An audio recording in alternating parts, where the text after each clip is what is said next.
If anybody was waiting to kick theirs off, feel free. What's up, Willie? What the heck? Hey, we're just getting started, man. So let me know what you need, and I can help you kind of in the background, maybe type some in chat and stuff for what you might need. I'm just gonna import the token and then get all I need is permission. I'm sorry, I thought it started at 1. Oh no problem. This one, it states that it could be a 4 to 6 hour adventure, so I wanted to plan it a little bit earlier than what I normally do. Oh, that's fair. Yeah. I mean, I just woke up like 30 minutes ago, so. Nice. It sounded like when you were popping in that you were going to play a bard. Maybe not. No, he's a divination wizard. Oh, Earl. Yes, I like that. All right, so just for fun, the little quote they give in this adventure, they usually will kind of include one at the very start, just to set the scene, I suppose. Not sure who Haruki Murakami is, but the quote says, "Not just beautiful, though. The stars are like the trees in the forest, alive and breathing, and they're watching me." And so, for a little bit of background, most of you would definitely be familiar by now, I would assume, with the Baron of Blood. He is a vampire lord, also goes by Artor Moreland, and some of you might have helped him with some of his dealings in Waterdeep recently, getting some people out of his home, chasing them down, looking for some new places to reside. Probably a few extra things I'm not even fully aware of there, but in the end, it looks like he is now residing in a place called Skullport. If you've never heard of it, it's below Waterdeep, from my understanding, and it's kind of treated as like a port city, as you can see from the name, Skullport, but it's very, I would say, pirate, swashbuckler, kind of thieves in the night type area, very hush-hush. It's even kind of unsure of how you would even get there if you didn't know the right people, but of course, you definitely do with Artor. I've been there before. And there you go. So some of you may already know as well. Pretty awesome place. I actually got the 2 ebook on that and did a little reading on that just to understand where that was, because it only says the name in the mod, and it's a really cool place. I would definitely advise looking further into that. Unfortunately, we're just gonna start there, not really do too much there, but just to give a little preface to what Skullport is.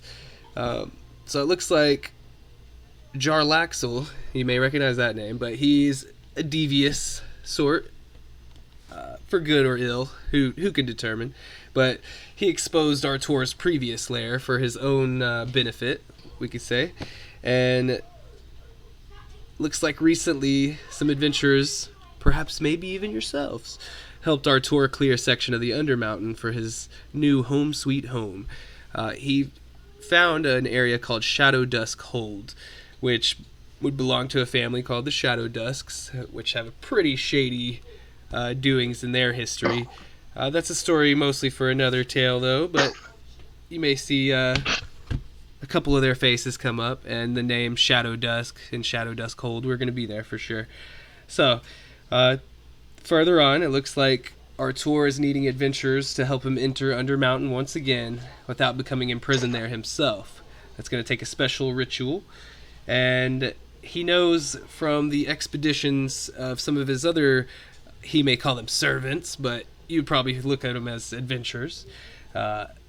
They've kind of caught the attention of the Mad Mage Hallister, and he is not amused. Well, actually, he does seem to be amused. Quite amused, and he's ready to have some fun. Not to foreshadow too much of that, but right before we get some player intros, what's an adventure without a hook? And one of you said you've been down into Skullport and things like that. So his entire level 5 up has been in Undermountain and Dungeon of the Mad Mage. So I've visited them all. Awesome. And so your stake in this may be a little more personal, but for the others, if you haven't really been involved with this story in any way, it really is just your prowess. I mean, you guys are legends among the Forgotten Realms here. I mean, there's only so many names that will go down in history the way that this group has and will continue to do so. And of course, when Artor Morland needs the best of the best of the best, he pays a hefty sum to call upon you. And so, you guys find yourself all kind of meeting together, probably for the first time. And so we'll just go with some introductions to each other, and just a description of the character and what you do and who you are. And then just for some DM inspiration, I know not many of us have been playing tier 4s or have yet, so let me know what your character's most greatest exploit in their adventuring career has been to date, and how that made you feel. And so we'll start with Krim. Krim Dastav is a half-orc warrior who started out pretty modestly as your average sword for hire, but ever since then he went through many adventures with many different allies and friends that he made along the way. And he moved up in the world quite nicely, in fact.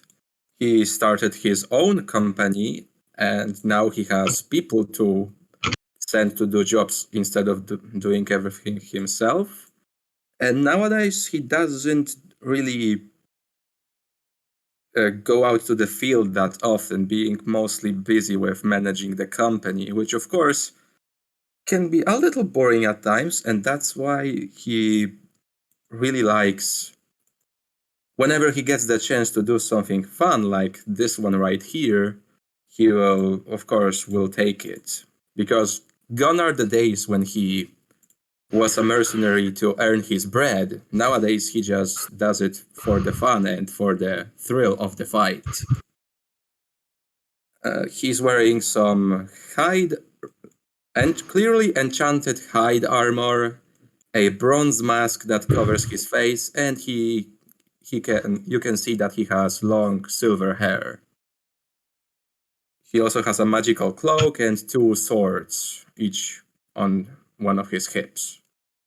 And as for my favorite exploit of his, it's gotta be this one adventure when he worked for Santa Claus himself and saved Christmas. Remember that, Tali? Oh man, those were the days. The party split, one up on the top, the rest at the bottom. For some reason, the bard was just smoking a cigarette, invisible, walking around people. Oh yeah. So funny whenever one person just disregards the danger and lets their party suffer. It's like, why are you not helping? Anyways, good, great intro, man. Love that. I'm so excited to see what you can, what kind of hell you're gonna unleash on me today. And with that, mechanically, the build is rather simple, really. Totem Barbarian 9, Champion Fighter 11. Gotcha. And one thing for my teammates today to know is that if they stay close to me, they will get free advantage, basically. Nice. Okay, that's it for me. Quite a tactical approach. So, is Incanel? Is that how you would say it? Yes, Incanel Tuscan is a gold dwarf. He basically the same as a hill dwarf. He is from Clan Battlehammer, Acolyte, 17th level Forge Cleric for the Temple in the Forge of Moradin. He tends to the primordials that fuel the forges underneath Gauntlet Grim, and he answered the call to Moradin in prayer at the temple, and he heard the calling that he needed to go forth into the surface world and to show that Gauntlet Grim isn't some evil secret, and that the dwarves are not hiding, and that they actually care about the other races of Faerun. So he goes around preaching and doing what he can to do whatever good that Moradin calls him to do up on the surface of Faerun. Some of his greatest accomplishments was being able to befriend an Imperium named Cab and escaping against the giants when Cab was able to get vengeance over a fire giant king and was able to plane shift with him to Celestial to have a vacation so that the rest of the adventurers can deal with the giants. That was basically Incanel's greatest experience so far. Sounds oddly relaxing, actually. The other characters realize you have a saint amongst the dwarven people in your presence now, so it's a pretty special thing. There's definitely not that many that would be of this high caliber in the whole lands, So pretty cool to be in the presence of a saint. How Well, about? he's got friends in Celestria, but he himself is not that powerful. He just was able to make some good friends and some good contacts to help him on his way. And he's so humble as well. My goodness, it never ends. Great intro. So definitely giving inspiration to anybody who includes that little tidbit about your greatest exploit. So let's keep it on rolling, Datterkin. Datterkin is a human and heavily armored with a shield, very clearly a paladin. All of you will be familiar with the appearance of a sunblade, as it has no blade on his hip.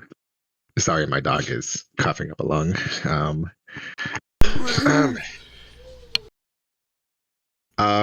He's very silent, but he seems very stern. He doesn't have a friendly face at all. And his greatest accomplishment is probably his most recent adventure, because I don't play him often, so I don't remember most of the rest. Where he liberated an archmage and her guard from the clutches of undeath in Myth Draenor. Nice, quite an accomplishment. Yes. The hard to battle the forces of the undeath, but I'm not sure there's too many forces that'll be able to stand in your guys' way. All right. Especially with the paladin. The undead must be afraid. All right, Draven. Hey guys, Clypeus Draven. Basically, I don't know. I just became in tier 4, so I don't know how I can keep up with all the heroic exploits, but I'll do my best. As far as appearance, he's a brown-eyed human with unruly brown hair. He's a little above average in height, with a casual gait that hints at an easygoing personality. When he finds a problem or situation that's perplexing, he'll scratch his stubble on the right side of his chin until he figures it out. As far as his personality, something he'd say is, "I'm just here to get some coins so I can pursue my side hustle." And then he'd say to the side, "of saving the world from evil beings." He loves to drink and talk about politics, and even though he's ugly, he always hits on the ladies. He tells great jokes, and his humor and compassion for others gets him more women than you would believe. As far as his greatest exploit to date, that was the epic of when the lights went out in Candlekeep, when he tried to defend Candlekeep from incursions against the Far Realm and keep the library and its treasure trove of books safe. Very cool. That one sounds epic as hell, honestly. Great introduction there. And you get that sense you got another humble guy in the party, and perhaps, he's still coming into his own as a legend among the people. And yet the whispers of his heroics go on and on and on. And how about you, Earl? Would you like to give us a good introduction? Yes, I can. Before you stands a 72-year-old elderly black man hunched over a walking stick, his forehead covered with deep wrinkles as uneven as his turbulent life. Bushy gray brows adorn his face and give the man a rather strict expression. His round face is framed with short gray hair, a balding head, and droopy cheeks. "Hello," the man stutters. "My name is Earl, and this is my wife." And he points to someone who looks almost exactly like him, but is obviously wearing a wig and made out of ice and snow. And it says simulacrum. But he will thoroughly insist it's his wife, and if you call it a simulacrum, he will get mad at you.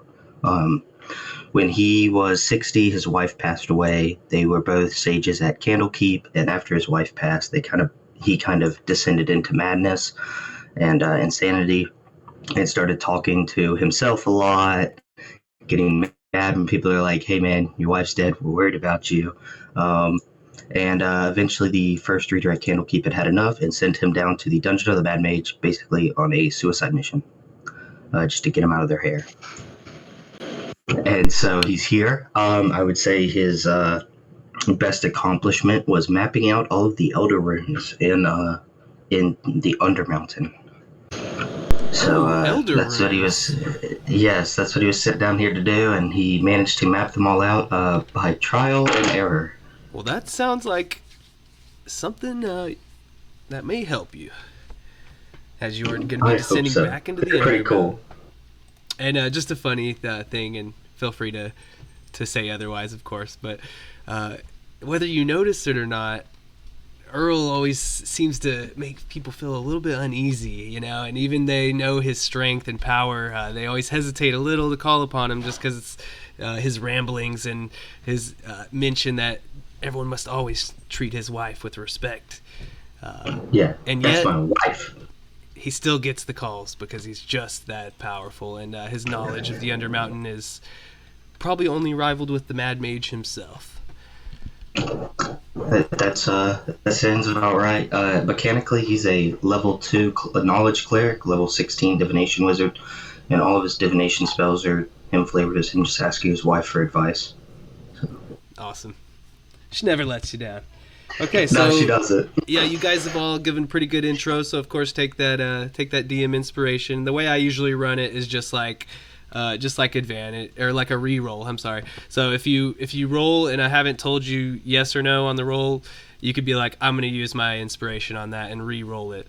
I know it goes differently with different DMs, but that's how I typically do it. So just let me know when you want to use it. So everybody's got that. And also, just for roleplay sake, you find yourself in the Tempted Paladin. It's a pretty shifty inn and bar in Skullport. Some of you may have been there before, maybe not, but you find yourselves all grouped together, heeding the call of one that is not to be ignored usually. Cool. Good on the yellow dot. And then if you guys want to just introduce yourselves to each other, and then I'll just jump in with some more intro description and stuff. Hey, Italian, did you skip Tordic?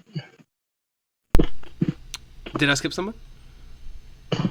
Oh, we just jumped right over you, did we? I'm so sorry, man. My bad. My brain must have just skipped over for some reason. No problem. I apologize. Kind of new. So, you see a average-sized dwarf, deeply tanned skin, dwarven plate, dwarven thrower, everything about him's dwarf. Obviously a fighter, but it's kind of odd. He's got a spell book by his side as well. Looks up to you guys. Tordek, Trollslayer. Before you ask, 9.5. Don't ask about the half. I'm actually a king now. Just got done dealing with some business in the Moonshades, and they made me a king. But who wants to rule? I'm just kind of a fighter with tricks. So, mechanically, Tordek's level 6 champion, level 11 war mage. Very cool. So they made you a king in your presence. We got a saint, a king, and it's too much to list. Okay. All right, and so I took the idea there and gave everybody that yellow dot. That's pretty smart. So whenever you want to use that inspiration, we'll just kick it off. And yeah, if y'all want to have like a quick, just like, hey, as your players to each other, feel free. If not, with a little bit of silence, I'll just continue forward. Well, if we're all kind of gathered together, Incanel will introduce himself to everyone and invite them all to some dinner, and he'll bust out a scroll of Heroes Feast and use that to cast Heroes Feast on all of us. I like this one already. Can't adventure on an empty belly. Amen. You can make good friends quickly that way. It's true. I like people that bring food. Oh, I forgot to mention, I have a passive investigation of 40 and a passive perception of 29. Because I can see everything. I see dead people. Oh goodness. Should everyone roll the max HP for themselves? No, I'll do it. I'll just give everybody a chance to read it. 2d10, right? I want to make sure I'm reading the fine print there. So, looks like 11. Not too high of a roll, but it's better than what we had. Hey, and my wife gets that too. Go. My You want some wife. contribution to the GP? Yeah.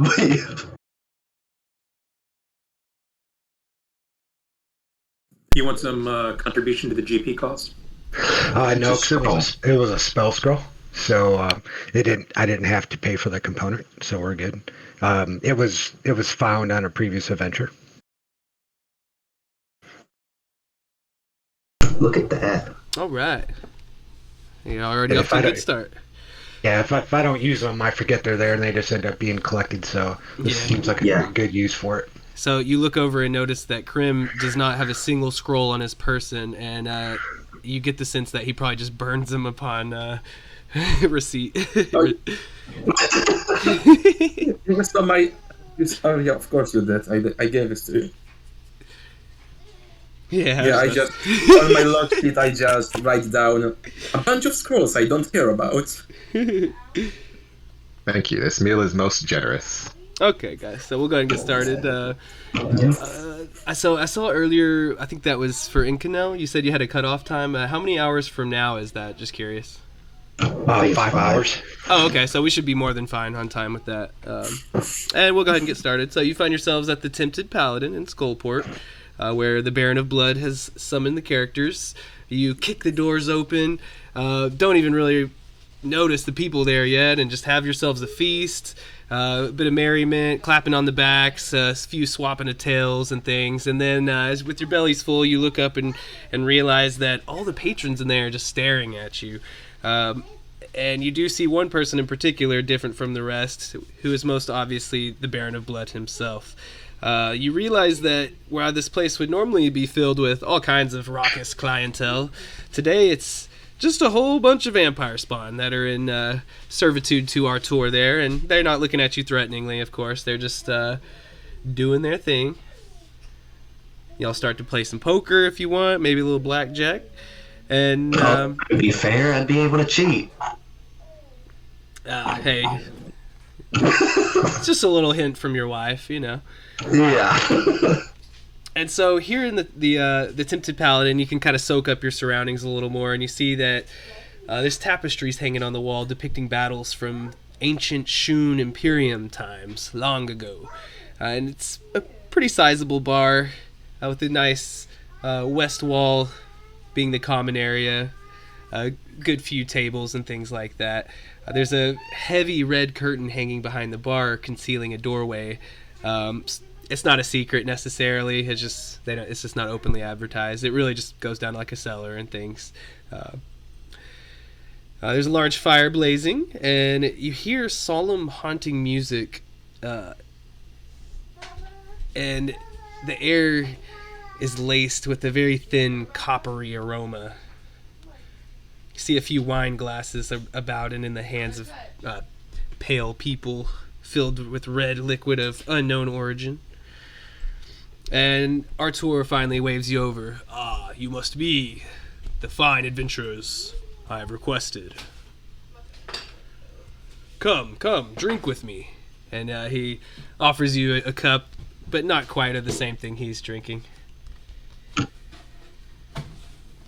Oh, thank you. I've had plenty. You are the one we're seeking in this place. Is that a correct assumption?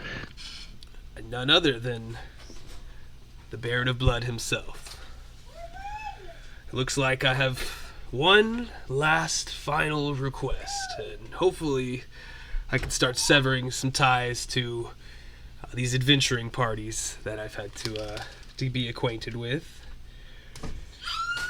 My identity is not something I give up easily, and yet I've had to as of late. Consider yourselves worthy, and I also consider myself worthy to have you on my team to help me today. Thank you for answering my calls. You're welcome. My faction yes. the assistance. Any excuse to travel back down into Undermountain, I will gladly undertake.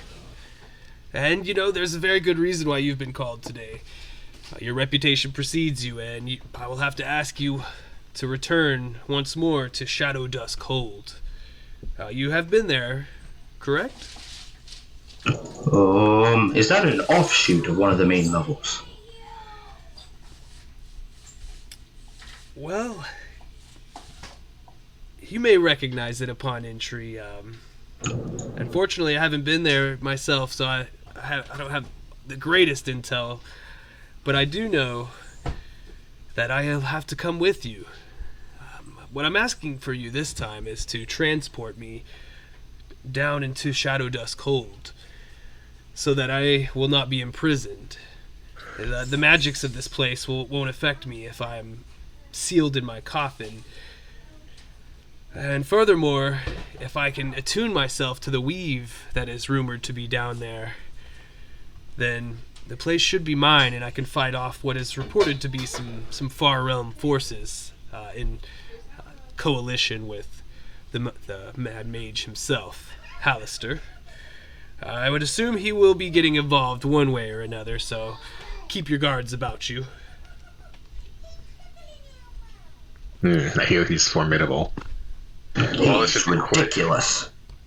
A pain in my side for sure, and if I can rid him of water deep of his presence, then we can all move on and be a little bit safer, and I can just drink the blood of all the criminals I want, and no one will ever question anything ever again. You see him kind of look off with like a daydream on his face. The old days. Anyways, here, I have this for you. This is the most I know about this place, and it's already revealed to you guys. It's not a big thing there, but in the handouts, I think I can show the players, but he gives you this map. He says, this is of Shadow Dusk Hold, and I have prepared a rune gate below that can teleport you there. Oh yes. Does it have an elder rune on it? I would prefer you remove that. Most of the gates down there have those, and they are not fun. It seems I'm not going to get anything past you. I do have a bit of information about that, in the sense that it seems as though the second person who goes through the portal may be affected by something like that. We cannot remove it, unfortunately, at least not that I know of. But I would prefer if I'm not the second one to go through in my coffin, just to avoid all complications as possible. But with your knowledge of the Elder Runes, I'm sure it'll be of no consequence. Can I take a look at the elder rune? See if I know, like, just a picture of it? We can... I have like a handout for it, but it's kind of particular. We'll get there in just a minute, Okay. And then you most certainly will be able to recognize them. I'll give you more information than you would have gotten, honestly. Okay. Which you probably already know it, honestly. It's the same ones that are from the book, so if you know Yes. those, Yeah. they're all. Just want to give everyone a heads up of what might happen if they go through it. If I was able to identify the name of it. Okay. Do you want? See, I'll have to double check on, but I don't think. I think it's a little more random, you know. It is. Yeah. It's roll a d2, roll a d9. I think something like that. And so with that, it's kind of like. Do you want to give them a little information of what you know, and then we'll just move forward? Okay. Yeah. So all the elder runes have a good and a bad effect, and when you activate them, you can either get the good effect or you can get the bad effect, and you got a 50-50 shot. So if you like rolling your dice, go for it. I think the worst one I encountered was a bad effect that made you incapacitated for 24 hours. There's another one that makes you vulnerable to all damage for 24 hours. So yeah, there's there's some pretty bad ones. But they're also the good boons. ones are all temporary. Cool. Yeah, it could be good or bad, like you said, and there's like a dozen of them, I think, or maybe there's like 9 of them, and so they can all kind of do different things. And so we'll leave it at that. He definitely is able to provide that information to you guys. And so Artor, he kind of is just nodding solemnly. He knows all of this too, at least most of it. And so he kind of claps his hands together. It's like a dry, raspy sound as his hands are so pale. He's been alive for a really long time. And he addresses the party. He says, well, if you're in agreement, of course, there will be a reward. I'm sure your coffers are vast and massive, as are mine, and I would be willing to impart some of my hoard onto yours for accomplishing this. In addition to that, I have a reward capable of great healing I can give in exchange for your service. But I'll keep it on me for now, just to make sure we get the job done. So we're in Skullport now. We're headed to Shadow Dusk, correct? That is correct. Oh, Lord. That is not an ideal floor. That's one floor below, or one floor above Halstar's lair. And this is why I have to call upon the best of the best. Each one of your reputation precedes you, so thank you. And this isn't much, but if something happens, perhaps this could give you a bit of life. And he hands over a slender vial filled with a murky red liquid. It's just a simple potion of healing, which seems pretty underwhelming, but hey, good up. Alrighty. Those in my backpack. So he kind of pulls back the red curtain and motions you to follow him down below. The eyes of this spawn kind of follow you every step of the way, but again, you don't feel any threat or anything like that. You descend down into a room pretty much mirroring the size of the tavern above. There's old barrels and wooden boxes, but they've all been neatly stacked against the wall as preparation for much more important things. It's dimly lit in here, and just like every other place in Skullport, smells of dust and mold. And the most eye-catching thing in the room is most certainly the Elder Rune Gate. It stands opposite the stairs that you come down, and you see two wide pillars standing 5 feet apart and 3 feet from the wall. The interesting thing about them is they resemble claw-like fingers, with the fingernails curving towards each other over the top. There's no visible gate threshold, although you do see a red stain kind of marring the floor here. Artor kind of motions, and he looks to Earl and asks first, well, do you know how to activate it? And he's got kind of a sly smile just to see if you do. Well, does it have any inscriptions on the gate?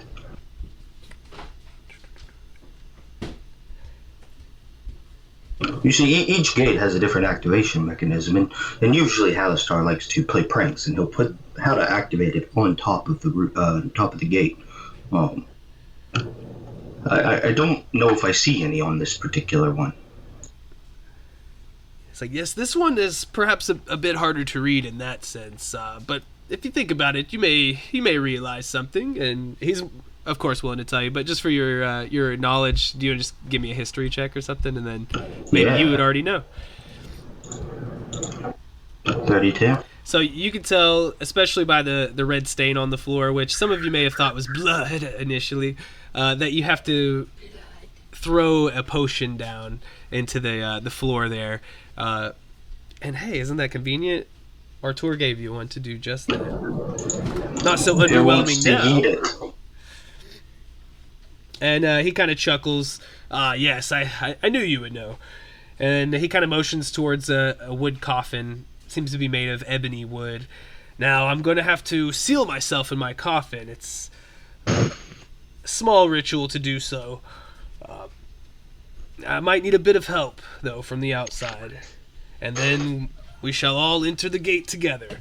As I said before, perhaps not me second. Whoever's willing to take on the forces that Earl has described, you may decide upon yourselves.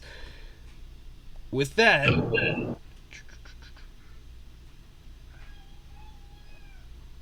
so he asks, who of you is willing to carry my coffin? And it must take a little bit of strength to do so.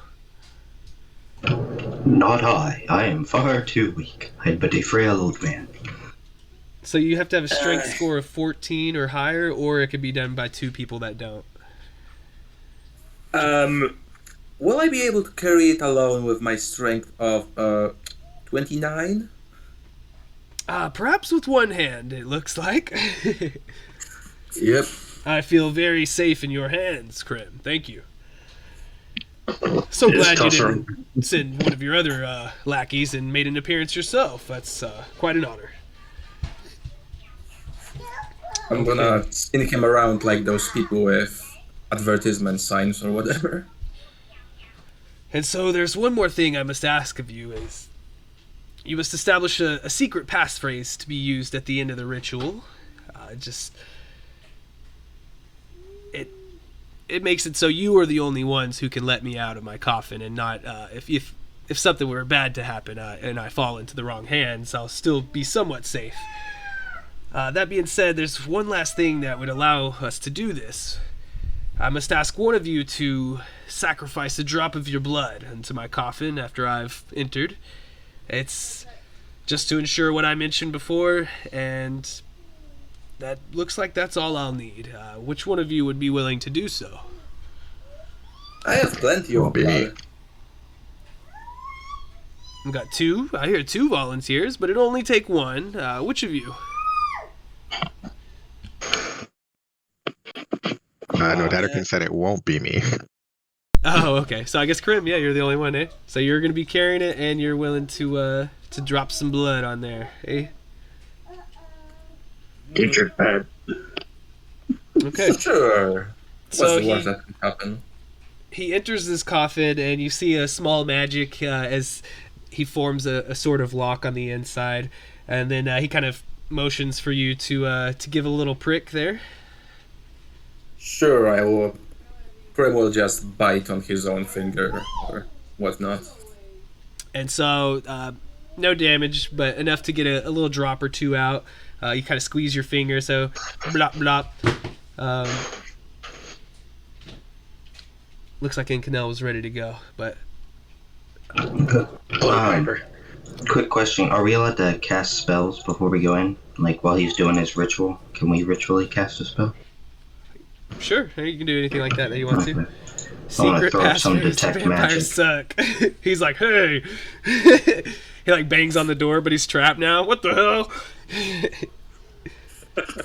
And then, yeah, if y'all wanted any spells or anything like that, feel free to throw them out there.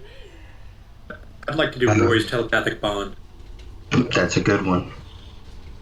And Cano will bust out another scroll and cast Death Ward on himself. Cool. I'd like to see level 18. We got detect magic going. So of course, Earl, that portal in front of you just starts spiking like crazy. Yeah, I figured. And you also get a pretty good detection from the coffin, not just the spells that are going on there, but also of perhaps a rod-like object that the Masked Lord is carrying. Anything else, or we will go through the gate? So, who wants to take on the Elder Rune? There's no surprising you on this one, but someone still is going to have to do it one way or another. So, I guess in the end, we should just decide who's going to be the second person. That's pretty much the important thing there. I'll push my wife through. She can go second. Okay. Unless anyone wants to take the 50-50 shot of having something really bad happen. Datterkin will do it. Okay, yeah, no, Datterkin can do it then. Okay. Always, yeah. Who knows? It could be good. You want to draw straws? So if you want to do it, put an X in the chat. Well, one person already volunteered. Yeah, Well, I know, but Datterkin's doing it should be fair though in that sense, because it could be a cool thing or a bad thing. So I mean, just if anybody wants to, we could roll Or for a it. really bad thing. Yeah, it could be good or bad. So it probably just Datterkin then. Anybody else? Okay, cool. No problem with that. All right, so you've finished the coffin scenario there, and you splash that potion of healing he gave you earlier down into the floor, and in between the finger-like pillars, the gate activates, filling the space with a swirling blue vortex. The first character, whoever that may be, goes without incident, of course, but dun dun dun! Whenever Datterkin steps through the portal, he feels a strange magic take over. Let's see. Trying trying to get my hand out to pull up. Why is it being difficult? What the heck? Okay, one second. I'm just gonna pull it up somewhere else. Thought I had it ready, but it ain't working now. Okay, so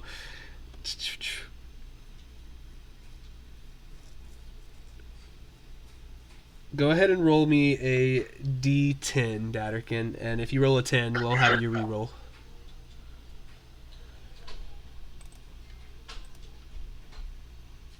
Oop, my chat just went goofy.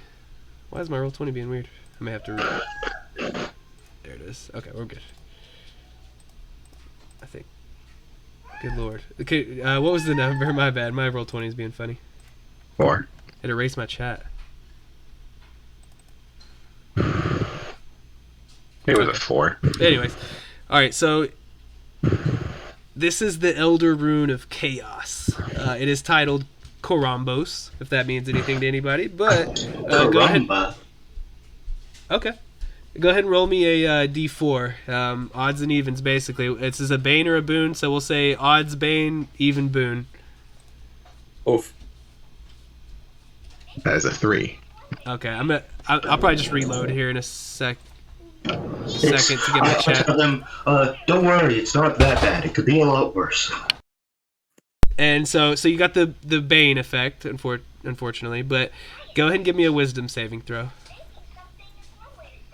Which you Yeah, have do you- advantage on because Heroes Feast? Yep, that's correct. You got a 33. Beautiful. Okay, so you feel a little befuddled for a moment as this rune just kind of like hovers over you. You're confused about what it even could mean, but it's obviously it's trying to put this very confusing presence on you, and you feel your mind kind of crossing up just slightly, and you just kind of have to shake your head and steel yourself, and you're good. You're able to resist the effect, of course, with a massive 33. So all good. Cool. And so the rest of you pass through the gate without, hey, you didn't get a boon, but you avoided the bane, so that's a good thing. And you return to Shadow Dusk Hold. Just keep in mind, Krim, you got at least, I would say with your strength, probably just one arm taken up with the coffin, and you can always set it down and things as you proceed forward. But you find yourself exiting another portal, and you have a 15-foot high ceiling above you, floors and walls of smooth stone polished to a mirror finish. All those handsome faces of yours looking right back at you. There's not a whole lot of light here, period. So if that's an issue, I guess if y'all want to discuss that really quickly as far as light, for anybody who might need that doesn't have dark vision, but it is pretty much pure black down here. And those of you that can see, you realize that the torches are set in upside down sconces, most definitely extinguished. Anakin will do what he always does when there is no light. He will draw his sunblade, and he will ignite it at full power. Grim will also pull out his sword and say ignite, which is a activation word, as his flame tongue starts burning as well. Okay, so I think yours is what, like 30 and 60 or something for bright and dim, and then how about you for the sunblade? Sunblade is 30 and 30 as well, so 30 bright and then an additional 30 dim. Okay, so I'll keep that in mind. This time I'm just using Fog of War, no dynamic lighting, but we'll keep it in mind as we go. Earl's dark vision is 120 feet. Dude, same! So, yeah. Superior. Oh, yeah. All right, so I'm going to go ahead and bump you over to a map, and unfortunately this one didn't come out too great as far as quality. But, we work with what we got. And so I'm going to go ahead and paste you guys out here. There you are. I was like, what the heck? It would just popped up the owl for a second. I was like, wow, this is about to go badly for that owl. It is an owl. Although I'm locked up now though, so I may just have to turn off that music. What the heck?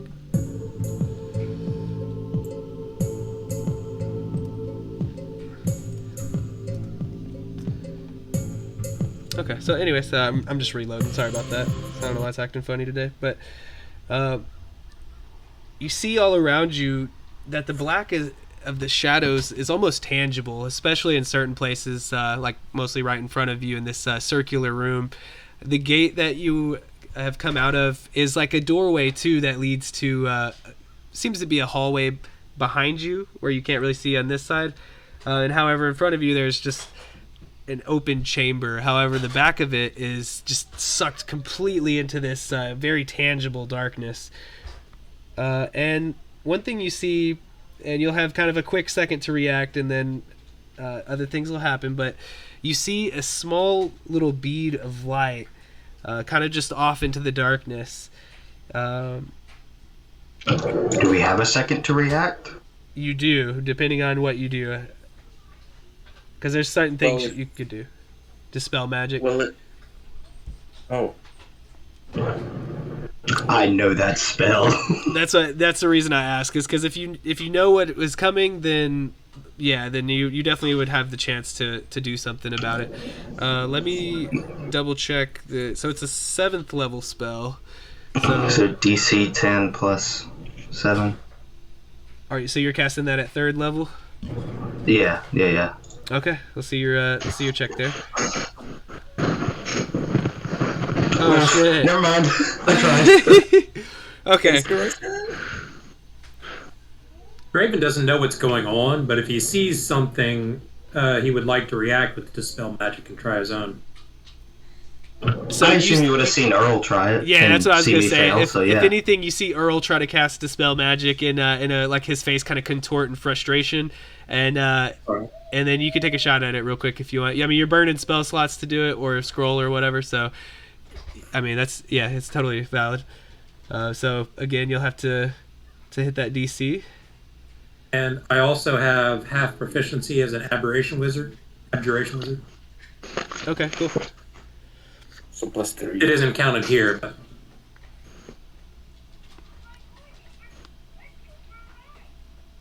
there's a lot of lag. Yeah, I'm not sure what's up with that today.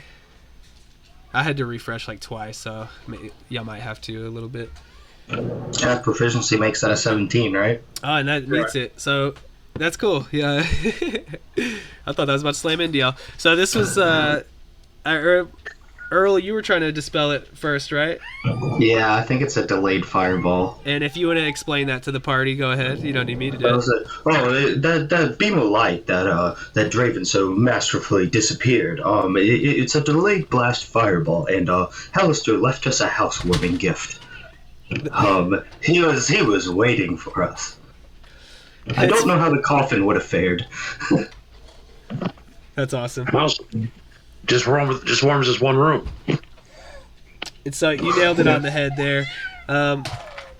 As you guys kind of like take a step out of the portal and kind of arrange yourself there, you dispel the delayed fireball, and then you hear this strange like clicking sound of insects all around you. As we'll just do a straight initiative roll, because y'all weren't really y'all aren't surprised, and I'd say neither are they, so we'll just straight roll it. And let me see if I can reveal it, actually.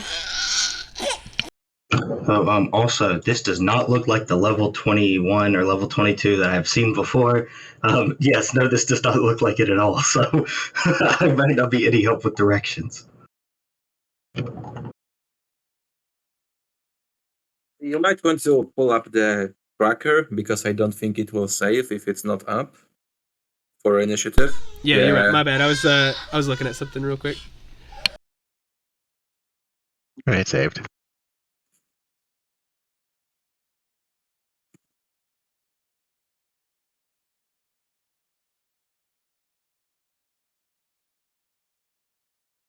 Sorry about that. I had the crazy baby there for a second. I was trying to see, because I remember reading something on here, but I'm not sure exactly where it is in the document. But yes, those of you that have been here before, you find it changed from your previous expedition. So this is the same place, but as you could definitely see, there's something afoot here that is a bit out of the ordinary. Oh, also, I would have mentioned to the rest of the party before we fight. Don't try banishing or teleporting creatures. It doesn't work in Undermountain. Like, point blank period. It doesn't work in Undermountain. I don't know why. That's something Halistar did. You can't teleport or... I mean, you can, like, Misty Step, but you can't teleport, plane shift, banish. Unless we're not in Undermountain right now. Who knows? I think you're pretty on the dot there with that. Okay. There are a few things that are different in this area, and it looks like you already know some of them. Halistar did some interior decorating. That's why this floor looks different.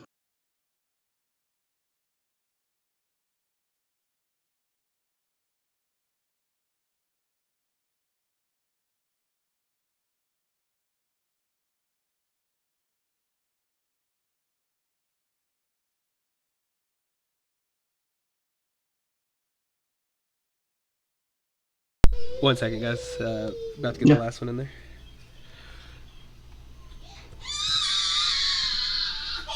Life gives you lemons. Yeah. Okay, Tordek, sorry about the delay there, but I will go ahead and reveal a slight bit behind you as well as just so you see that where you guys came in from. There's a little bit. Just so we can see how bad we're screwed. Yeah. Probably not. And so I'm throwing the very strong at you guys because one of the things I read about this adventure is that it's kind of underwhelming. So that being said, we'll just kind of judge as we go. If it ends up being overwhelming, then I'll make some changes. No such thing. Yeah, I don't think that's going to be a problem, honestly. All right, so sorry I do boop. Sorry about that. Go ahead, Tordek. You're up. So I'm kind of between squares, so I'm in this one. Okay. All right. Don't like being here. Don't like this thing next to me, so I'm going back up to 5 feet. I'll take 2 attacks of opportunity.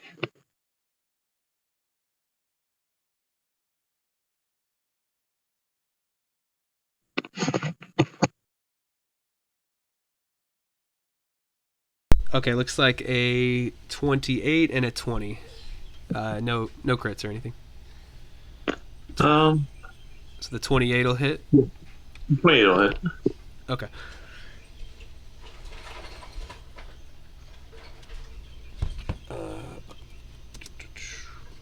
I'll probably try to roll some damage in the chat. That way we don't end up being like, wait, what was that again? And then I have to be like, oops, or something.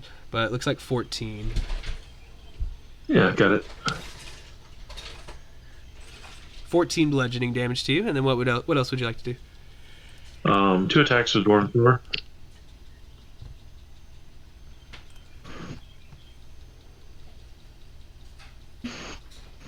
Woo! That's a way to start the game right there.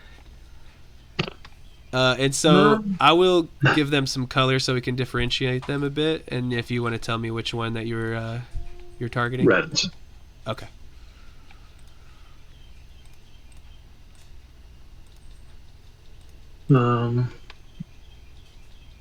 Good God. Hold on. We got to do some serious math at tier 4. This is 21 plus 25? That's 46. That's different hands. One side's one-handed, the other side's two-handed. Ah, you're right. I'm silly. So add an additional 2 because it's thrown. So 15. Oh, geez. Hold on. 23? So you're throwing it one-handed. So 23 total? Make sure. It looks like it is 24 total. Okay, and I'm assuming that's magical, eh? It is magical, yes. Okay, probably shouldn't even ask, but, you know. Okay, so Okay. And apparently I crit again. Oh, holy shit. Nice. So we got 24 plus the extra, so 33? 27. Okay. I use the 1d8 side. I'm not using it two-handed, which is the 1d10 side. So Gotcha. it's 18. Or 30. No, you're right. 33. What did you say a second ago? You're right. It is 33. It's 18 plus the crit gives me 6 plus the double throw gives me 9 more, so 33. You're right.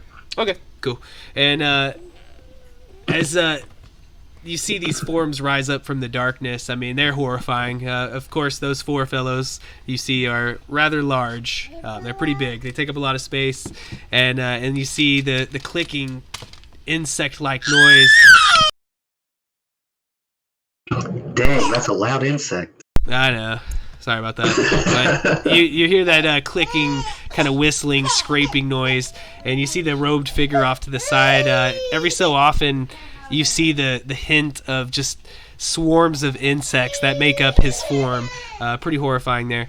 But anything else for you there, Tordek?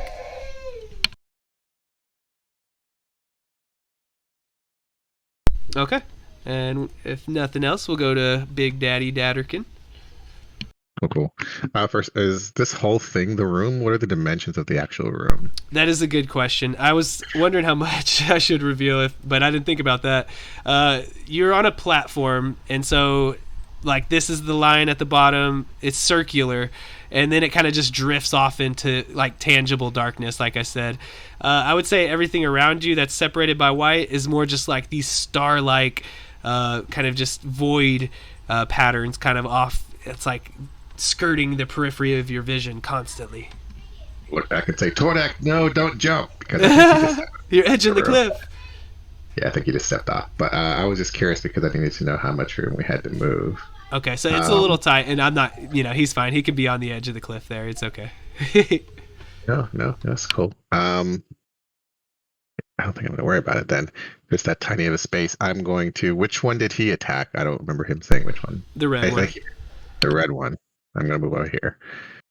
And I am displaced, if that helps. I think there's an opportunity to attack from orange if you want. If you want to.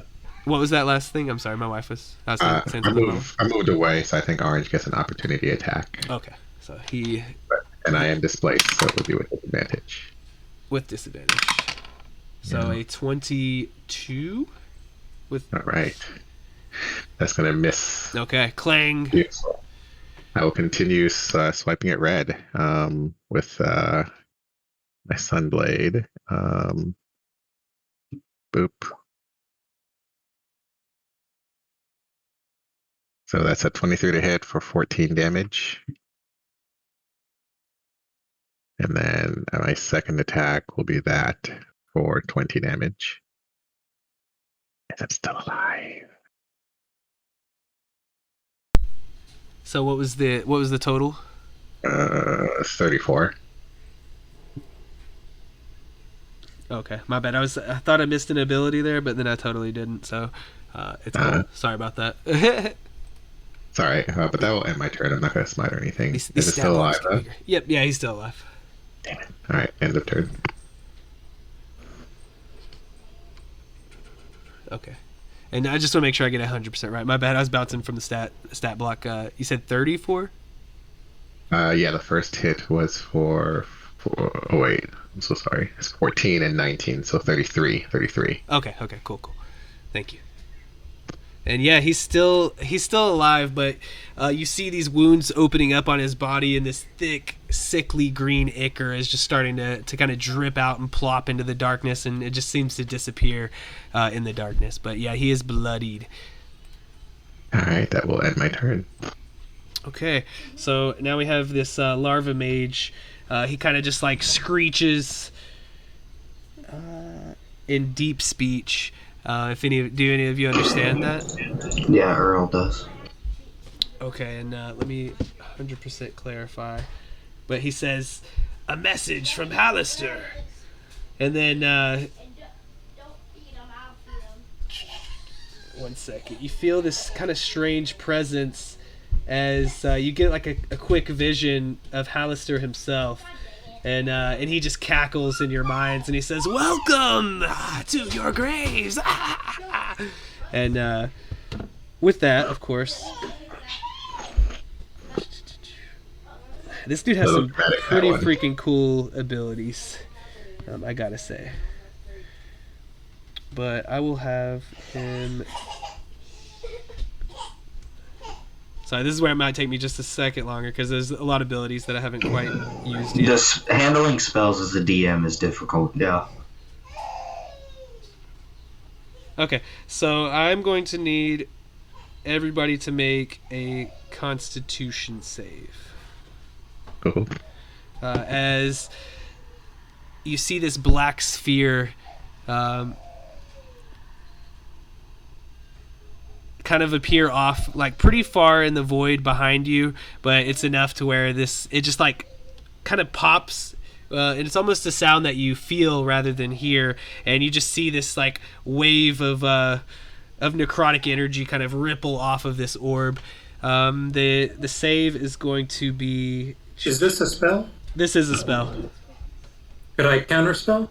Oh sure, you can always attempt that. Yeah, as long as you have the ability to do so. Who am I to say no? Well, you're the DM. True. No. No, you're good. No. You're totally good. So this is a sixth level spell. So that'll be DC. I'm 6. casting this at 3rd level, so I'll do an Arcana check, correct? No, it's not Arcana, it's just spell casting. So Okay, so it's just spell Intelligence. casting. ability check Strike with your spellcasting ability. DC equaling 16. And then I get +6 to whatever this roll. No, it is not a saving throw. Yeah. Sadly. So saving throws only on that. Yeah, but the abjuration ability. Oh, okay. Oh, okay, got you. Half your proficiency. It's your own special thing. Oh, holy hell! That's enough, even with the reduction. And so That's a this, spell attack with plus this, like- 16. yeah. Do you have plus 10? There's no way you weren't gonna hit that. But, Okay, Well, on D&D Beyond, I'm basically clicking the button next to spell attack. No, No, you- click the button, hover over your like intelligence, and then click roll on that. Yeah. D20 was a 16, so you would have had like 16 plus 5, 21. Okay. Good clarification there. And it's successful. Instead of the waves rippling out towards you, you just see this kind of ball of form in the space, and it's like almost translucent. It seems almost as if it'd be made up of liquid, kind of, but it also seems very gaseous. And then, of course, without too much effort, Clypeus, you see that over there, and just boom, seal that in the bud, or nip it in the bud before it's an issue. So that was his action. To do that. Let's counterspells the counterspell. Da-do! And that's it. That'll be it for him on his turn. Then we'll go to Earl. Earl will call out to everyone, "Don't attack the big guys with psychic damage. I've seen them before." Oh, It's man. not good. He knows everything. Yeah. And I'll cast Mental Prison on the mage. So it's a DC 23 int save.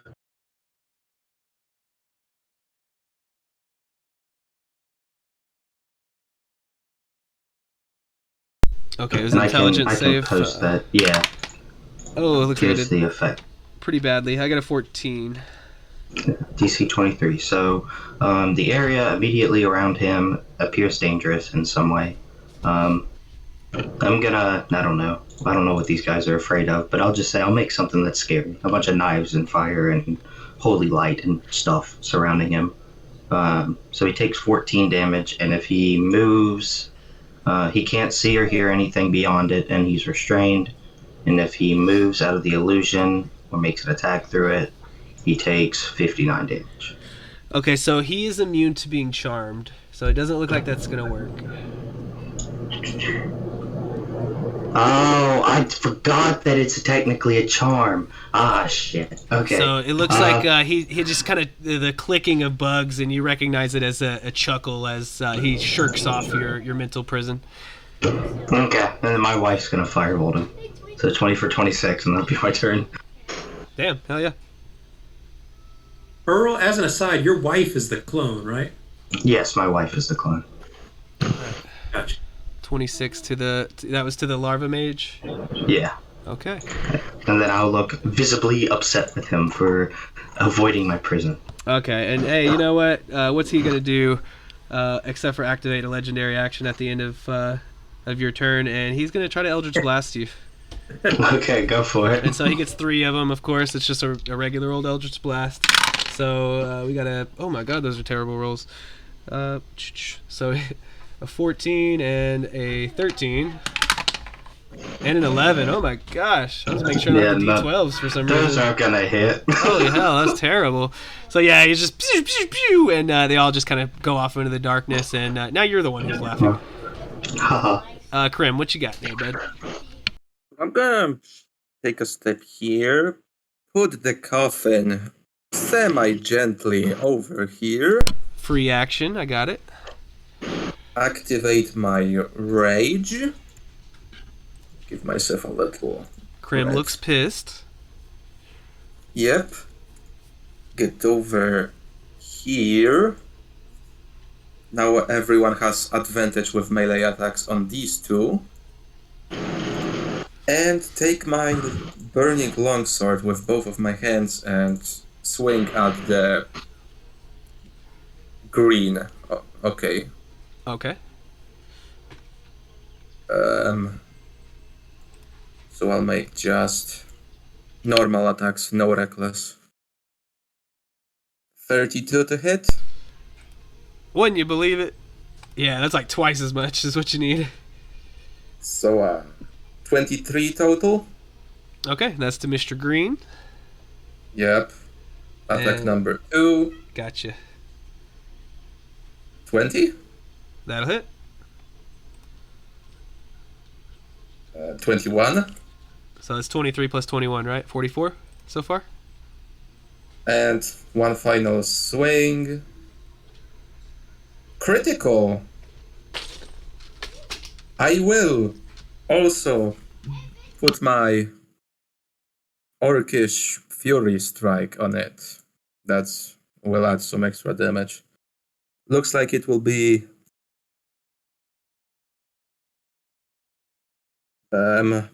yeah, 35, 40, 43, 52, 60 damage. 60. So 60 plus the 44, so 104 damage total right now, right? Yep. Okay. That's what I was waiting for. He's still alive, Yeah. but he's you just see as you slice him open, bits of, you would assume, organs, but they're not anything you recognize, start to like seep out, but almost instantly the flame of your blade like cauterizes the wound, and you just see these huge caverns on his torso as he's like a third of his health left after that one turn. Very good. Anything else for you? And now, yep, object interaction to draw my second sword. So I would have said the object interaction probably would have been set in. Well, no, because you could just. It would have. It's just a free action to drop something, really, right? So that doesn't charge you anything. So I think you'd be good. Well, what do y'all think on that? I mean, yeah. If he's just dropping it, I'd say free action. But if he's placing it down, I'd say item action. Well, in that case, the little vampire got dropped without a care. Okay, no Okay. worries. I don't think that's not an issue. And that's it from me. Thank you. Okay, cool. Got that extra sword out. Ready to unleash some hell. And then, hey, why not use another legendary action while I can? Looks like I will do, since you're the one who went, we'll do 3 Eldritch Blast attacks against the Krim. And, dude, I don't know what is up with my rolls today, but 2 18s I don't think you're going to hit. Just barely miss. And then let's see about that last one. 13. My goodness. I'm rolling 2 different D20s and they are being very bad to me. Okay. So you just you feel these pretty lame blasts just kind of like splatter across your armor, not doing anything at all. And Clypeus. Draven yells out, do these things have multi-attacks, or would I know this? So are you going by Draven as your name? Draven, Clypeus, all my characters are named Draven. Okay. I just have them. The first name is a Latin derivative of the abilities of the character. But Okay, so Draven. Gotcha. answered anything. But yeah, I'm just trying to find out if these have multi-attack. And what are you doing to figure that out? Well, would I know that as a wizard, or can I just yell it out to my companions and see if they know? So you're trying to figure out if the hulks in front of you have multi-attack? Yeah. Has your character ever faced one of these before? I believe in BRW4 we face something like this. It's a Star Spawn Hulk is what it's called. So I don't know if that rings a bell. Yeah, I have faced them before. Okay, so just roll me a history check with advantage. Sure. And then we'll just call Will it that be like my that. action? No. Because this is just your brain working in your mind to see if you remember, and then you could shout something, which is your phrase of your turn, you know. So it's good enough to you see two limbs at least on either side of this big old creature. It appears that he would probably be more than capable to come do a couple swipes at a time. Great. Then I cast slow. Okay. So let's see what I got. Is it what kind of save is it? Wisdom save. There should it be is. a wisdom save, DC 19. Oh my god, these dice! I'm about to like dig out some other ones. 2 fails. Who's all being hit? I guess. Every one of the enemies. It's up to 5 targets, I believe. So within a 40-foot. Because you got one dude up top and you got one dude way down below. It would still hit all of those? I did a check and I thought it would hit all of them. Oh no, I'm sorry. I was doing a vertical measurement, not a cube measurement. Okay, so essentially... Go ahead. Yeah, you are now putting the template up, so I'll just do it where it's all 4 of the Star Spawn Hulks. That wasn't me, but I appreciate whoever did that. So you're going with all the Star Spawns, and so the top 2 fail. I'll just go down. So blue and red fail. Finally a decent, but what's the save? 19. They both fail as well. So all 4 of those guys are slowed. Wonderful. Isn't that a shame? You and I have very different ideas of what's a shame. Here, I'll just give him the little ghost or whatever, just to tag him quickly. And then anything else for you on your turn? I'm placed good. Everything should be good. Now I'll just end my turn. Thanks. Okay, and I'll just use the last little legendary action I can for this round to fire some Eldritch Blast at you. I got a freaking 1. Oh my goodness. Does a dirty... No, it's not dirty. It's 19. Will that hit you? A 19 does hit me, yes. Okay, so one of them will hit, and then the last one will miss. So, hey, one of these actually popped off. I can't believe that. I have the Abjuration Shield, so it would come out of my temporary hit points. Okay, so let's see how much it'll be. Not on that dice. That just went over the... So it would be 7 off of your temp HP of force damage. And that's it. So we'll go to Incanel. And how much was that, Cam? I don't see it posted. Oh, it's just 7. Okay, gotcha. Thanks. No problem. Incanel will cast Bless on Tordek, Datadrukin, and Krim. Ooh. And then he'll try not to trip over the coffin and move here. That's all Incanel will do this time around. And I'll type it in the chat so that folks can remember to change their token. Okay, very good. Cast Bless. They're on Tordek, Datadrukin, and Krim. Alright, so now we got these big bad boys, and unfortunately I'm only going to be able to do 1 attack, it looks like. Unless I use an ability. Let me read slow real quick to see if that would matter. I don't think so. This is regardless of his abilities, he can't make more than 1 melee attack. Okay, well that's pretty explicit, so looks like 1 attack it is. Man, you just debilitated the shit out of these guys, but kudos. As far as movement goes, I know they're reduced. Is it to half? So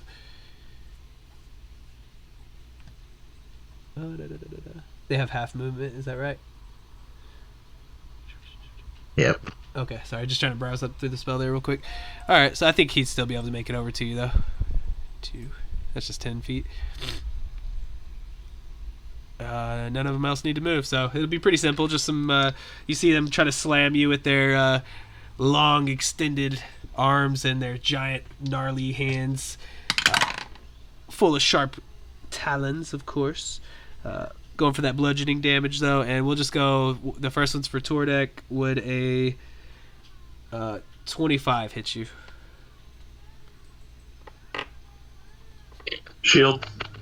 Okay, use the shield. Just make sure to mark that off your probably 1,000 spell slots. But okay, and so we'll go to the next one for.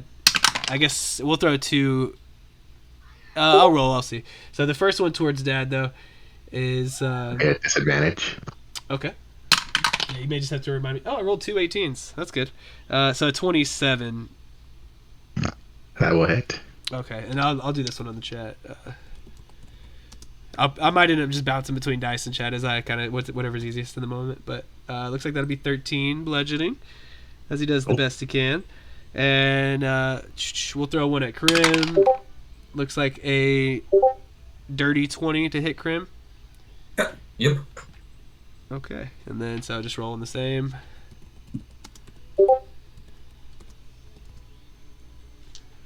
So 18 bludgeoning there for you, Krim. And let's see. Count. I'm sorry? Which gets halved because rage. Oh, okay. Gotcha. So 9 there. And then it looks... Well, shoot. You took the less damage now since you did that, so I'll throw the last attack towards you. I was about to do otherwise, but looks like a crit on that one. That's a 20, so it would be a 29 total. Man, that's making up for those crappy-ass rolls I was having.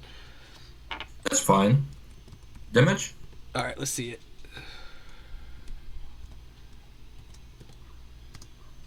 So 13 actually. So not too much. Okay. Nice little slice off your Okay. health. Already halved, I assume. Yeah. Yeah. It was 26, and then so half of that would be 13, Okay.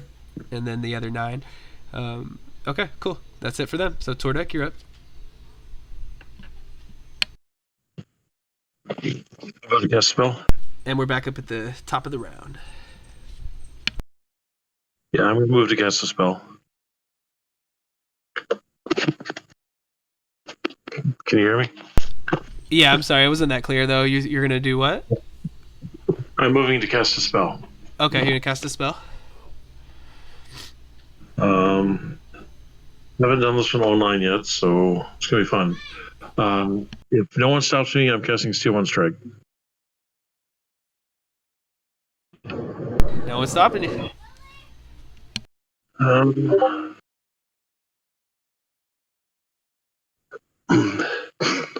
So damage is going to be 37. I'm going to be able to hit all 5. Make it separate for every target.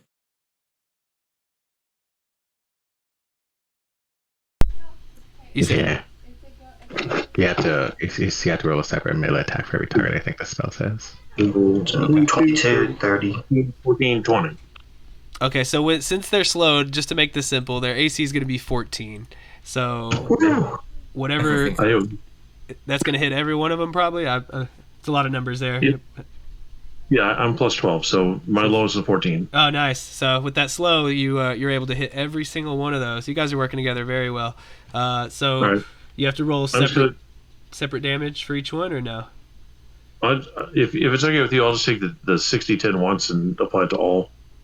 Okay, I think for simplicity's sake, that's probably the easiest. I don't want to... No, I mean, that's about the average anyways. So 37 to each one, correct? Yeah, and I get to end my turn next to one of them, so I'll be up here.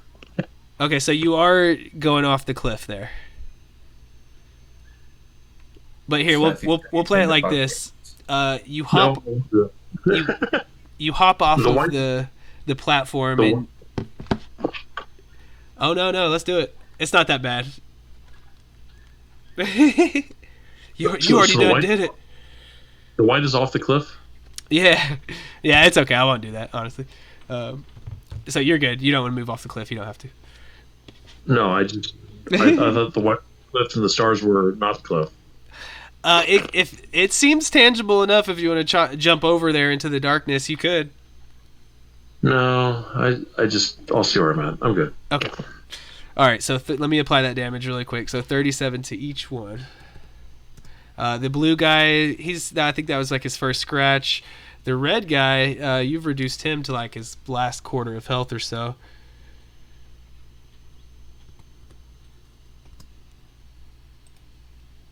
Same for the green guy. After Krim's devastating blows, he is very hurt. That's the one who's the most injured now. And the orange guy is kind of taking his first blow as well. So that was to all 5 enemies, though, you were saying, right? Even the larva mage. And we could just say that your last one would have been towards the larva mage, which would have been a 20, it looks like. So that would have hit him, too. So no questions there. So let's go ahead and... he's looking hurt, but not, like, devastated. And if that's it for you, Tordek? All set. All right, Datterkin. All right. My displacement comes back. And you said green is now looking the most hurt? That is correct, yes. All right, and that's I going to have be the advantage one. on him. Cool. That's the one I'm going to attack. It's green, and that'll be for 16 damage. And then the next one is going to be for 21 damage. Okay, so with the second attack, he is dead, if you want to give that a little flair. Yeah, I absolutely do. I'm going to first chop down with my first one, maybe cut off a limb, and then the second one's just going to slice right through his middle. All right. Thick green ichor just sprays and dissolves into the inky darkness. And since you're a little closer... What I want to do with my movement, I'm going to go up here, and I'm not going to leave him by himself. So yeah, I'm going to go up here with these other two, because I feel like Krim can handle that one. Okay, so as you move into the darkness there, go ahead and make me an intelligence save. But this is not... What? Am I stepping off the cliff? I thought No, this was right next to no, these it's guys. because you're stepping into the darkness. You were kind of borderline before, but this time you're definitely in it. So you just make me an intelligence save if you don't mind. Does my Sunblade not... I will, but does my Sunblade not dispel the darkness? Is it magical or something? Right. Yeah, it's not normal. Definitely not normal. You're also blessed. Yeah, I'm blessed. Thank you. Hashtag blessed. Okay, so as you step into the darkness, you succeed on the save. However, you do take it. It'll give you half damage still. So I'll go ahead and roll the full thing, and then we'll have it. Oops, I forgot to slash. My bad. Okay, I thought that this whole thing was dark. I didn't realize this was light and this was dark. Yeah, so y'all just hadn't really gotten close enough to it yet, but I definitely did mention it at the start, how it's like the inky blackness over there. But of course, I'm not going to... If I take damage, then I'm going to move back, and they're welcome to take their op attack. So the way it happens is at the end of your turn. So unfortunately, you'd be stuck right there for now, but it wouldn't happen to you again. You could move before it would happen again. So it'd be 14 after having, as Krim said, as you realize that this darkness, as I said before, is totally not normal, and it's actually a rift from the far realm that's just like leaking into this whole dark hold, forcing those changes that one of your other party members may have noticed. So there you have it. Yep. Cool. I'm guessing that these guys are probably immune to that, so I wouldn't have noticed them being damaged. No, and it's psychic damage if that matters to you at all. Okay. All right, and well. All right, so now the larva mage, he tried to cast a spell and was pretty easily turned away, so he thinks he'll change his tactic up a slight bit, and he just moves in towards Earl and tries to grope him. Don't think a 7... Gross. Or does it? No, AC 24, so a 17 will not hit you. Actually, I'm going to move... Sorry, he has a 10-foot reach, so I'll just move him back a square. As he tried to get you and failed. Okay, that's it for him. Quick and done. Earl, are you going to clap back? Yeah, I'm going to cast a spell on him. DC 23 int save, and if he fails, he's incapacitated. Oh my goodness. I passed, believe it or not. I got a freaking 20, and he's got an intelligence of +4, so 24. Okay, and then so he'll take half of that, like and my a- wife's gonna do the same thing. Okay, so another one. This one I am 17, so it looks like he will fail. 21. Yes. So he'll take 26, and he's incapacitated, and that will be my turn. Okay, so only problem with that is you realize the psychic damage does absolutely nothing to him. That's fine. That's totally fine. Just trying to incapacitate him. Okay. That's my turn. I mainly only deal psychic damage, so this is gonna be a rough one. There'll be other enemies too. How about? I guess he'll go ahead and try to clap back at you. He will. Isn't he incapacitated? Oh, that's true. Yeah, because It's a legendary action. it is. It would Legendary be. action is still an action. Yeah. Let's see. Because with incapacitated, he can't take actions or reactions. This has action in the title, legendary action. Yep. So yeah, I'd say no. Until You're the- right. Until the start of my next turn, then he's fine. Okay. Damn. He's not gonna get to do any of his legendary actions this round. All right, Krem, you're up. There is some warmth coming off from the Durkan, so I'll take a step to feel it again. You gonna go into the And, darkness? Is it the darkness here? I One step. I didn't call it earlier, so I would say no. Alright then. And I will start hacking away at this one. Okay. Yeah, if anything, you can see what happened to Dad Durkin, and you can reason that, like, hey, I'll kind of step in the stone, not the darkness. Yeah. So yeah, four attacks coming at you. At the orange fellow. All right. Of course. He's got a pretty. That's sad. That hits. Yeah. So we'll keep it all. 29, 29. Got it. 2, 4. 21. Okay. He's still alive.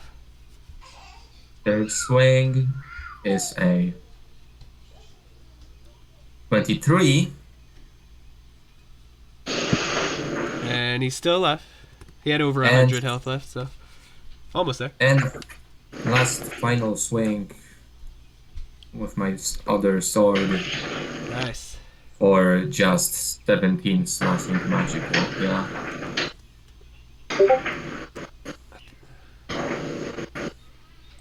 I'm trying to see. Oh no, I didn't do it. My bad. No. That should be all the damages though, right? We can add that up. So 30, 51. Oh, okay, sweet. That was a quicker way to do it. Yeah, that's it from me. Okay. So he is still alive, but he's very, very hurt. Chipping away at him. No problem. Okay. Awesome turn. How about you, Draven? There's a small drawing right to my north of position. Is that anything? I think that's the coffin. Yeah. So here, which one of the individuals is more damaged? And Datterkin? Okay, you're coming through very scratchy, but I can barely hear you. I would say out of the blue and the red is like very hurt, where the blue guy is not so much. Firebolt, Firebolt in the blue? Is that what you said? red. A firebolt in the red, okay.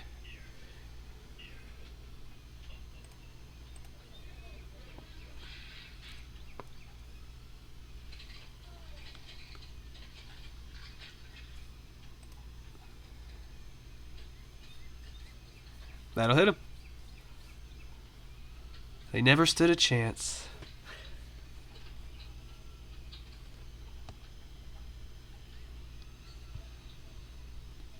All right, 32. That is almost enough. He's on pretty much on death's door at tier 4, and you just have to flick him. He'd be dead.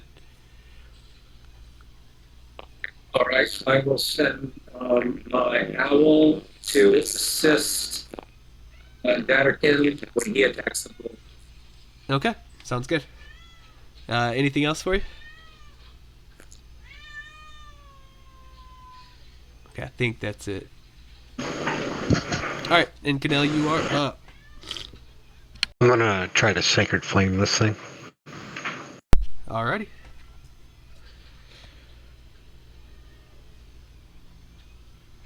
I ignore the fire damage. I should unclicked it. Oof. Just 19. So deck save is a massive failure. I don't know if it's immune to radiant or anything, but it's radiant damage. He does not seem to be immune by the way it takes the blow and starts to claw at it, like eating at its flesh. Seems to be hurt with that. So 19, he is still alive though. Alright, that's all Enkin will do this time around. He'll just try to maintain concentration on Bless. Okay. And looks like it'll be their go, even though they are pretty screwed. Although I think I forgot to do their saves earlier, because they did have a turn where they were slowed. So I guess I'll just do that real quick. And what was the save for that? For the slow? Wisdom. No, it was the DC though.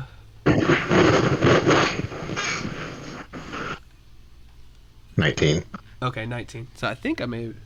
No, damn it. So the first two fail, and the last guy, he fails too. So they're all still slowed. All right. Seeing as the owl hasn't done anything really, he's not going to see that as a threat whatsoever, or even an addition to y'all's party really helping in any way. But perhaps if later he might. So he'll just go for Dedurkin. That's going to be two of them. Were you the one that has the disadvantage? Not anymore. Not anymore. Okay. Well, a miss anyways. Looks like a 13 and a little higher, but a 16. Very poor. And you see this like shambling, almost corpse at this point, try to hit you, Krim, and a 19. Yep, that's it. Okay. This will be bludgeoning, so you can half it, of course. But you're looking at what, 8 damage?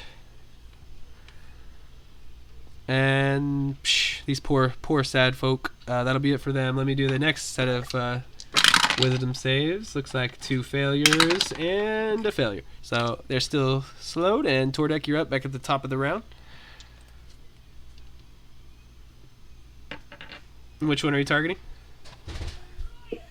That's a disadvantage attack on red. Okay, that's a definite hit. And he's dead, if you want to describe that in any way. So my hammer comes flying, circles around his head, bonks him on the knee, and he goes away. It's like it has a mind of its own. Be a non-thrown attack against blue.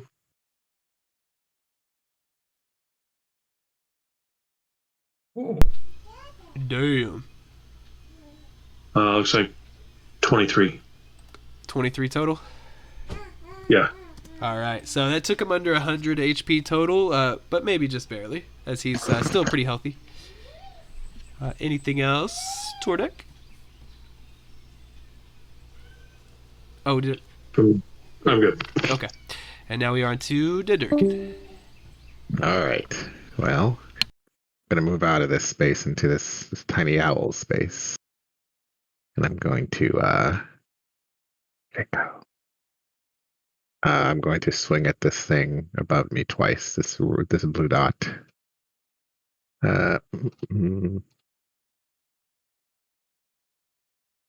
That's for 16 damage, which I think it hits 29. And the next one is for 16 damage, so 32 damage total will be my turn. Alright. And both of them will most certainly hit. That'll end my turn. And it looks like you moved out of that darkness, I see. Thought about staying in it. You know what? I'm gonna move back in it because I'm not comfortable sharing this space with this owl. It's looking at me funny. You could. For real? Yeah, for real. Go ahead and make that intelligence save. All right, just what he would do. So I'm just gonna keep to the character here. Plus bless. Okay, so So you definitely 32. saved. So you'll just take the half of the psychic damage.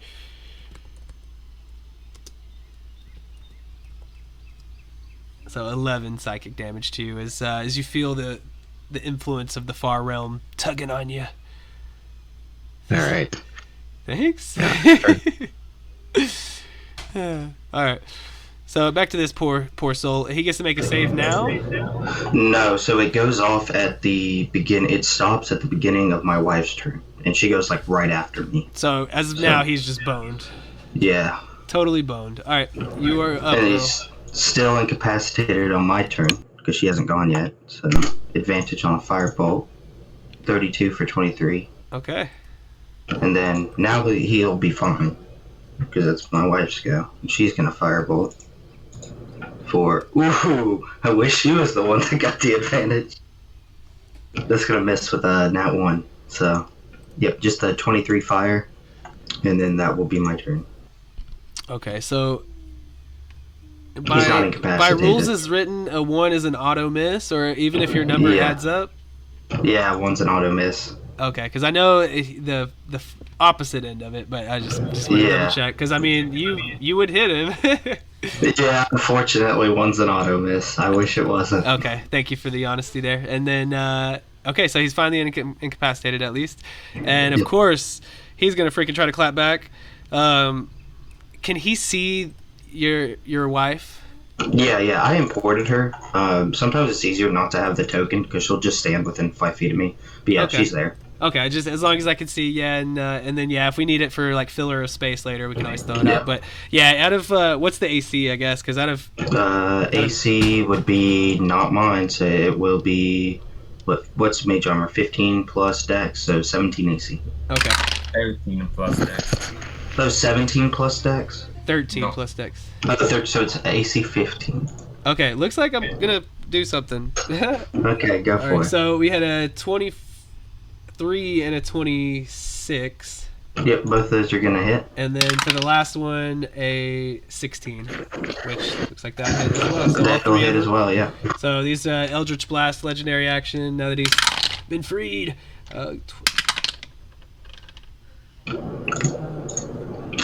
She'll shield. So I don't know. I think only 2 of those hit. Okay. So then that's 23 and 26, but not the 16. okay. I'll just re-roll. I was like halfway through rolling damage. So just 2 of them are hitting or 1? Yeah, no 2. Just 2. Okay. So it'll be 17 force damage to your lovely wife. So that takes away all of her upgraded HP from Hero's Feast, so she'll take an additional 6. So yeah. Okay. And then we're on to Crim. Looks like. Okay. Time to keep hacking at the orange dude. 18 hits, though, I Sure think. does. Yep. 27. He is dead. If you want to describe that. One swift slash across the neck beheads the creature, and all that's left is a third-degree burn on the neck. Yeah. It like almost started geysering out this thick green ichor, and then it just kind of stems off as like a little poop. All right. Anything else? I know you got it. Yep. Still have a bunch of stuff, though. In here. I'm gonna do a little bit of maneuvering, whatever you call it. I'll crack my whip at this guy from this distance. So, 31 to, that's the wrong one, but the modifier is the same. And So I missed looks what like you had said before. That you have a reach with the longsword as well. no, it was meant to be the whip. Oh, okay. Sorry about that. All right, so that'll definitely hit. So 16 damage to this guy. All right. He's been hit a couple times, but he's still alive. Might as well keep hitting him with this whip. Why not? 35 to hit with another 16 damage. Cannot avoid it. And one final hit. Why not? For 25 with 14 damage to him. Okay, all definite hits, whipping him down to not as much at all. He's about a quarter health. He will use one of his. Are you ending your turn right there? Still have a bunch of movement, so I will get my ass over here. Okay. All right. So instead, he will just continue his assault on Earl's wife. I guess so. He is going to do a slam attack using up the last of his legendary actions. So that'll be. He has reach on that. Oh, and I rolled something about your wife, man. I'm sorry, but she wants to be hit. I guess. 27 to hit. Yeah, that'll definitely hit. Okay, so it's going to be a couple things. First off is some damage, of course. You will take, or she will take, 9 bludgeoning damage, and then she needs to make me a Constitution save. Okay, so that will be this -1, so 19. Same as mine, but she doesn't have the blessing of protection that I have, so it's just a 19. She takes 9, so she's down to 61 hit points. Okay, and as far as the con save, looks like that is in her favor. Yay! Even if just barely. I'm okay with that. And how about you, Draven? We'll move on to you. Not too much work to do. I still got a concentration spell, so I'm just going to do the firebolt. Is my voice better? Much better, thank you. Gotcha. And who are you targeting? The blue one, in front of the Atterkin. Yep. Got to save my allies. Gotcha. So that is a definite hit. It looks like I've definitely been bloodied by now, but getting closer to a quarter health left there. And I will use my owl to give the next person who attacks the blue one, a blue dotted one, advantage. Gotcha. All right. Good turn. And then my turn. Keeping the party blessed. All right, Incanel. Sacred Flame. The creature up here to the north. Okay, so let's see that dex save. I think so. With being slowed, how does that? It's affected, right? Yeah, I think it has disadvantage on the dex saves. It probably won't matter anyways, but it definitely fails. -2. Okay, so still fail. That's all Incan will do. Okay. Definitely whittling it down. And then it's actually, I have it on the GM layer now, but it's actually its turn, so it will... True, right, yeah. It just can't be another concentration spell, so if you wanted to use something else, you could. Alright, so he will... I'll just roll a d4 to see who he attacks, and the owl will be 4. Okay, it was a 2, so that'll be on Krim. He just tries to slam you with this one measly attack that he can do. Looks like he will hit, though, with a 21? 22, actually. 22. Let's see, some bludgeoning damage. Of course, it'll be halved.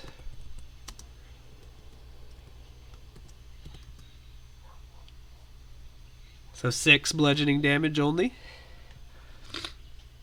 And it will get to make its save, which... the save was a 19, right? F's sake, I got 18. 19 is correct. All right, so we are on to Tordek at the top of the round.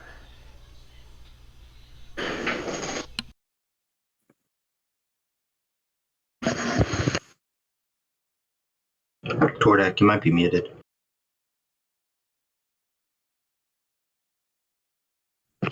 Yeah, it was. So 32 to hit for 15 damage. And this is against our blue friend. Yep, I took the advantage on the first one. Okay, and so it's the 18? No, it's a 15. Oh, okay, sorry, 15. Go ahead. And so he's still alive. You're going to clap back one more time. 17. For 17, that is actually on the freaking head. He had 32 left, so you just took it. You want to flavor that at all? Another guy gets pooped in the nose. Oh, that hurts. Ain't nothing like a jab. As he's totally dead. And I guess let's... Okay.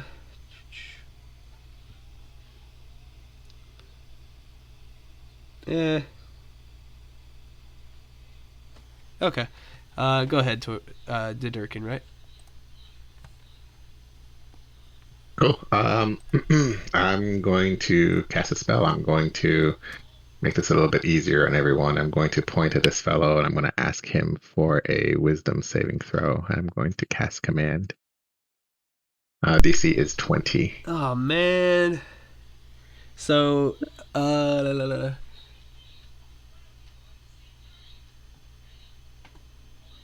doesn't say anything about being charmed or anything, eh? No. So it looks like you were successful on your command. All right. My command will be to approach, which means that it's going to use its turn to come towards me, and if it reaches me, it's going to stop and end its turn, and that will be my turn. Okay. So, so it will do that, and then your spell will pretty much be over. Is that right? Yeah. Yeah. Once it does that, it has to end its turn. And so it could be a one-word command, though, eh? So you just said approach. Yeah. Okay, gotcha. All right, cool. And it looks like it's its turn, so it will most certainly approach. Anything else? Well, I mean, it's its turn, but no, nothing from. Okay, I was just seeing if you had a trap card, as Krim would call it. Oh no, that's an action. That's all I can do. Okay, and unfortunately, that took up its action. Yep. Cool. I'm gonna firebolt it twice. 18 and 21 to hit. Yeah, I had a plan there, but it just went to poop. All right, so 46 total. Yep. I guess technically the honor will belong to Krim, probably, because I'm not gonna short HP on this session really. It has 1 HP left. Anything else for you, Earl? Oh, it's your wife's turn actually. My Right? wife did the firebolt. Oh, she did the firebolt. Okay, so Krim, do the honor, sir. I sure will try. Literally 1 HP left. Just hit it. AC 16. Looks like you got it. Yep. And as you smash it down, it kind of disintegrates into like a swarm of insects, and you're disturbed to see them try to flee away from you. This is more roleplay than anything else, and of course you could all take an opportunity attack on that swarm of insect as it tries to flee into the darkness. No, I'm good. That's a hit. Out for sure. Just look at it. Okay, so yeah, you guys seal that very quickly between those fiery, explosive slashes, and you stomp the bugs down to nothing. Just so you know, cool thing. It probably would be more for like an actual long-standing campaign or something that you could do something cool with this. But if the creature is not squashed, it returns back to the larva mage form in like 24 hours. So you prevented that. He's now most certainly dead, and we will exit initiative. And I myself really need to go to the bathroom right quick. So let's take a quick, just 3 or 4 minute break and meet back here. Yep, sounds good.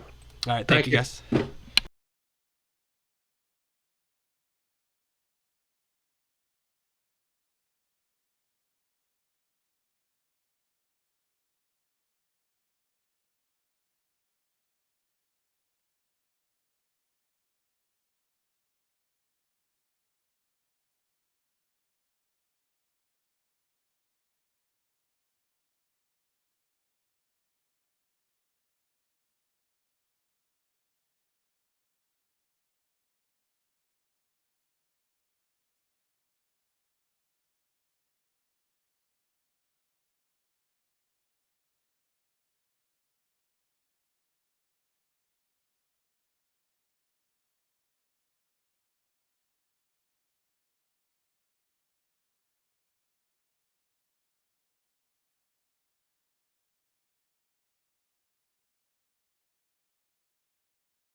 Alrighty, I see you got a few of us back. Waiting on 2 more then.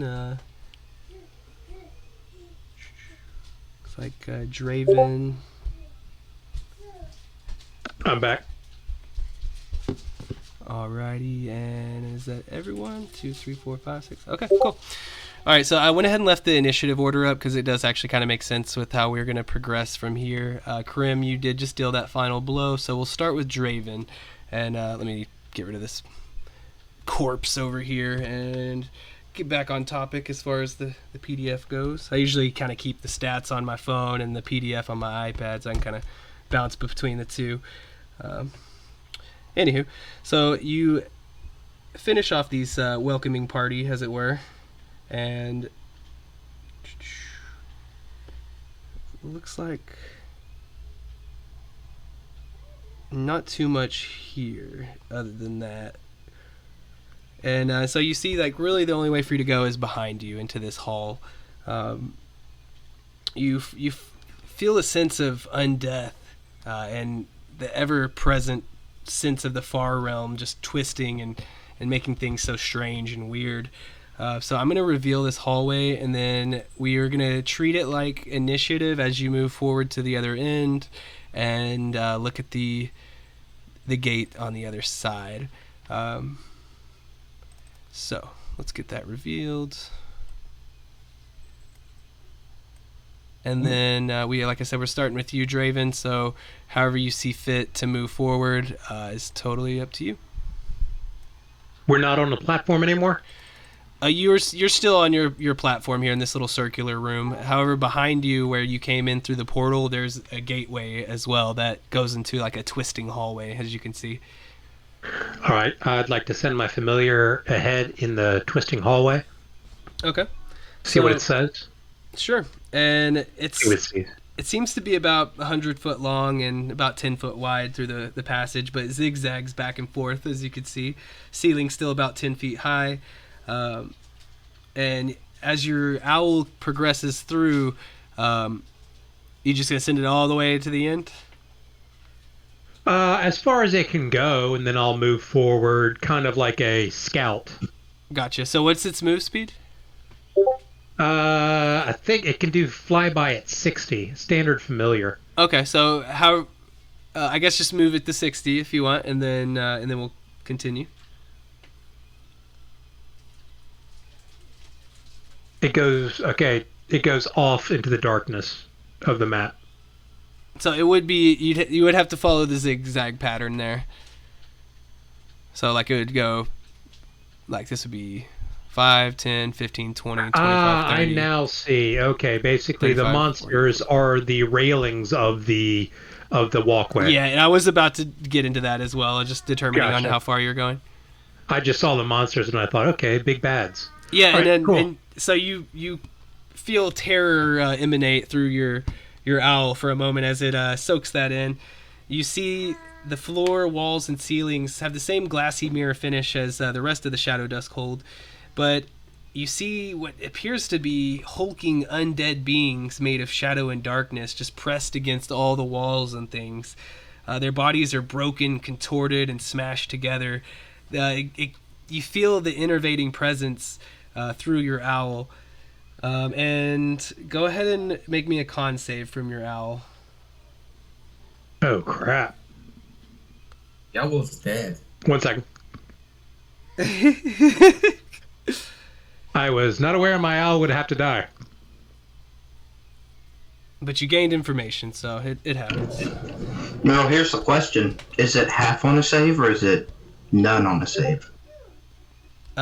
If you save, it looks like you would be good.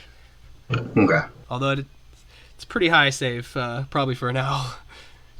Yeah, it's dead. So its hit points are reduced by 4d8, but I mean, is there even a point to roll in it?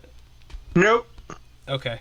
So as your owl reaches its extent of movement and relays the information, it suddenly just goes dark as you feel the life just leached out from it by the effect of the hallway. I share this with my companions. Now, do I, as a wizard, basically looking through my owl's eyes, do I know what caused this effect? It seems to be the influence of the far realm on this hallway. It's just like a presence or an effect of these Nightwalker beings being here. They're not monsters to fight. They don't seem to move or anything like that, but they're certainly having a presence here. It's necrotic damage. And I will tell you this, though, that right before you get the last fleeting images from your owl, it seems like towards the opposite end of the hall, it almost like ducks down with the ceiling to be just 5 foot tall. So some of you would be pretty cramped there.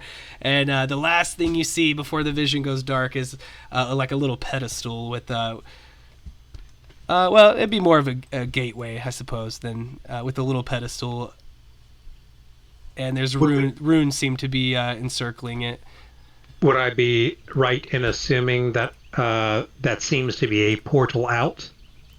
A portal, perhaps, but you would have no idea where it would go. Okay. I share this with my companions, and I'm saying it looks like we're going to have to dash and take damage no matter what we do. Is there any suggestions? Anybody know of a way to get there? Run. Okay, all right. Running is good. You said there was writing? And so your owl went, but you didn't really do anything. So if you want to take your turn now, you can. Okay. You said there was writing? Sure, it makes a little more sense now. Why had you say an initiative? Gotcha. Now, if I take the dash action, can I still use a bonus action? I think so, yeah. All right. Then I will do a dash action 60 feet and use Misty Step to get the last 30 to get up to flush with the arcane runed gate or pedestal. Okay. Well, actually, what I'd like to do is cast Rory's telepathic bond with all my companions before I do this, so they will know exactly what I see, because I doubt I can shout back to them. I think someone already casted that. I cast it earlier. I just don't know if it's gone off yet. I mean, if it's been depleted yet.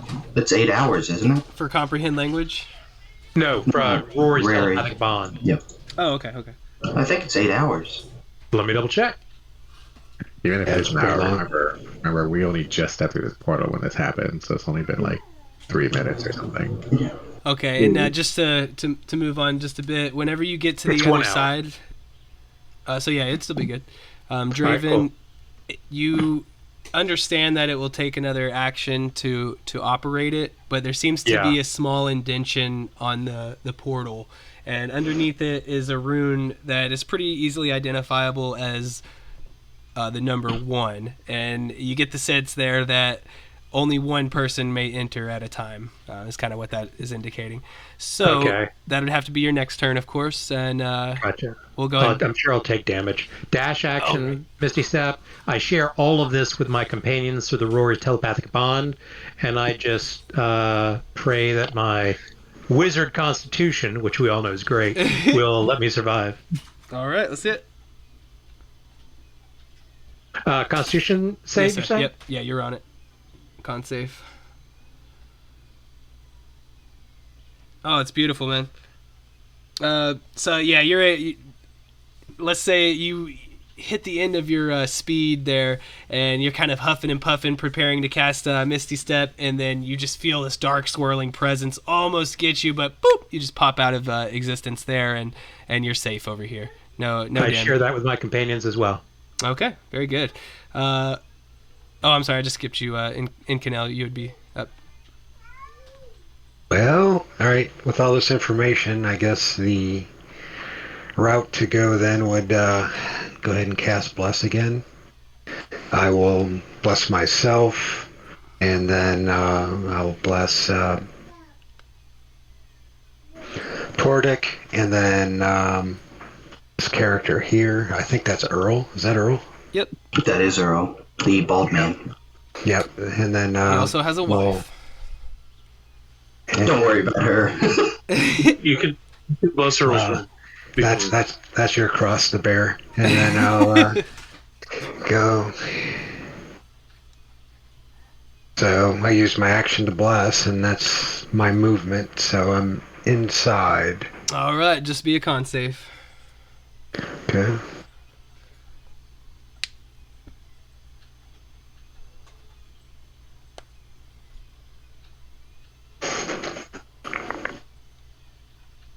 Plus whatever plus is. Could make the difference. One. So whenever it's this close, I like to be pretty transparent. It's a DC 21. Okay. So you. Damn. This functions as kind of like the horrifying visage, I guess, of a ghost, where it does do the damage, obviously, but it reduces from your max HP. Let's see. And it's going to be necrotic, so it'll be 17 necrotic damage reduced from your max HP as well. So just make that adjustment for me if you don't mind. And Okay. then we'll go to Durkin and see how he fares. We'll just throw your owl over here to the side. Maybe, who knows? All right. Here. There. I'm gonna stand right there next to Incanel. Okay, shoulder to shoulder in this winding passage. Yeah, but if I stay here, I'm blocking other people's way. So what I'm going to do is, Oof. so many choices. For my action, I'm going to drink a potion of speed, which will give me another 30 feet of movement, because my movement is now 60. And I'm going to keep going, so I don't block the passageway. 10, 15, 20, 25, 30. Nice. Cool. Good use of that. And then you got the con save? I hope I do. Let's find out if I do or not. You sure do. So you're all good. You feel Incanel kind of shudder as you pass by him. I saw you rolled there again with the con save. To keep bless up. Okay, yeah. Okay, perfect. Yeah, and so you kind of you feel for your friend as you pass by him, but you gotta think for yourself in some way too, and you push ahead, and you feel the same dark presence try to push on you, but you're good. So Earl. Okay, so me and my wife are going to go over here to our two friends. That should be 10 feet of movement. And we're going to cast this wonderful little spell on both of these people. And you can have another d4 added on. On top of whenever you make a saving throw for... let me see. Yeah. Once before the spell ends, so you have a minute. So you can add it on. If you roll low, you're almost there. You can add it on. You basically get it once. You can add a d4 to it for the next minute. And then we see this burly Incanel. And me and my wife are going to use our telekinetic hands to push him forward 10 feet. Give him an extra 10 feet of movement. If he's willing. It's a strength saving throw, but if he's willing, then, Yeah. So, yeah, push you forward 10 feet. Get you a little closer. Man, Earl coming in clutch. And then we're both going to stand, like, right here. And that'll be our turn. Okay, so not entering yet, and looks like Krim. What you got? All right, so fun fact. My default carrying capacity is 870 pounds. With Go on. how heavy is the coffin I'm holding? It said you needed a strength of 14 to carry it, so I'm sure we could reverse engineer some math there to figure out exactly how heavy it is. But I mean, he's probably like $160 or $180 or something. I wouldn't, he's a vampire, so I wouldn't assume he's going to be like too beefy. And then maybe I would say like 400 pounds is pretty reasonable.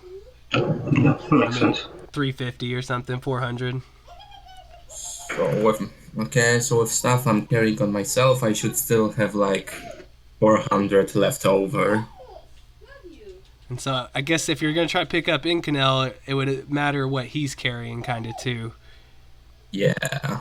He might be over 400 pounds total. And He'll just have to kind of let you know on that one, Incanel.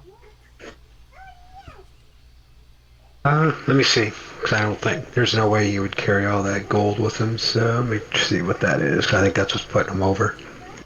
So I'm not sure how much like plate armor or something like that would cost, but or weigh, for example. But sometimes things can add up, I guess. So yeah, 197 and 225, whatever that is.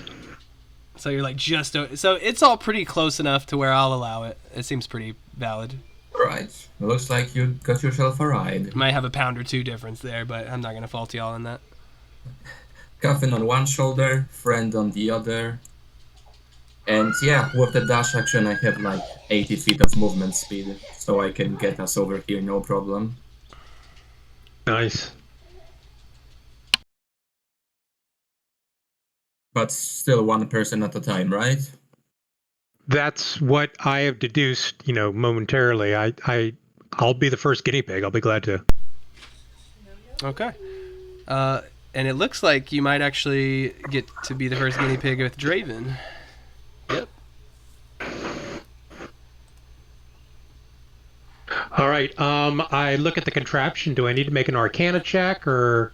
No, it seems like you know what to do. All right. So I manipulate the device and I go through it.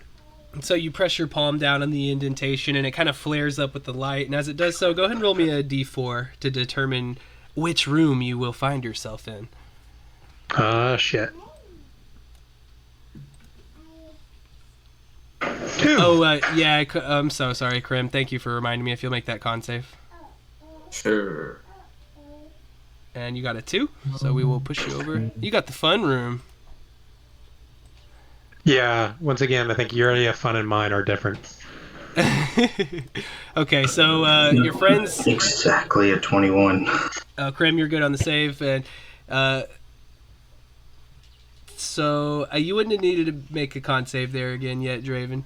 But if you do, we can use that. But so let's give you a little bit of a special treatment here for a second as you warp into the second room. Pretty self-explanatory there. So anytime when y'all enter, there's 4 rooms, all pretty identical in ways, and you'll each roll it. Maybe you'll end up together, maybe you won't. But at the end of the day, you'll probably all be together, right? Probably. I'd hope. Yeah, But okay, so you find yourself in a very special room. The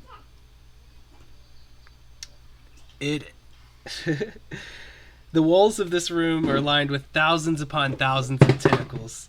Go ahead and make me a dex save. As these things just immediately start to whip out at you. And so you succeed, but it looks like you will take half. Make sure I got that right. And this is going to be psychic damage if that matters to you. So it looks like 9. You'll take 9 psychic damage as all these tentacles all around you just start just whipping the crap out of you, man. But you're able to dodge most of them, of course. All right. To move on really quick, everyone is going to get a pretty good role play opportunity here. But, of course, Draven is first. All of a sudden, though, you get the sense of amusement from around you as you see just tons and tons of eyes kind of popping up in between the tentacles and things. And this strange entity kind of greets you. As it first starts to communicate with you, you almost get the sense that you're talking to like a child filled with like wonder-like joy. And so the presence just fills your mind. Oh, you came to visit, and you want to play? I like the way you just danced. I say, well, I have an owl we could both play with if you give me a little bit of time. Well, It can do tricks. That sounds a little boring unless I could get to use this, my favorite room. This fascinating sensation. I can feel it rolling off of you now as I just gave you a sweet embrace there. Wow, I'll admit I'm new to this world and I don't quite understand that strange sensation that you felt. Can you tell me what it was? Are you talking about the fact that your psychic burst washed over me? Oh, you describe it so well, too, those words. I'm gonna have to remember them, and yes, but what is the feeling called? The feeling I experienced was called pain because your burst actually hurt me. Oh my goodness! And you get the sense that he's not very, what's the right word, sad or reproachful about that. Instead, he's seems full of glee. Wow, that's amazing! What a cool feeling that was. Now, you can do whatever you want. I mean, who am I to stop you? But I'm betting you probably want to, move on from this room. And when you know it, there's a big old chamber just beyond.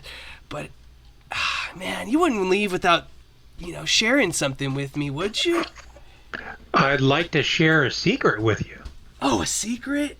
Okay, if you can... Yeah, very important one. Does it have anything to do with that sensation you just named? Was it pain?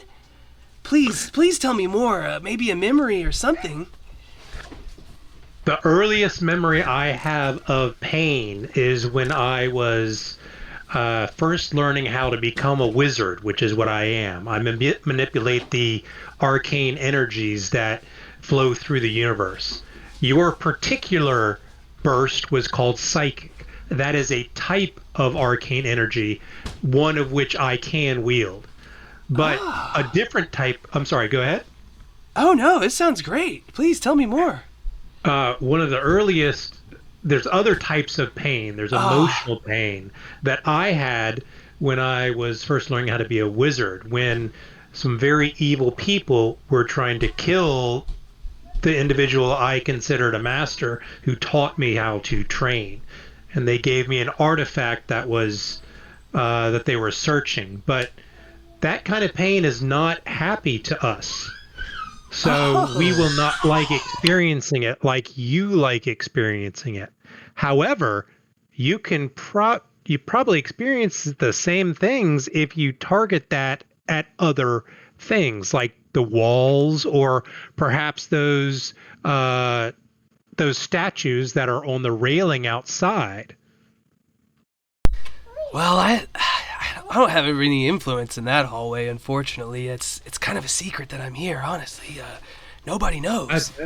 Well, if you were able to get in here and it's a secret, how can you get in here? How could we get out of here and still keep it a secret?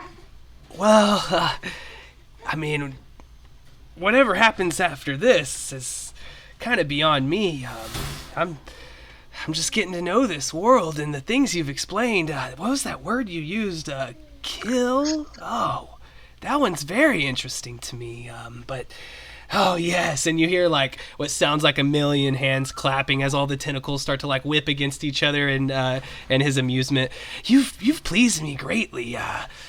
And then we'll just go and jump back to the other PCs now, but you'll be free to kind of move ahead when you want to, of course. All right, I'll move ahead when I'll try and wait here for my companions. Okay, that seemed like that would make perfect sense, as long as it would be within like the next round, I would say. Gotcha. Now, did my Rory's telepathic bond allow me to convey everything I just experienced with my companions? I don't see how it wouldn't. Let me see. I know there was some special effects in this area, but I don't think I see anything about that. Okay. Yeah, no, it looks good. So yeah, you're definitely able to relay that information. Cool, I do. Okay, and then we'll go back to the man at the door. With a little help from your friends, you're right there in Canal. Cool. All right, I guess I'll go forward. Okay, so you got to roll me a d4. You may not end up in the same room. Oh, okay. 1. So a 1, so you will not go into the same room, actually. Which I can go ahead and reveal all these, because the other ones are not nearly as fun as the one he found himself in. But they're still fun in other ways. And so you can move yourself to the very first one if you don't mind. This one? Yep. And instead of flip. Yeah, that's. I was gonna. We'll do that up here as the first one, but. Yeah, no worries. Just so I can keep it matched up. But instead of flapping crazy tentacles, in this room you actually see what seems to be. I mean, your character wouldn't describe it as this, but it almost seems to be like movie projections being emblazoned onto the side of the wall. Probably not a projector here, but it's still the same effect. They just keep swirling across the polished walls, and as you're looking, you see images of pouring rain, blazing sun, and falling leaves passing before your eyes.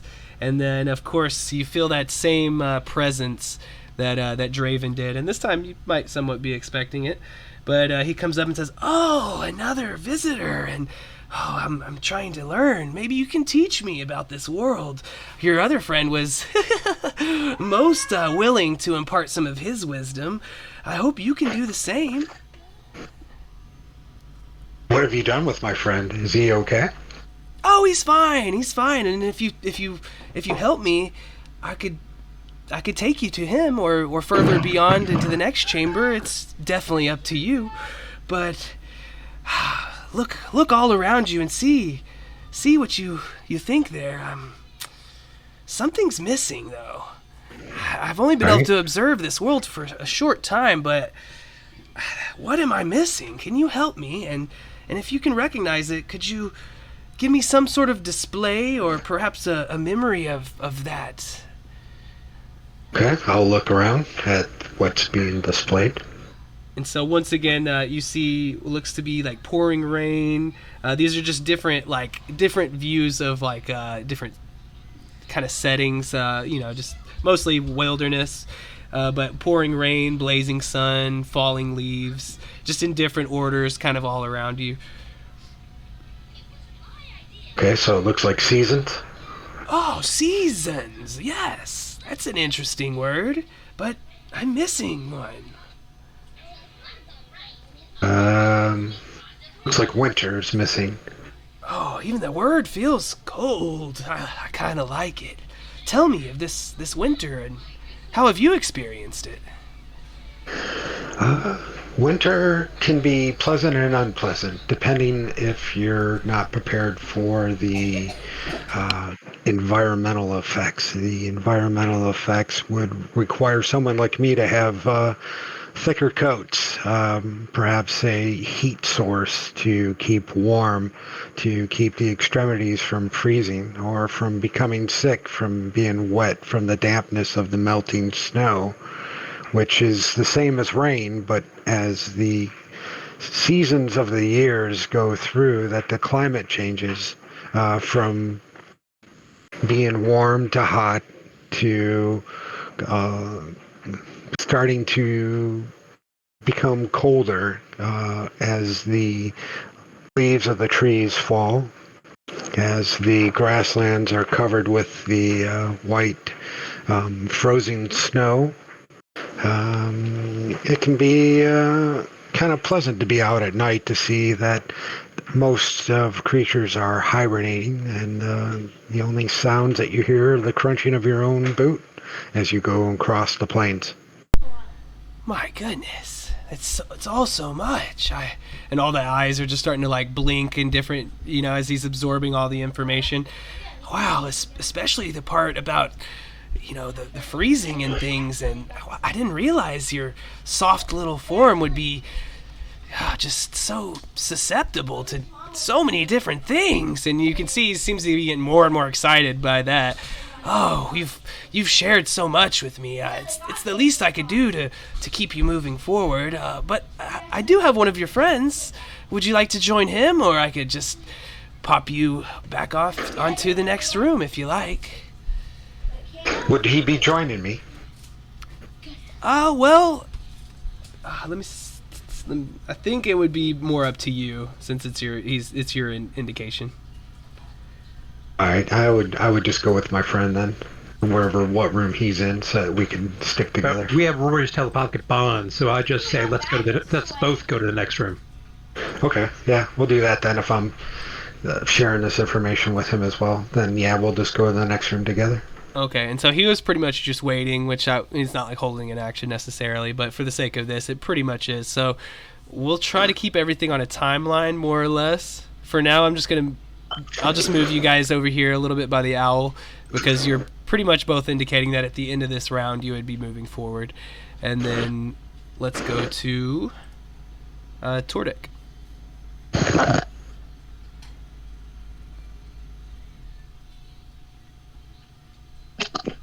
So I didn't get a chance to go last time, so I guess I'm going to try and make it through this time. Okay. So I am going to cast Haste on myself. Gotcha. 5, 10, 15, 20, 25, 30, 35, 40, 45, 50. Haste action dash. It's like 120 feet or something. Woo! Okay. 100 feet, because I'm a dwarf. Gotcha. And then interact the object, will push a button. Okay, so it with this one, it does take the action to operate the portal.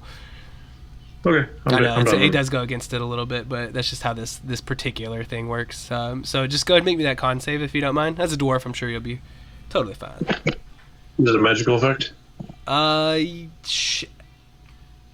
It's not really described as such, but I would say since it's psychic damage, I mean, and it's coming from the far realm, I mean, it's kind of either way. What do you have in mind? I have a Spellguard shield. Fill me in on exactly what that'll do for you. Gives me advantage on spells and magical effects. I'll give it to you. That sounds fair. All right. Well, Gotta I'm get a going to use out roll of it. Okay, so it was 13?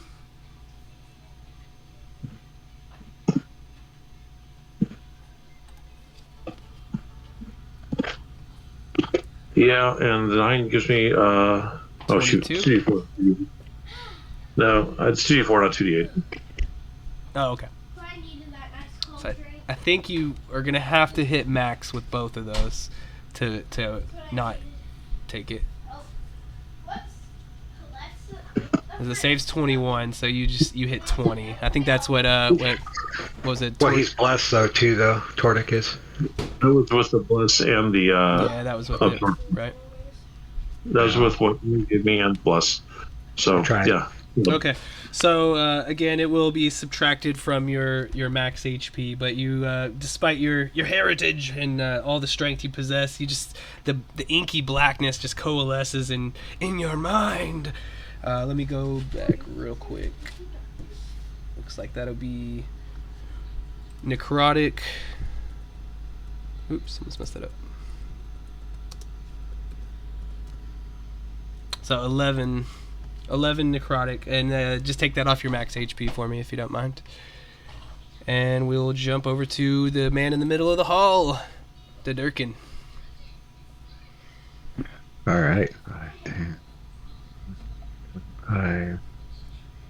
I will. I'll move up and I guess activate the door. Okay, go ahead and roll me a D4 as you just dematerialize. And looks like you will be in the same room as your friend before. And so I would say that at this point we'll say that y'all are still in there until the end of the round. So yeah, you'll do. Yeah, it's both for you, Tordek. And then so you actually would be up here with that one in room 1. Oh, I'm sorry, I moved the wrong guy. There you go. And so you kind of come in just as the entity is kind of like finishing up with Draven, and it's oh well, this must be one of your friends. Thanks. I just learned what winter is. Oh, it sounds ferociously cold, and it seems like there's a lot of cool things you could do with that. Well, since you're here, I gotta know more. What's your take on winter? Feed me the info, please. Winter is cold. Oh, good. How has it ever affected you, though? I gotta know. It makes travel difficult. The road's slippery. A horse can never find its sure footing in the snow and the ice. your friend mentioned things like that, but you're shedding a little bit more light than on some things. Good. Tell me more. One more thing, please. Nothing like having a warm cup of ale in the winter. That is a positive thing. It allows you to enjoy the comforts of home. Oh, well, yeah, I guess that's pretty good too. Thanks. I feel like I know all about winter now. Well, I told your friend there he could go to the further chamber if he wants. Are you gonna go with him? I'll go now. Are you letting us through? Of course. Yeah. Very well. All right. So that was pretty simple on that one because he had already done some of the legwork there for you. But you're able to freely to bump onto the next room too. And so far everyone's together, which is good. And how about Earl and his lovely wife? All right, so my wife's gonna go first, and I'm just gonna draw a circle for her. That way it'll be easier because but I'll do some mechanics that will not take long. So she's gonna move 30 feet. What's that? 5. Oh yes, you got her token out. Okay, yeah. So she's gonna run in. Can you give me access? Yep. Yeah, I'll do that right now. Essentially, we're just gonna shove and push each other for an extra 5 feet. Okay, I think you should now. Yep. So she'll move there. She'll pull me forward 5 feet. I'll push her 5 feet. She'll move 10. Then she'll move 30. What is love? Ain't nothing but a heartbreak. Yeah, and then we'll jump through the portal. Okay, so that would you didn't do an action? Action to dash. Yeah. So I gotta sit here. Yep. Okay, and then so I'll need the con save from both of you. Okay. Hers is just one less. Hers will be the second one. Okay. It comes through. Okay, so 21 nice. and 31. Perfect. Hit it, nail on the head. You both saved there. Awesome. As you join your friends, and so now let's get some teleportation going. So that's the top of the. Is that? No, we're not at the top yet. So we got Krim and Draven and Incanel, and then so Incanel, I will give you something special that I'll get to in a minute, since you're kind of like on the edge of the order the way it worked out. But so just you probably won't get to do much on this next turn, but then you will later. I'll make it up to you. So anyways, Krim, roll a d4 for me if you don't mind, as long as you're trying to go through. Okay, so we got a new room. Krim, look at you. All right, so as I said, you're in a new room, but it is pretty identical to the first one that was showing the seasons. However, this one, as you would imagine, is showing something different. And man, when you know, it looks like a lot of these creatures you've killed, Krim, definitely. You see images of marching goblins, floating flumps, and other creatures passing before your eyes. All sorts of a menagerie of things. And then you feel the presence of the entity, which of course you're already somewhat familiar with through the communication between the party. And he says, oh yes, another one. And oh, I have so much to learn. Now, I'm trying to learn about the creatures of this new world, and you look like quite a fascinating one yourself. But look at all these things. There's countless more that I don't even know about. Could you, perhaps, tell me one fact about a creature that I don't know? Could be something you faced. You could perhaps show me a trophy even. That would be... I love hands-on learning. There are many dangerous creatures in the world, and I've faced many of them. So far, always coming out on top. Oh, I can see. Go on.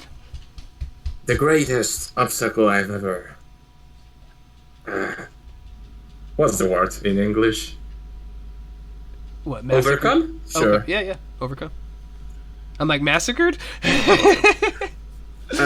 Might as well, because the greatest obstacle I've ever overcome was a certain greater demon my former teammate summoned and lost control of. Oh. It was a big, winged, humanoid creature. Don't really remember the details, but it was really powerful, both physically and in terms of magical prowess. When the warlock lost control of it, it went rogue and started attacking us. I went ahead and faced it head on. That is amazing. So what you're telling me is that there's creatures that aren't even from this world, and I'll admit it. I think I may have even ran into a few different things that kind of resemble that description. But you're telling me some people have the ability to call them forth, and then you use the word control? He lost control? From what I've gathered, it was a special spell that, as long as he is able to concentrate on, gives him ability to give commands to the demon, which is what the creature was called, I think. Demon. Wow, I wonder if maybe one day I could do something like that. Wow, that's a fascinating creature. Wow. Could you tell me just about one more creature? As there are many evil and dangerous creatures, there are also some good ones. Oh? You were interested in creatures from different planes. So how about the plane of Feywild? Ugh. Where... No? Oh, I'm sorry. It's just the sound of that word sounds very unappealing to me. I will have to agree with you. But go on. I could only use the information for my own benefit, I bet. What kind of creatures are in the Fae? Yes, I had a Fae friend. Her name was Nettie, and she was a small fairy. And although she was small, she had more strength and brawn than most people from the plane I'm from. She wielded a giant axe, and together with her we slayed many enemies. I wonder. It's been a long time since I've seen her, though. I wonder how she's doing now. Yeah, that sounds pretty wonderful. I don't even know what it's like to have another person around looking out for you. What would you even call that? Friendship. Oh. Camaraderie. Would you be my friend, Krim? Maybe he doesn't know your name yet, but... Sure. What's your name, friend? Well, I don't really have one. What would you call me? Does he have a physical form or something? You see like 100 eyes just blinking all around you and like some pretty tangible darkness. Seems to very much be a creature possibly from the far realm or elsewhere that, and as he had mentioned to your friend earlier that you would be aware of, he's kind of here in secret in some ways. I'll call you Void, because that's what you are. Void. Wow. That is a good name. I was thinking Lloyd, but Void is way cooler. You're right. Well, hey, some of your friends are moving on to the other room. Friends! Now I actually know what that means. Cool.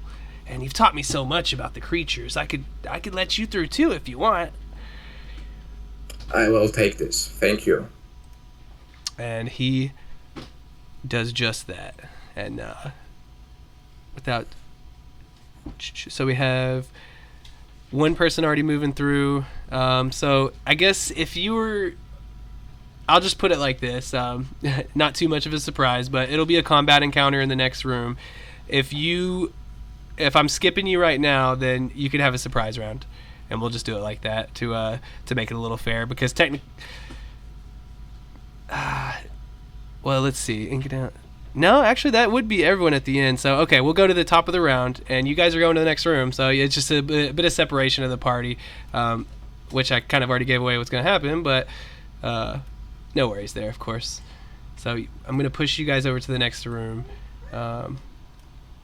We'll just say you'd start over here, probably in the little corner, and I'll reveal that in just a moment. And then we'll get a quick description, and I did skip y'all there, so we will not actually do that. So after Krim, it will be Draven. You'll get to go in a second. Sorry, I had to roll that back a little bit, but I No worries. I didn't expect the division. Always expect the unexpected, eh? Right, so you can kind of tighten yourselves up or move very slightly. I wouldn't really move yourself much, honestly, from where you're at here, because you're really just materializing on this other side of the room. And, of course, your friends will catch up momentarily. But when you come into this room, it's a circular room, as you can see. And these circles in the middle are half carved and painted columns. Kind of forming a little circle there, and in the middle you can't really see because of this massive ass creature there, but she's sitting on a pile of bones, and it seems to be somewhat made into a throne of sorts. You can't really see the images. You'd have to get a little closer, I suppose, or at least just take a second to look when you're not in danger, maybe, to see what was painted on the columns. But what you can see just by looking at them is deep claw marks all over them. Of course, the bone pile there seems to be made of humans, dwarves, elves, dragonborn, anything you can think of is kind of there. It looks like it used to be a throne pretty efficiently, but now it's just like crumbled down into a pile. But that doesn't bother her, as she's still just chilling on there. And in the air all around you, it seems to be kind of like ink dropped in water, just kind of floating of its own accord.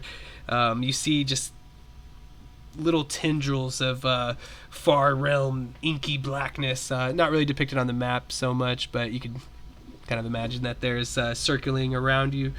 Probably wouldn't matter unless you decide to fly up in the air, then you may end up dealing with that, but we'll see.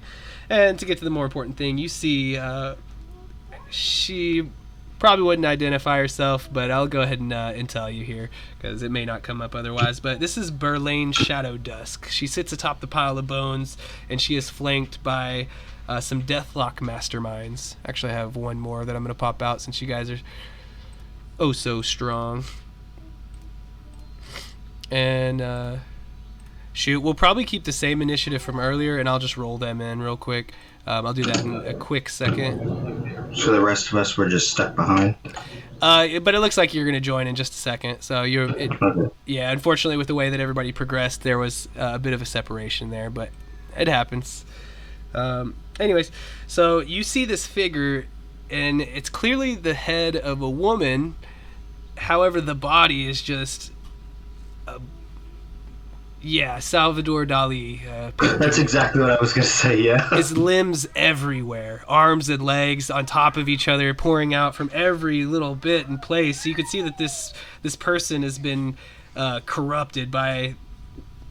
There's not as much backstory to this, that unless you know... Yeah, I think you just have to play a little more to learn some of these details, so I don't mind throwing them out there. But you could see how this woman... her body and mind have completely crumbled under the influence of the far realm. She's was doing experiments on other creatures and herself, as you can see, and now she resembles the head of a young woman with the body of an uncountable number of limbs. And she has 2 mouths, as you can see in that image, though. I just found that online, but it fit like perfectly for the way they describe her. I was like, that's cool. So anyways, yeah, that's that. And she kind of acknowledges that you're there, and you hear her muttering like just a bunch of stuff, and she seems very detached from like the actual situation at hand, but she just keeps as the fight will play out, she keeps mentioning her experiments, and let me see the way they...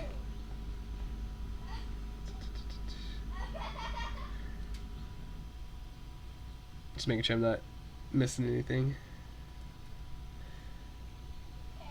Okay, right. And so, yeah, as she's, as we'll go into initiative, of course, she keeps just yelling about things, about, sometimes it's like, oh, the things I've done and seen in the far realm, what more will I accomplish?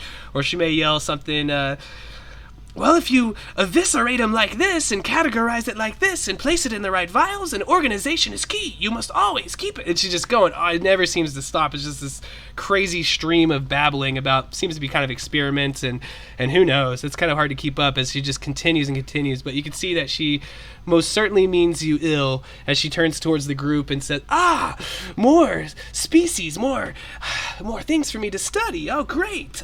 Let's see what we can do with these. I'll cut this one and chop that one and put this one in a vial of acid, and this one will go frozen. And she's like thinking of all the ways she's about to try to experiment on you guys. And so with that, I know I'm kind of dialing it back a bit.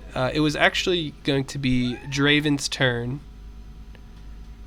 So you can act however you want in combat. I kill everything. Yeah. And I'm gonna add their turns on right now as you go. Cool. I mean, just to recap, we're not getting the sense that these are evil entities bent on destroying and killing us, correct? In fact, it is quite the case. These are most definitely horribly evil, twisted, demented beings. Well, then, that changes things, don't it? All right, so I'm all out of 3rd level. And this, I'm sorry, the statue in the middle, it's not a statue, it's an actual entity, right? Right, that is Berlane herself. She's as large as you can see. She's large size, and bunch of limbs. She wants to kick you. All right. I'm trying to see any template. 40-foot square. That works.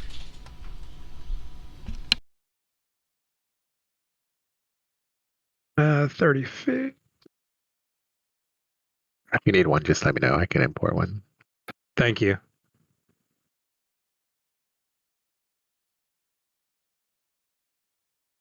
You know what? I'm going to do something that may be terrible.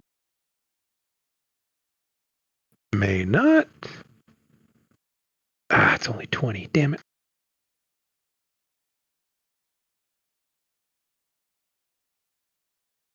Yeah, if you have a 20-foot template, that would be great. Square? Square, yes. It's there. I heard you muttering. Yeah, sorry. That's good. I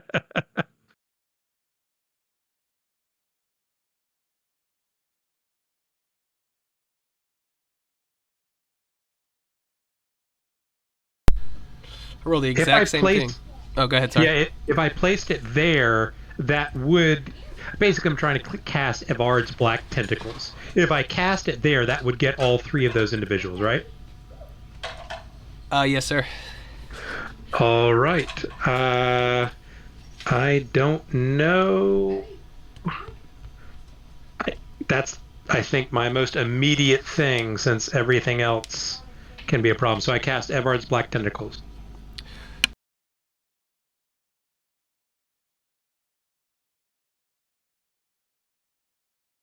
Shall I link it?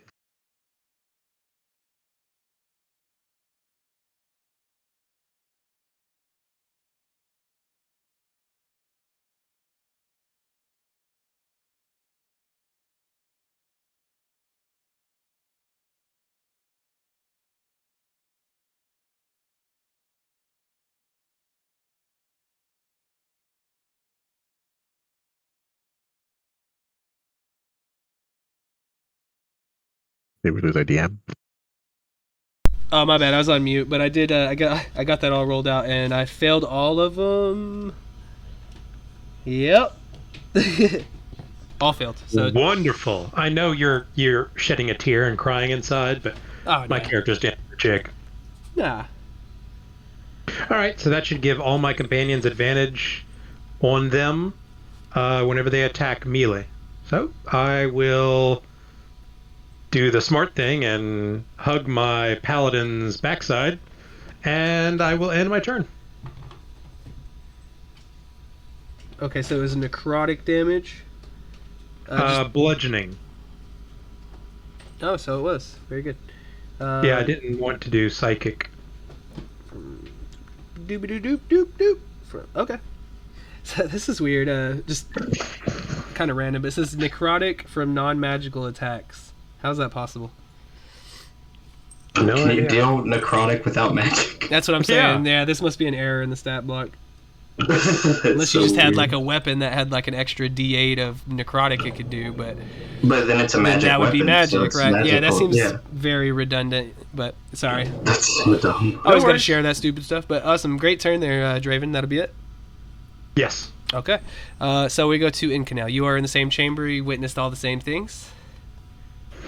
All right, so as a bonus action, I'll go ahead and cast Spiritual Weapon, and I'll put it down here. Let's see if we And can. I'll try to strike this guy. I imagine a 16 probably doesn't hit. So was it the smaller guy? This guy down here, next to the corner of the... That actually will hit. They have mage armor automatically cast on them, but you still hit. For 7 force, and then I'll try to Sacred Flame him as well.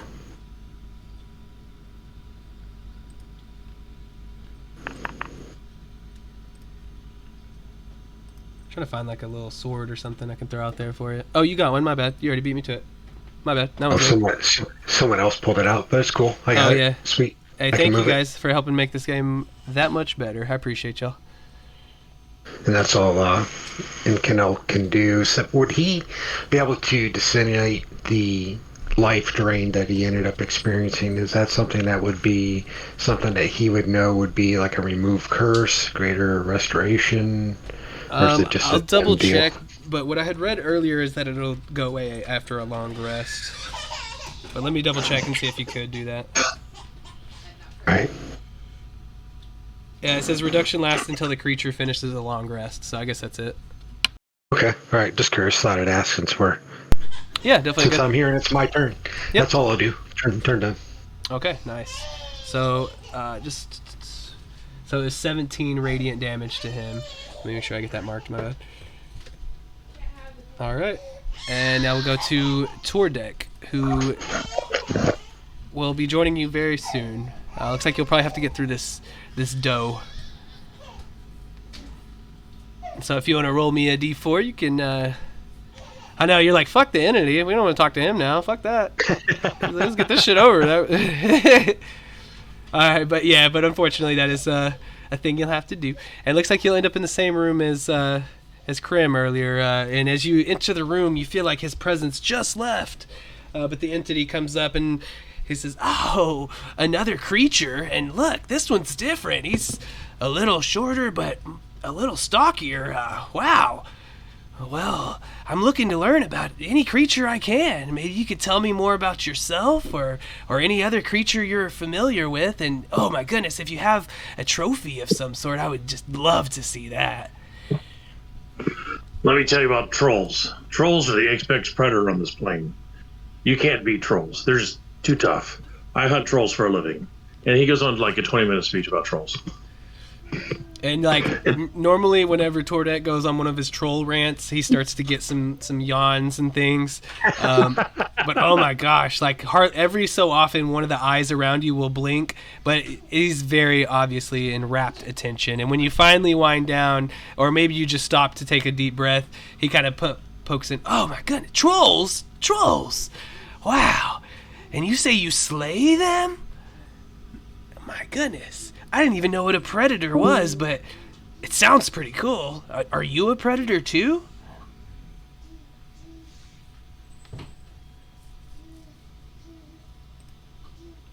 Well, no matter. It does sound like a pretty cool thing to be, though, but... Well... Sorry.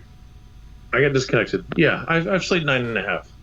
Oh! We're- A predator of trolls. And if they're the strongest and you're killing them, then you must be even stronger. What a good day. Wow. What's one fact about a troll that you could just tell me real quick? I want to make sure I remember. Always bring fire. Fire is good. Fire. Unless they're fey trolls, then it's force. Okay, fire or force. Oh, that must be more of that pain stuff I learned about earlier. Well, If you do, sounds like you might be needed beyond. Do you want me to send you further? Sure. All right, and of course he will do so. So I would say your next turn you could start there, and that would, unless you just, I mean, that'd probably be best, because then it's like you don't get targeted or anything, because that wouldn't really be that fair. So we will go to the Deathlocks themselves. All right, let me just come up with a cool plan.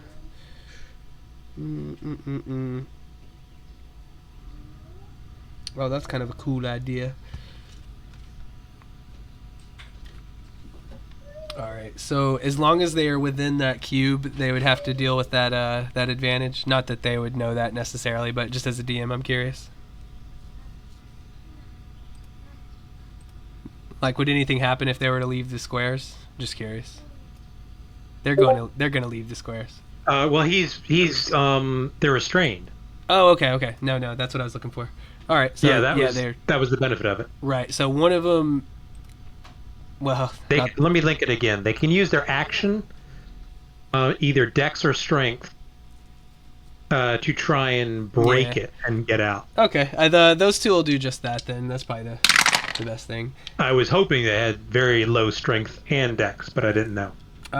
Just for info, looks like Strength is kind of low, but the Dex is okay. So they're definitely going with Dex, and one's a 19, the other one was a 6.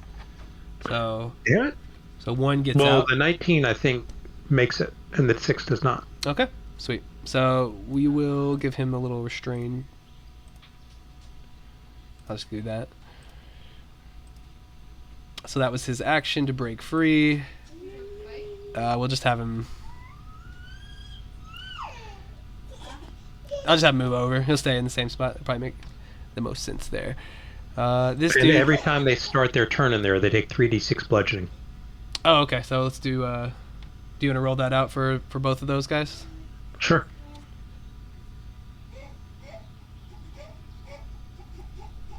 And we'll just go ahead and apply the same to Berlane since we're there. So 10. Correct.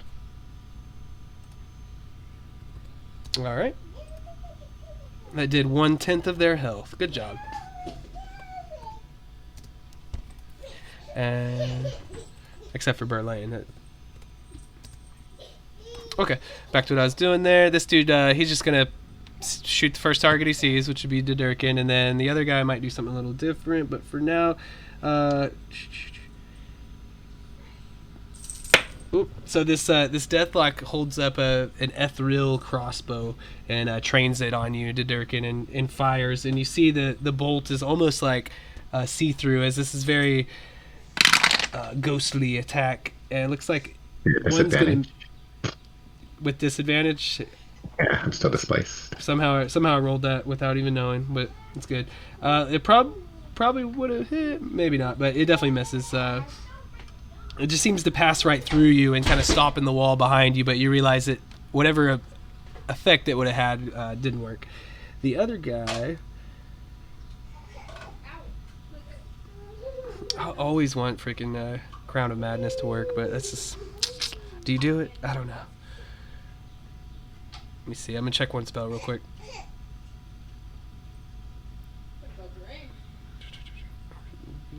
Okay. So this guy, he will probably sacrifice himself, but he's doing the best that he thinks he could do. So he comes in and squeezes through. So that'd be 5, probably 15, 20, 25. Puts himself right there, smack dab in the middle of all of you guys, and then he will cast Arms of Hadar at 5th level. Unless anybody's bastard. Unless anybody's going to try to do something about that. I don't have any more 3rd level spots. Okay, so at 5th level, I'd be a little beefy. Where did he go? So I need a strength saving throw from all 4 of you there in the middle there. Looks like the DC is 14. So not that hard. Not that hard to beat. Okay. Got to pass. Got to pass. You said strength. Yes. And Canel and there's the Durgan pass. I think just you and Canel is all we're waiting on. All right, no problem there at all. Let me see if anything happens on a. You'll take half damage, no other effect. So it looks like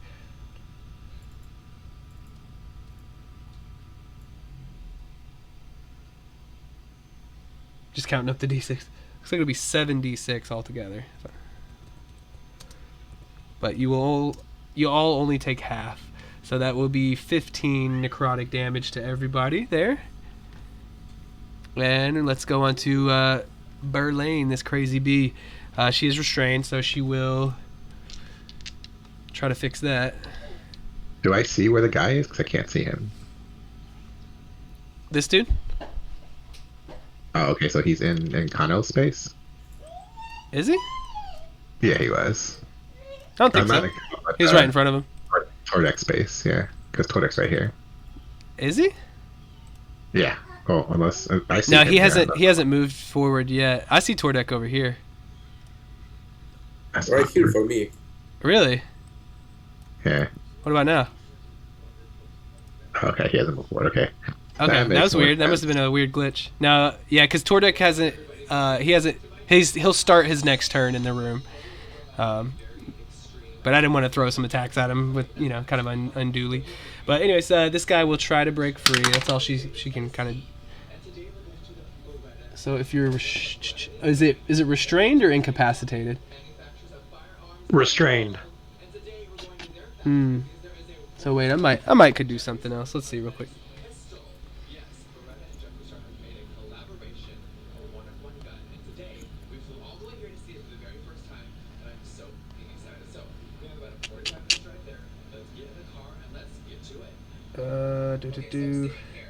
Looks like I have like one option maybe. How far are you guys? 1,000,000 miles away. Like 15 feet away. I'll wait. She'll just try to get out of this situation. And it looks like she probably will. Let me make sure the modifier. What was the save to get out? 19. Okay, she'll use her strength because she's freaking huge, and so I got like 23 together. So she breaks out of that. She did take that damage earlier. I already marked that, and that took her action to do so. So she'll actually just squeeze out of here and kind of move back behind her friend here and wait till she can do something better. Didurkin. All right, well, I guess this guy wants to sacrifice himself. I will oblige. or rather, I will do something helpful. I'm going to. I can see her, right? So I'm just gonna cast a spell. My bad, And- I'm muted, but yes, you can see her.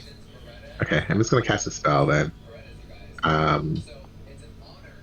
Is there like a counter spell or anything? Should I just be like, forget it? She will not counterspell. Okay. I'm going to cast command and ask her for a wisdom save DC 20. So let me. What does counterspell take to use? Is it a reaction? It is a reaction.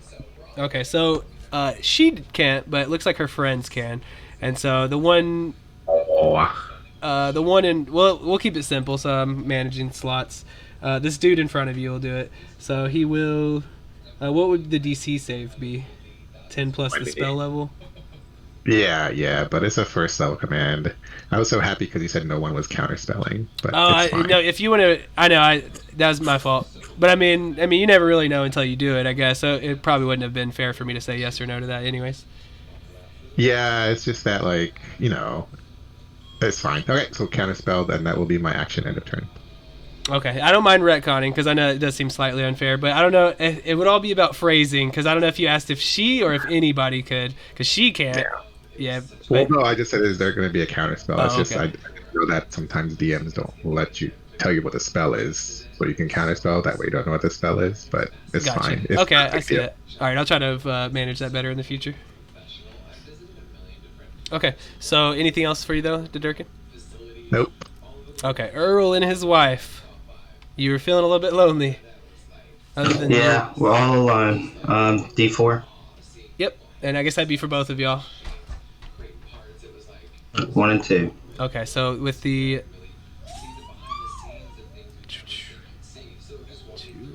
So you actually, so for your wife, we'll just skip it, so that way, we can progress a little faster. But for you, Okay. Yep. you're in a whole new, brand new room, so you can you get your own little Cool. segment there, which is good. So, get back to the right spot. You enter the only room that hasn't been entered yet, and you see some eyes kind of here and there blinking slowly, and you see the same projections on the walls. However, this is different, of course. You see one is a volcano blasting angry flames into the sky. You see crashing waves from a stormy ocean. You see powerful winds blowing trees over and little makeshift structures, just tearing them up into the sky and displacing them everywhere. Let me see. And so as you're kind of puzzling that over, the entity comes up and says, "Fire, waves, winds, they're all so great and strong and full of energy, but one is missing. What form of energy, and what would that even be called? Oh, hello there. You look like you've seen many moons. Perhaps you would have this knowledge I seek. Tell me, what am I missing here?" So out of character, definitely know what it is. Okay, so yeah, I'm gonna pull out a rock and I'm gonna give it to him. He's like a little tendril kind of darkness, like a tentacle kind of wraps around it and like kind of hefts it up like someone with like a baseball or something, kind of catching it for a moment. Maybe you see like a little mouth and it like bites on it a second like you do at a gold coin. What is this strange object? Is this a gift? Yes, you can keep it. Just take me to where my friends are, please. Thank you. Oh, okay. It is Earth. I feel it's what you're missing. Earth. Oh, yes. Earth, that is. But one last question, please, and I'll reunite you with your friends as quickly as I can. Could you tell me what these things are called? They are called rocks. No. The greater whole. Look, and now you even see like some rocky boulder outcrops of the images, all four kind of swirling around. What would these be? What are they called? Those are big rocks. But not just that one, this one, that one, all of them together. What would that make? The fire and the waves. Earth. That is part of Earth. It's one of the material planes. Oh, okay. These planes, your friends mentioned them as well. So each one corresponds with a different form of energy there. That's... Yeah. Oh, well, thank you. And now, let me push you on forward. You have been so helpful. Tordic. That makes September. So the correct answer... I know you said we can... Yeah. Was elements actually, but you're pretty close. Okay. Yeah, you're close enough. Oh, okay. And I mean, as far as giving them the rock, that was an immediate success. So, good job. You will. I'll just bump you guys over on your next turn. That way, Well, I was gonna ask, can I choose to go in on this turn? So I wanted to do something with my bonus action. Do you, Tordek? Do you want to go too?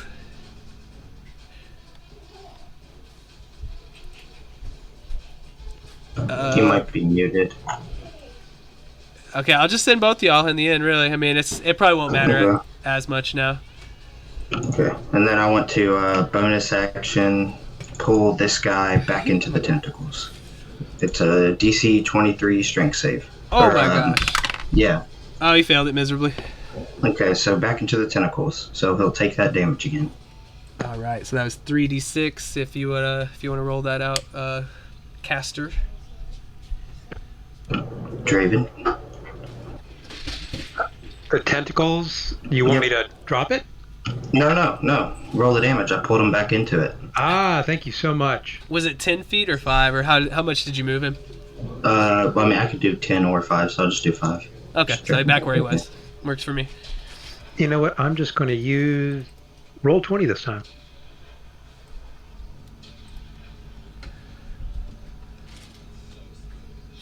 14. I shouldn't have used roll 20. Or I guess he also needs to make a dex save. Okay. Correct. Where's the...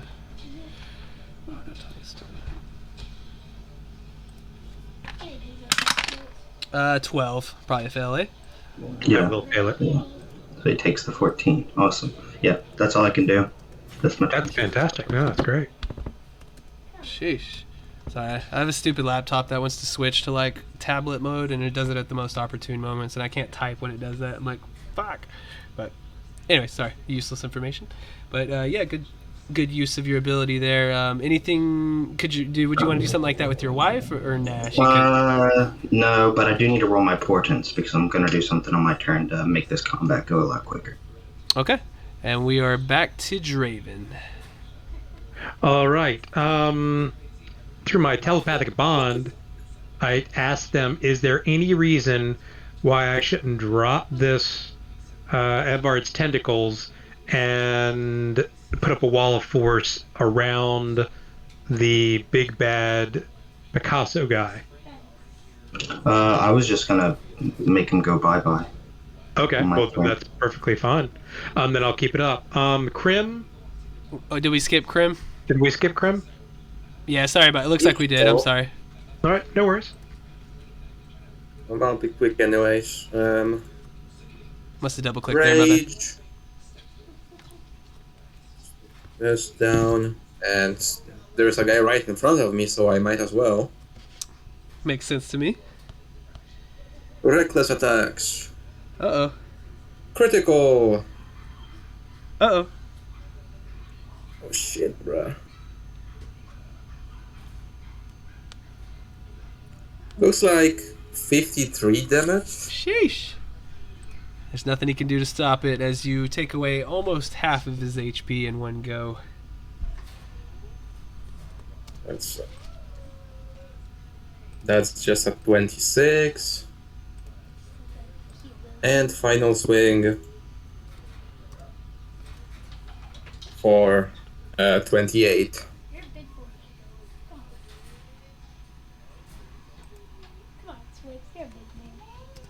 Okay, so that thing was reduced from full to like pretty much on death's door. Barely over 10 health remaining on this this foe. Okay, it's very clearly an undead by the bits of rotting flesh and kind of ethereal essence that comes seeping off of it with your damage. And how about now we'll go to Draven, right? You all good there, Krim? Anything else? No, that's it. I love your little like rage emoji there. It's like, eh! Like you're mad. Yeah. Okay, Draven. Sorry about that, guys. No worries. I'll cast Firebolt at the individual in front of me. I realize it'll probably be at disadvantage. Okay.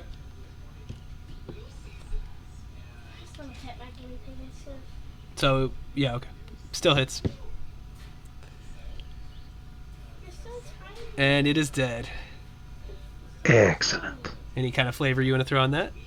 I would like to see these firebolts essentially hit him from the legs up and have him burn like a candle wick as he evaporates into death. Is he made out of methane? You wonder as he catches and ignites. Excellent. All right, and then I end my turn.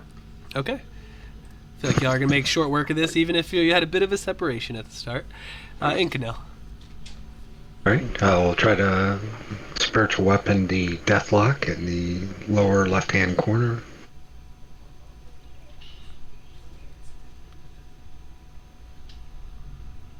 So it'll be 6 force to this guy.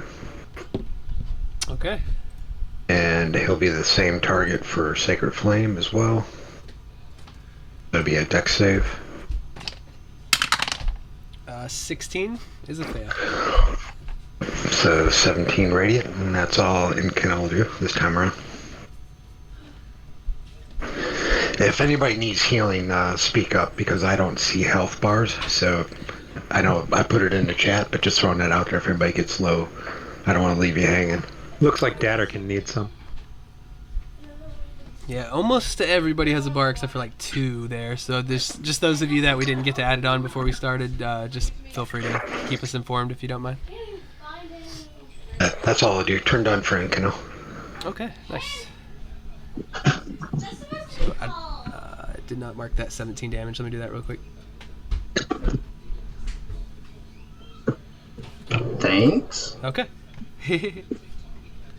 Oh, see, I probably needed to do a little more adjusting with tokens because I could see them all, but we were a little short on time there. I'll admit too, I had a fucking horrible move this week, and I've been kind of sick too, honestly. So I didn't get to be as present on certain things as I wanted to be, unfortunately. But I do still appreciate you guys for being here and stuff. All right, so tour deck. I think we are back at the top of the round with you, my friend. All right, I'm going to step up forward here. I still have haste going from what I cast earlier. All right. So, first step, move to cast spell. You gonna cast a spell? Yeah. Yeah, I'll try to dispel. So just gotta try to roll for it, and then you'll tell me afterwards if I succeed or fail. What were you casting it at? Oh, for me, true. That will be upcast at level 5. Level 5? Yeah. You have countered it. Okay. It was still on strike again. All right. Yeah, I guess these guys somewhat function as like warlocks in a sense with some of their stats, but yeah, that's kind of what looks like what's going on there. I'll come up to. Do I know which one countered me? Was it up top? I would go ahead and do this one up top, yeah, so I can kind of keep tabs on it. Okay. Move up to here. Action search. Okay. Move to cast spell. Yeah, sure. They'll try to do it. Dispel again. Might as well. What are the other guys? It'd be at 5th level, and then that'd be. You're gonna need to roll for it. 6 level spell. Okay. Ooh. Oh shoot! Only a 14, so it looks like you're good on that one. I need a deck save from Picasso. All right. Picasso. So her stats are freaking better than I would imagine. Honestly, she's pretty cool. But with the dex, she gets a 19. Hold on. Oh, my DC's 20. Never mind. Okay, so there you go. She just missed it. All right. Disintegrate. Holy shit! Mother, pus bucket. So 71 damage. Yes. Nice. Not quite bloodied, but definitely just did quite a wallop with that. Haste attack. Almost bloodied.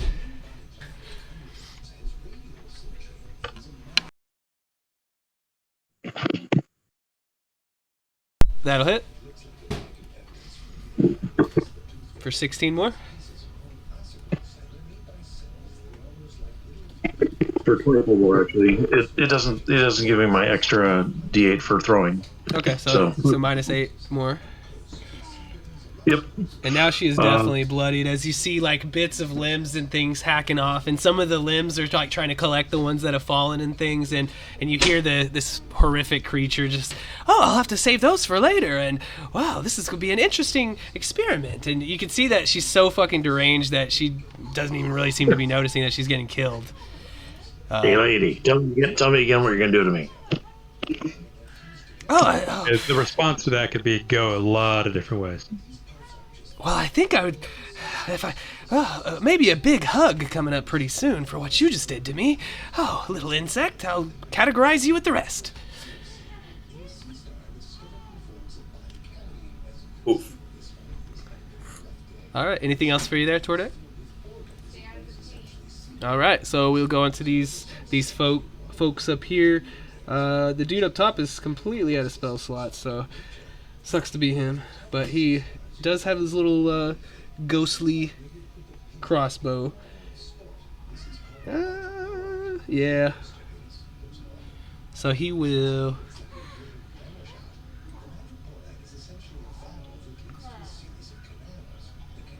just move back over on this room, kind of dead eye with Tordek, and try to fire that grave bolt at you. Looks like, oh man, I really do not roll when it. I mean, sometimes I just suck, honestly, but 14. Nope. Whew. All right, so that's it for that guy. And this dude over here, he will.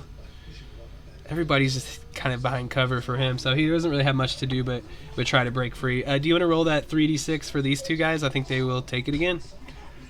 Will do. And it looks like he will be able to break free this time, though. So he'll take the damage, of course, and then he... Oops, almost moved the cube. He uses his action to break free, and then he will... he's going to move right here. 15 was the damage. Alrighty, thank you.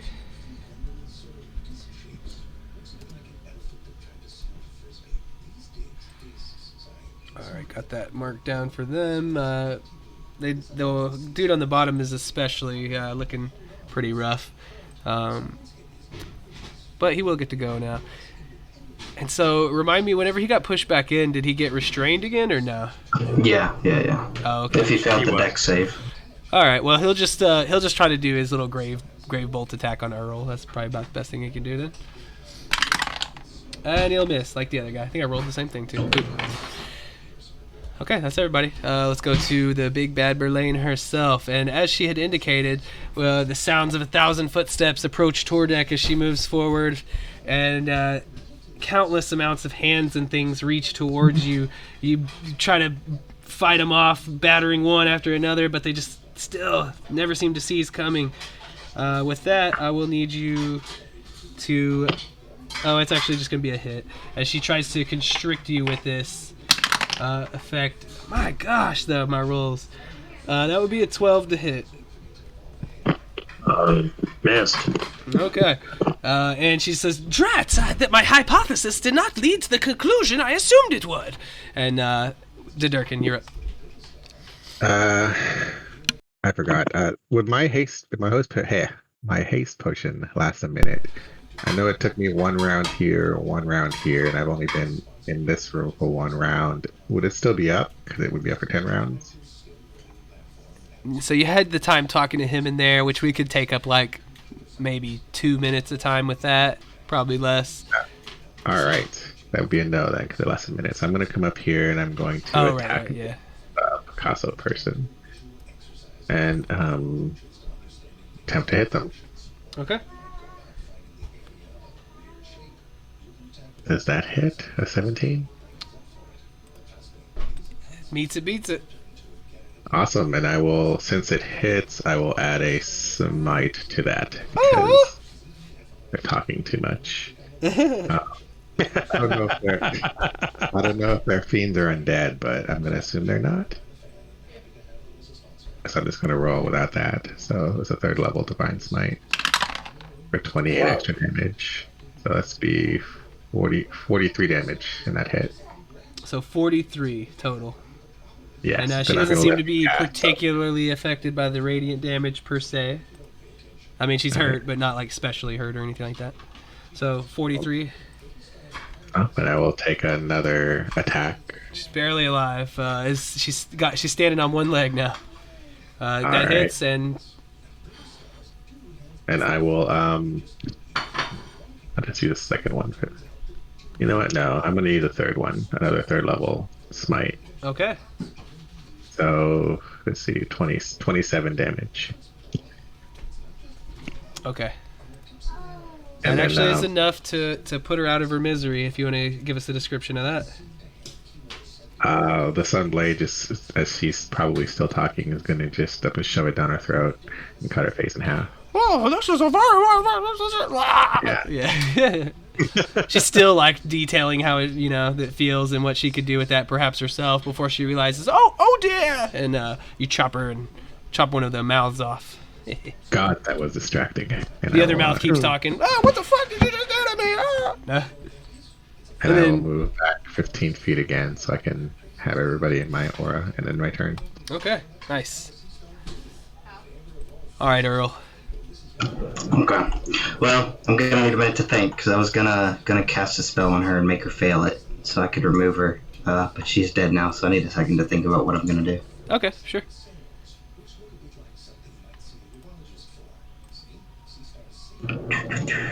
Yeah, okay. I think I gotta figure it out.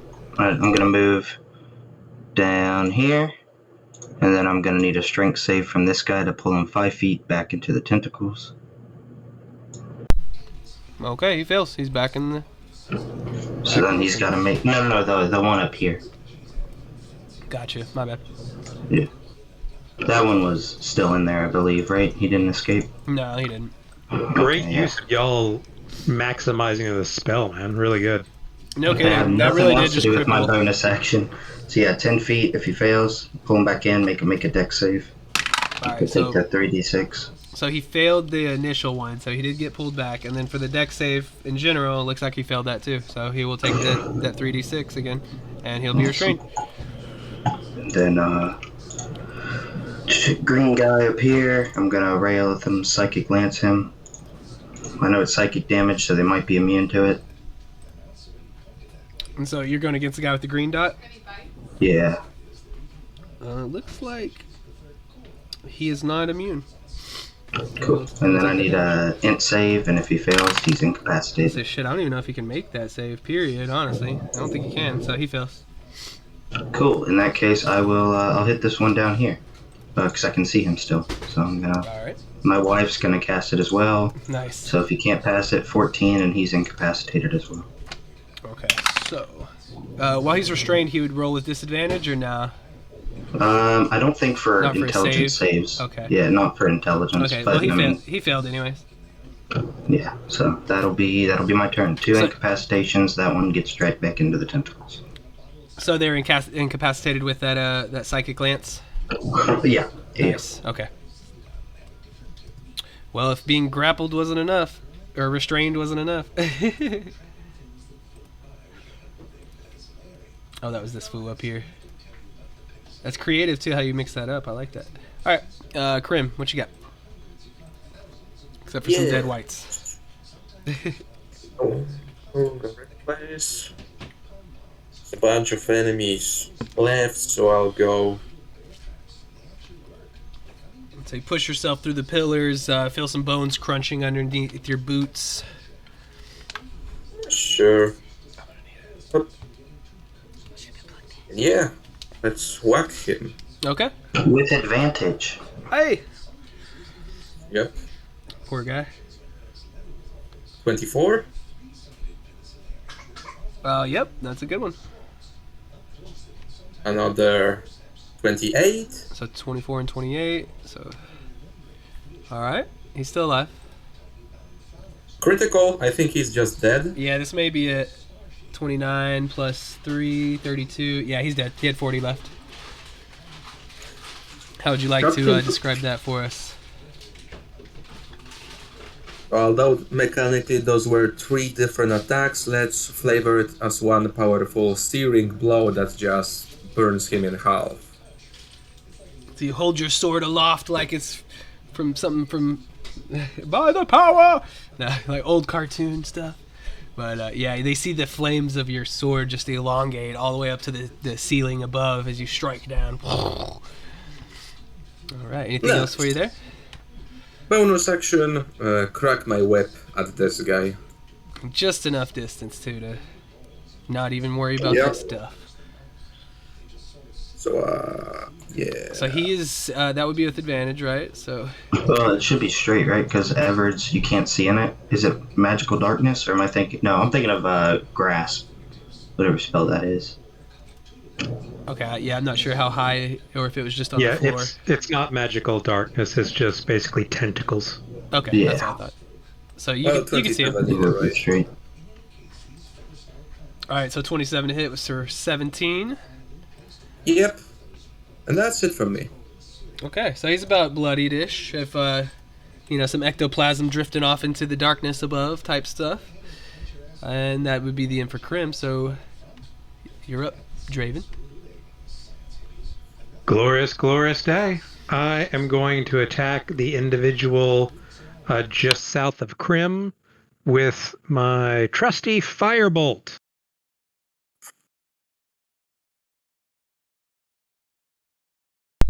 It doesn't seem to fail you. That's a good hit for 25. And then I will end my turn. Okay. You get the sense that based off of the shimmering, fading presence of this being, that he's on death's door. Excellent. And Incanel, maybe you'd be the one to finish him off. This guy here is gonna get out a spiritual weapon again. Oh. So I'll be with advantage. Advantage, you said? Okay. Yeah, he's restrained. And incapacitated. Wouldn't it be an auto crit then? I don't know. I don't think so. Let me. No, it's paralyzed. Oh, Yeah, okay, paralyzed, sorry yeah. about that. Okay. Can't take 10 actions or force. reactions. Sheesh. And then I'll He's hit him dead. with the Sacred Flame. He's dead just from the spiritual blow. Alright. If I see this guy, I'll try to get him with the Sacred Flame then. So, especially, yeah, he's straight down the line from you, so you could see him perfectly. No cover or anything, really. He restrained as well. He is restrained. So he has disadvantage on the dex save. Alright, let's see it. So, oh, that went from an 18 to a 7 plus mod, which would be 10 or so that's a fail. He would have saved, yeah, but he failed. Let me, actually, I think one. Nope. Yep. Go ahead. So 17 damage there. Yeah, turn done. That's all I do. Oh, except for maybe try to move the spiritual weapon closer, I guess. Okay. Nice. That's it. Yeah, this is pretty short work. Tordek.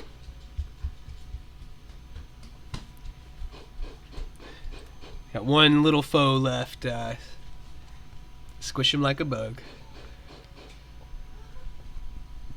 Cotton tentacles. All right, that's a good hit. Nice. Chill touch. War 21. All right. So he is resistant to necrotic. That's how I would read that, honestly, because I think they just wrote that stupidly. With 10. So it would take 10, yeah. Alright, still there? Okay. Yeah, he's still there. His Haste attack. okay. I yell out to my companions, I can drop the tentacles whenever you all want. I have ranged. My thrower's ranged, so. Gotcha. All right. We'll see that damage. Oh, my bad. 18 plus 6, so 24 more. He is still alive, but one more of those would definitely kill it. Alright, someone else's job. Well, now he could take 3d6 if he. No, he does. Yeah, he starts does. his turn. Start of his turn, he does. I'll roll that. Yep, if he get max, he'd die. Well, Max. that ain't gonna happen. Well, he's got 16 health left, I'll say that. So let's see. Now he's I got got 6. Nice. Okay, and that's it. It's his turn. He took the blow there, and now he will do really the only little thing he can. I guess. I don't know if I should just Use his action to break free? Oh, hell no. No, it's just one of two evils, really, in the end. But I guess he will try to. Come at me, bro. I don't think these guys have done anything other than dispel or counterspell. I mean, I guess. Well, he did that Arms of Hadar earlier, and I think it looks like that's what I'm going to do this time as well. So Krim and Tordek. Let me pull up the specifics real quick. Arms. So you give me a strength save from Tordek and Krim. Probably not the best approach there, but what does this guy know? He just sees a skinny little man wearing a giant belt come up to him, thinking, what could he possibly do? But you both save, so you'll just take the half. And if I recall earlier, that was 7d6. So you'll take 12, sorry. 12 necrotic each as he gives his last ditch effort, and Dedurkin, I'm sure you will make him pay for that. I fail the save on my con. One more time. I can't fail to save on. I can't fail to save on my con. You're saying you can't fail to save no matter what? Correct. So you'll maintain concentration. Okay, I believe you. I don't know why, but I do. I will use sorry about that. I will use my bonus action to harness divine power, get back the third level spell slot that I used, and I will end my turn. Okay. See, it's not always about the one who chases the glory. Prepping for the next, I get that. Earl, perhaps you'll be the one. Yeah, I'm just gonna firebolt him twice. Okay. If technically I have to see him. Yeah, so you may cast just a spell on him. take Could a couple. you drop it? So it wasn't Okay. covering your sight.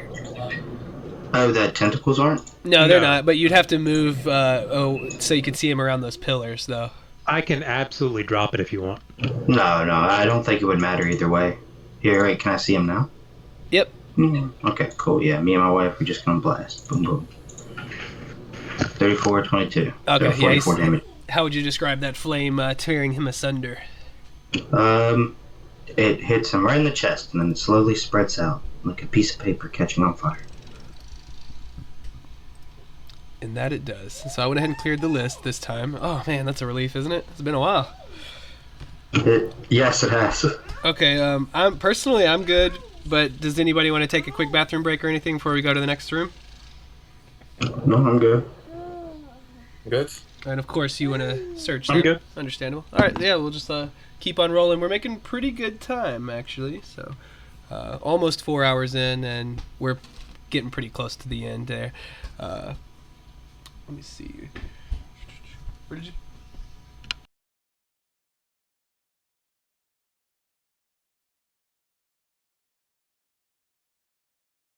Do really love the way we're all kind of like working with each other's spells and actions. Yep. And if anyone wants to use on this, because I think we have one fight left, so I'm gonna literally the first round, I'm just gonna take the biggest guy. I'm just gonna take him out of the fight. So I'll only be using one portent. So if anyone wants the 1, 4, or 14, depending on which one I use, feel free to take them to deal with the other people. A portent basically just replaces any D20 roll. Nice. So you can, if you have like a -2 to a save or something, you want to take a 14, go ahead. I'm not going to use it, so probably only going to end up using the 4 or the 1 on this next encounter. I mean, I have a hold monster. Do you want me to just use it for mine, or if you have a spell? I was going to cast Maze and basically just Fantastic spell. make him go far away. Okay. So you guys kind of search the room, and there's just really not a whole lot of treasure strewn about the place in the this hold. So far it's been pretty lackluster on any coins or anything like that. And this room is pretty much the same. There's really just not any treasure here to find, but you kind of take a second to look just in case. Maybe Cramwell heaves the old coffin back up and starts to carry it off. And then you guys enter the next room. And so this one we'll kind of reveal as we go, and we'll just see what happens.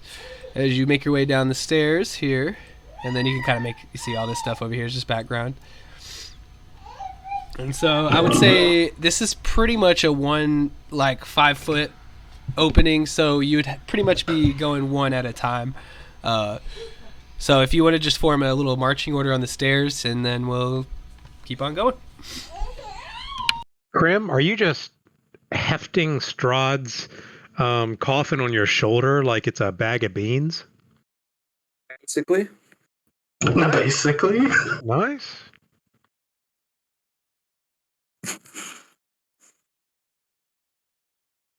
If we enter combat, I just drop it to the ground without care. Jostling Strahd like he's a hot dog in a bun. He's like, hey, easy out there. This is my bed. But okay, so it looks like you got a little form there. As Didurkin, you start to make your way in, and you immediately come to a wall of darkness with a very small slit that you can tell you're going to have to kind of squeeze through. All right. If there's darkness, I'll keep my blade lit, and I will squeeze through. And kind of like pretty much the darkness in all this area, it's most certainly not normal. All right. And so I'll still squeeze through. It's just we have to do what we have to do. Yep. But I'm kind of worried how the coffin is going to squeeze through, because the person inside can squeeze, but the coffin itself can't squeeze. It's just enough room to get through with that. Might have to maneuver it a bit, but it seems like it'd be okay. For the sake of the adventure, at least. All right. Well, then I'll squeeze through. All right. So let's get you. And so. Yeah, it's the same black tendrils like ink kind of floating through the air. As you squeeze through, go ahead and make me a wisdom save. With advantage because of the feast provided by the cleric. So 31. Okay, so you can you kind of feel the twisting presence of the far realm, but you're able to resist, and it looks like if there's any areas that are real tight like that, you'll have to make that check again. And just saying, you kind of get the sense that it might get a little harder to resist the influence as you go. So we'll pretty much just take it like that. You could squeeze through right here, and then you could decide if you wanted to go back this way or further up in front of you. I'm gonna keep moving forward. So this way. I don't know which way forward is, but yes. Yeah, you don't really know yet. But you don't want to turn back through the little corridor. You want to keep going through this way. I want to keep moving forward. Yeah, I don't want to turn back to because I'm just blocking the passageway at that point. So. Okay, and so we'll move you up that far. As you can kind of come up and see, there's a couple dead ends, and then another little winding corridor that goes around. Up is an option, okay. Yeah. So okay, that's what you meant. Okay. So you want to go that way? Hey, everyone. I'm gonna keep going. Shot back here. I think there might be a maze here. Oh, I'm great at mazes. Nice. Well, I'm not. Get up here. I'll go up there and try to navigate it with him. Do I need to make a wisdom save to get in? I said, always go left. 3 lefts make. What is the saying? 2 lefts don't make a right, but 3 do. Yeah. Wait. 2 wrongs don't make a right, but 2 rights made a plane, and 3 rights make a left. Okay. Logic. All right. So Krim and Earl, go ahead and make me those wisdom saves as you pass through the first little tight area with this. And you're both looking like you're good. No, I got a 12. Is it good?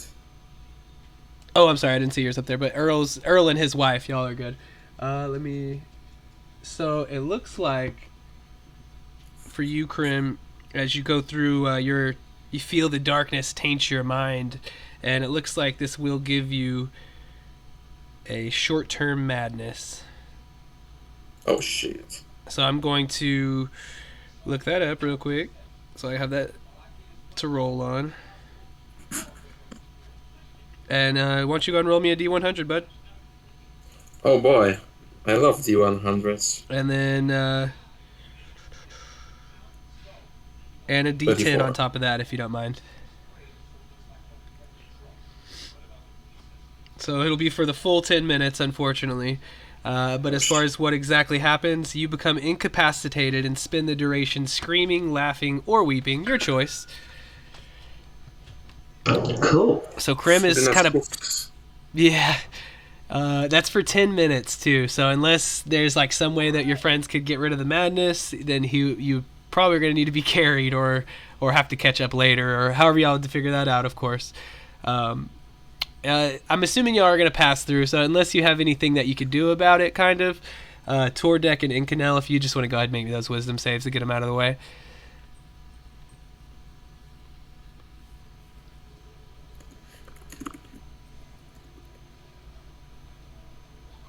So Incanel's is good. Tordex is good. So whenever you pass through this first little portion,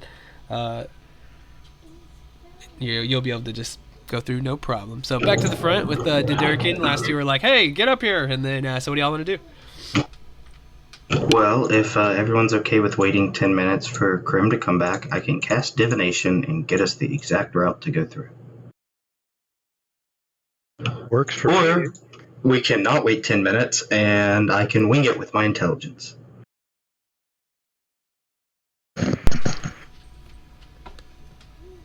It's your call. We can wait then.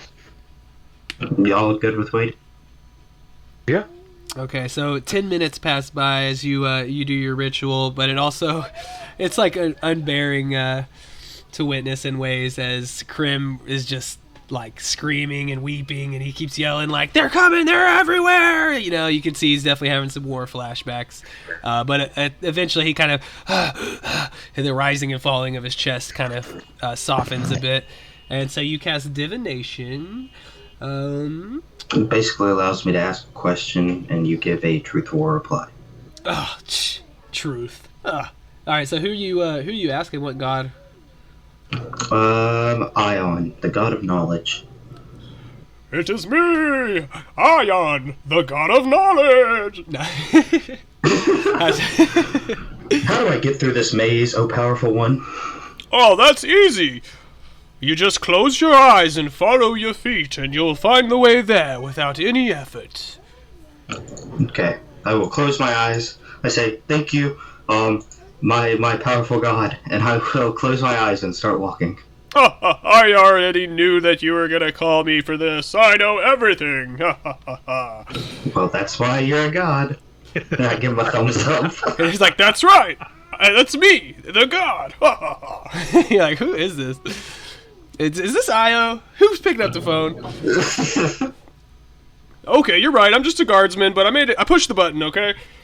I made it happen, okay? That's all that Right. matters. And sure enough, you were able to find your way through. So I'll just reveal the whole maze. And the only thing, though, is it will still take a few more saves, as you will still have to, like, cram yourself through. So just tell me which... I mean, you could just look at it and see, I guess. As far as which way you want to go, but yeah. So I would say right here where you're at now, that would require another wisdom save, and then maybe just one more there at the exit, and then that would be it. Although, like I said before, it'll get a little harder to shirk the fear, as it were. And so, Yeah, Krim can have the 14. God, those are terrible rolls. The highest I rolled on those 4 wisdom saves was a 6. Yeah, it is kind of terrible because it looks like both of those are going to be fails. All 4 of them? Because 2 are for me and 2 are for my wife. That's what I thought. So this is, Okay. it's with advantage is why you rolled 2?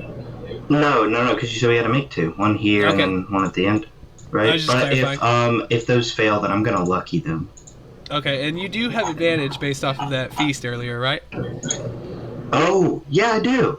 I Okay. forgot about So that. a 15 for one and a 16 for the second. So Yeah. we'll just take them one by one. We won't roll. Okay, this. so- Oh, you already rolled it, but it's okay. Yeah, those are my lucky ones. Okay. I lucky did re-rolled it, but I think Gotcha. my wife still failed. That's what I say all the time. Oh shit, she heard me. No, just kidding. Just playing. So keep all in right, mind so for the paladin aura. okay, so let's dial it back real quick. I know we had a lot of rolls there. So Didurkin first. What did you get? 29. So you're good. 29, 33. With the knowledge of your god carrying your feet forward, you're good. And so now Earl, you had the 2 rolls. You had So I rolled 15 and then a 16. and then you're So gonna first one's my re-roll. wife. So you're gonna Yeah. use lucky for both of those. Yeah. So Can yeah, I- so you did succeed. If they're- Sorry, Krim. I think If they're within 10 feet of me, which I assume everybody is, they They get were. a +6. so. Oh, okay. So yeah, 30 and 21. Okay, so with that, you could save your lucky thing if you want to. It's up to you. Okay. Because Then that would have been I will. yeah, because that would be a 15 and a 16 plus 6, so that's pretty high. Yeah. Those would both be Okay. acceptable. Cool. All right, Krim, you took the 14 plus the extra stuff, so you're an auto pass. Incanel and Draven, do you want to go ahead and give me those wisdom saves real quick? Yep, 2 in a row, right? We could just do one real quick. and then we'll do the next one. That way we don't get too confused. Looks like the DC goes up by 2 every time, I'll just tell you. So right now it's 17. So Incanel, you narrowly passed. And then we'll go up to the next one, which you already gave us the 32 there. So you are totally good, Incanel. Then let's just get one more from everybody else. Incanel already gave his. All right. First one for Draven was 26. I got a 15 on the second one. I'm going to use Lucky. Okay. And I'll just be forthright. This one is a DC 19. 23. So you are good. It looks like, and at this point, as long as Dedurkin is kind of hanging out there waiting, then everybody would get that +6. I would totally. Thank you, Dadder. Yeah, you're all moving What into that. domain area. are you? What domain paladin are you, Dedurkin? Oh, devotion. Nice. Cool. Sorry, I just heard that question. I figured I'd forward it. No worries. All right, so everybody passed on the second. Did everybody go on the second one? I think Krim. Or on the third one, sorry. But Krim, you'd have to do one more, I believe.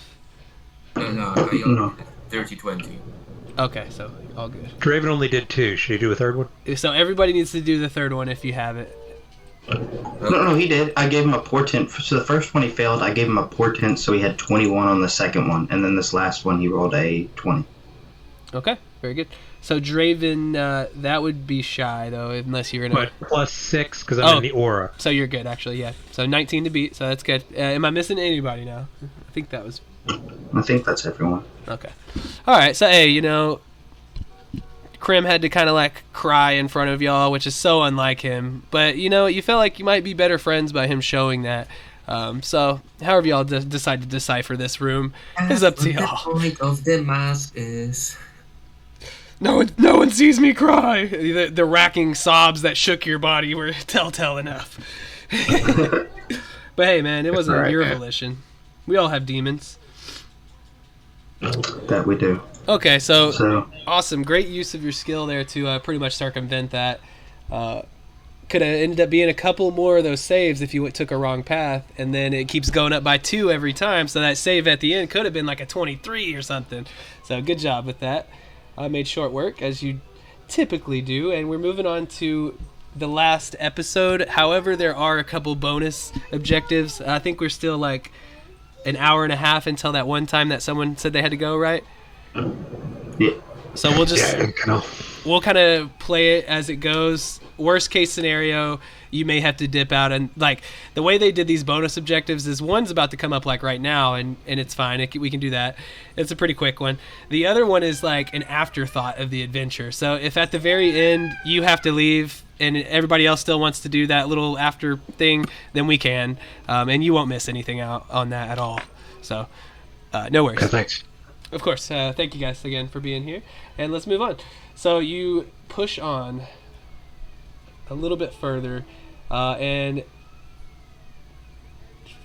as you go to make your way into the final chamber, you see a little crack off to the side. Go ahead and... Well, let's see. What kind of passive perceptions are we rocking? If anyone's high enough, I'll just... I have a 30. 29, I mean. Okay, so no rolls needed. Some of you may see it a little bit. Some of you probably wouldn't. But you see like a hairline fissure that indicates like a secret hidden tunnel.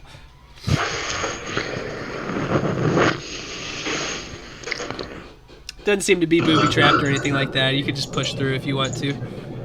Push through. All right. So you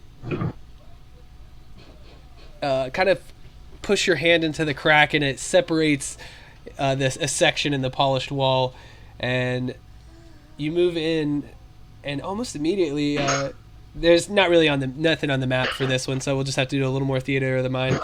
But you come into a 25-foot long hallway, and midway down the hall are 2 doors across from each other. There's a third door, a little more elaborately carved, at the end of the hall. Just from this distance, it kind of seems to be like images of skeletons embraced in a dance or something of that nature. As you guys start to make your way like a few steps in, cautiously as always, of course, you see a skull float from like one end of the hall to another. It kind of looks at you guys with these gems embedded in its eye sockets, and the strangest thing, I'll just be forthright. This is a demi-lich, and if any of your characters have come across these or have knowledge of these, you would know that they typically don't speak. However, this one, it just kind of lazily drifts over towards you guys, looks you up and down, and you hear this croaky word, Berlane, and then it kind of just like lazily and kind of a little sadly even just kind of drifts back off into the hall, and you just hear occasionally, Berlane, Berlane, Berlane. I think this thing is German. Rosebud. Go ahead and roll me a history check real quick. Anybody can. Oh, I'm great at these. And Tordek already called it out. Berlane was most definitely the Picasso. You all would remember that, except for Karim. He forgot in his short-term madness. She died before I even interacted with her. One more time? She died before I even really interacted with her. Yeah, so what's to remember? You're right. Yeah. Anyways, you guys can... You're not under any threat, necessarily, so you could explore the hallway as you see fit. No. I'll go up and I'll talk to the demi-lich. It kind of just, like, turns and, like, its head cocks a little, and it just is like, Berlane! I'll walk away.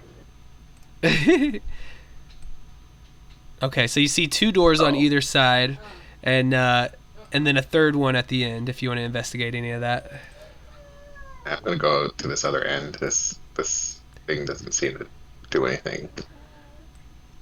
And so you're going to go to the door at the end of the hall? Yeah. Okay, it seems very clearly locked. Okay, go left door. Well, okay, so here's the thing, guys. We are in a demi-lich's lair, and we're gonna start just picking the locks. That thing has no demi-lich. It's clearly just a mad animated skull. Yeah, until we piss it off.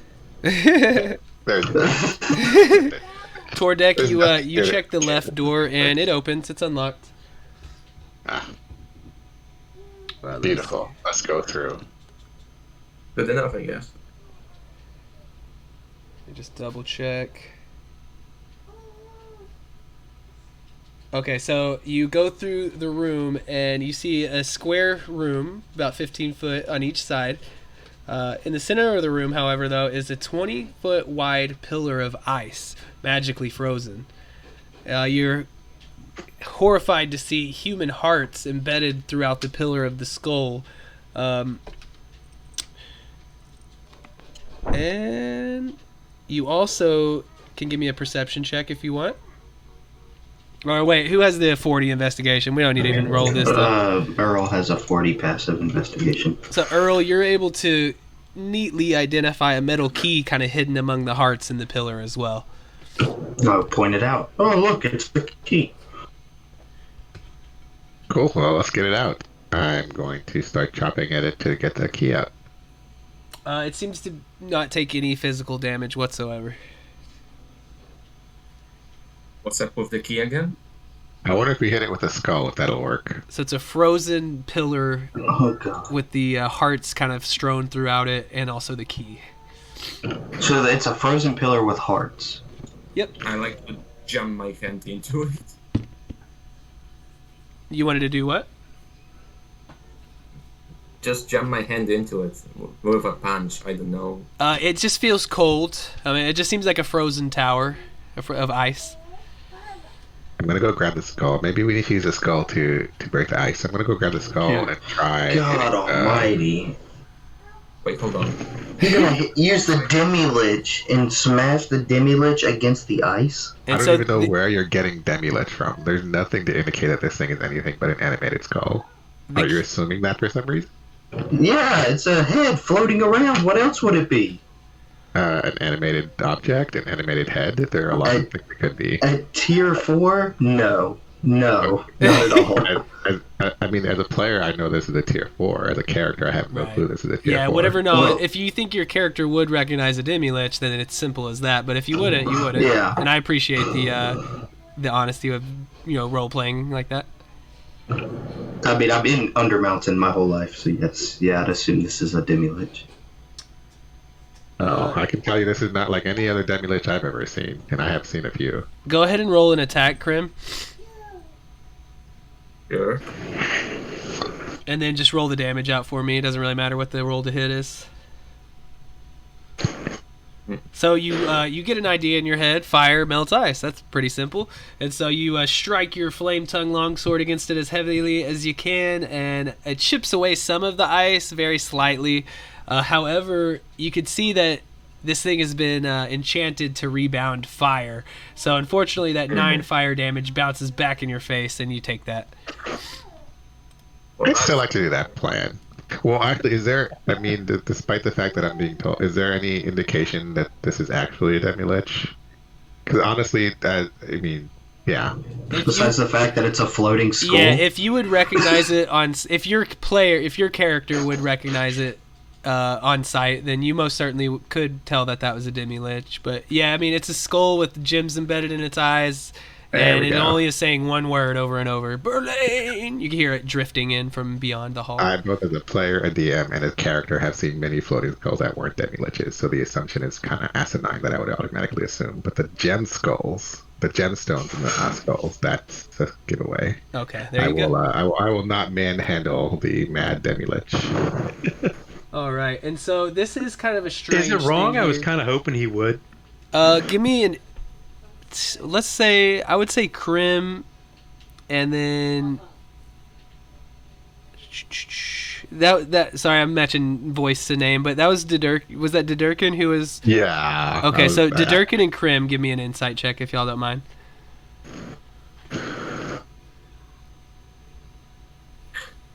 Okay, so Krim, you're lost, especially after it just burnt your eyebrows off, or would have if it wasn't for the cool mask. You're thinking like, what the heck? But Didurkin, you get a weird sense here that, especially as the voice kind of reaches you again, oh, Berlin, and it really has this like forlorn, melancholic sound to it.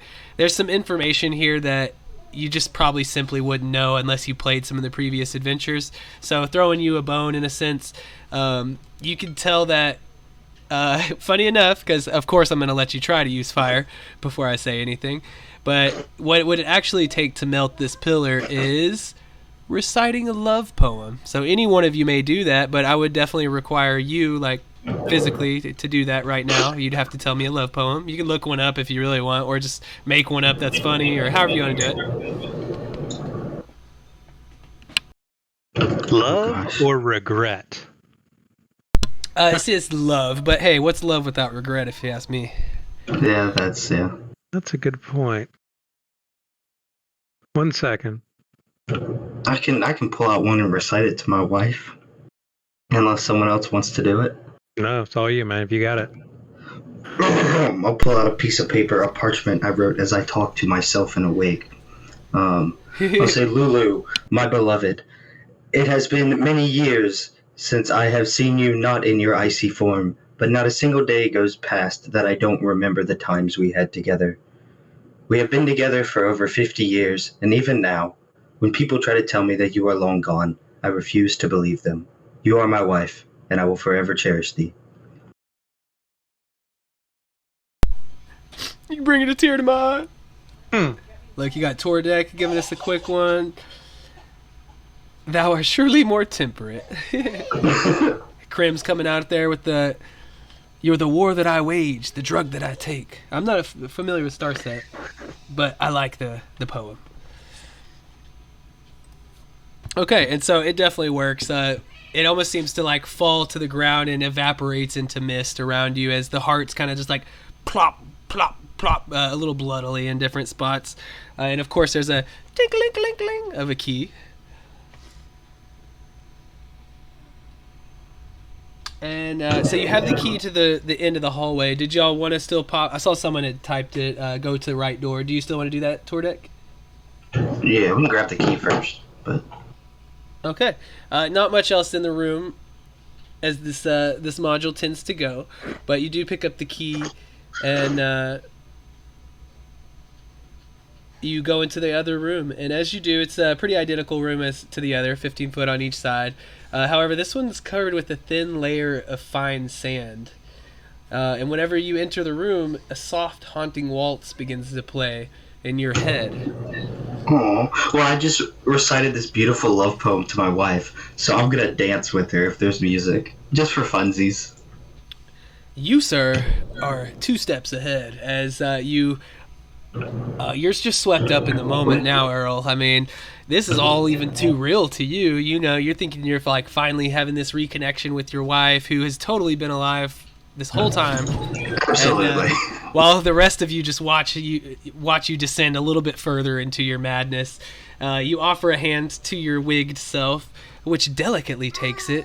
You lead yourself out onto the sandy floor, and the music becomes a rising cacophony above you as you begin to waltz around the room together. And as you do, your friends are amazed to see 4 or 5 different pairs of dancing partners materialize from the sand, and it goes on for a little bit as the song kind of winds on, as you all just start sweeping yourselves across this sandy ballroom, and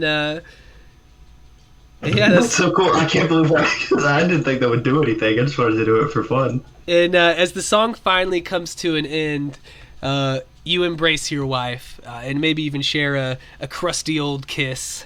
And your friends look on in horror as you're like making out with yourself.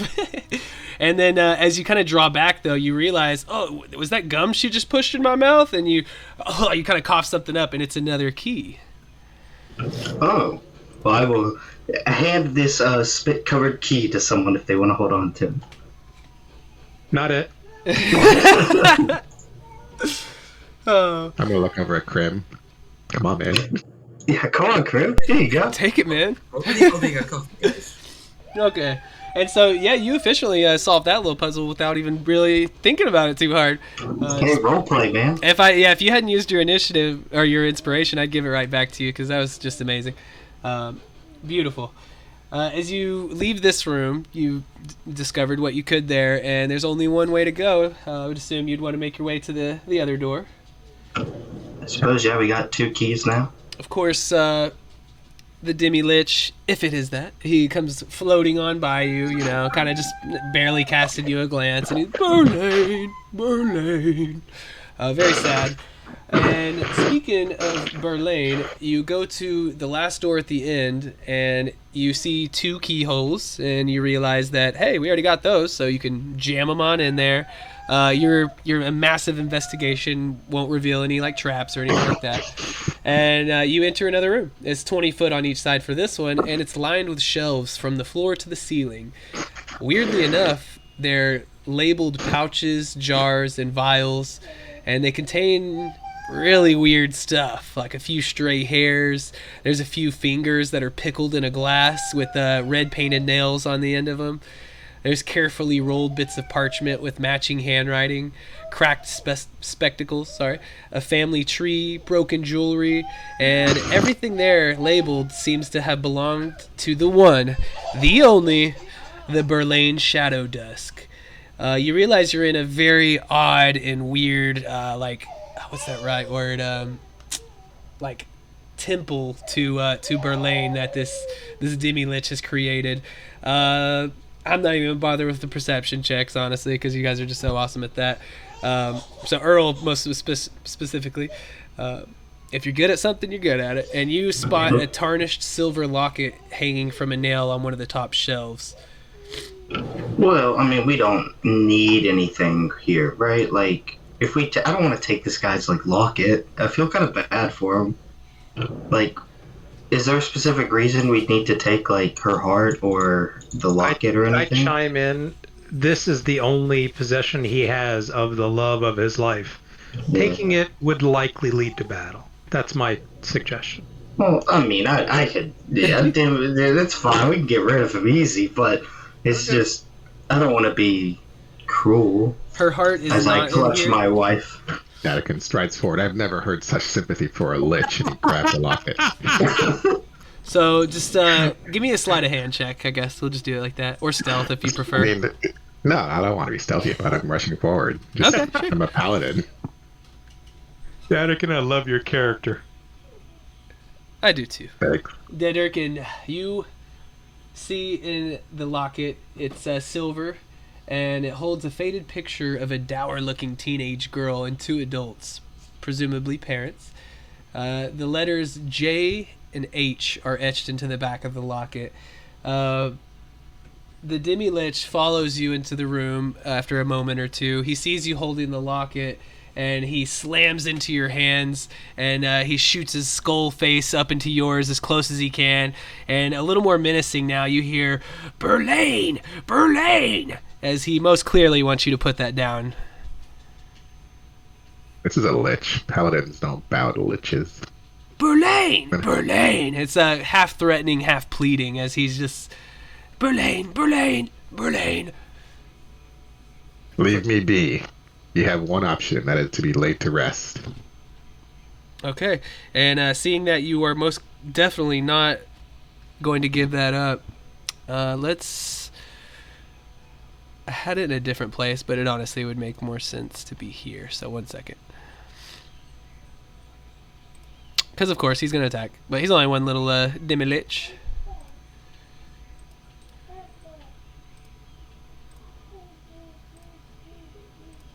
Is he evil? Probably. Is his affection just misplaced? Definitely. But in either case, he is a little bit protective of his shrine. That's the word I was looking for earlier, his shrine. So why don't we just set Dedurkin up ahead of the rest of the group just a little, and then we'll put this little lich here, and he's going to fire off something at you. Actually, this is very fitting. In anger, he howls. He just throws his skull-like head back and emits a blood-curdling howl. So everyone there, go ahead and make me a Constitution save. Let us So I got an 18, wife got a 24. Okay. Plus 6 from the Durkin. Yep.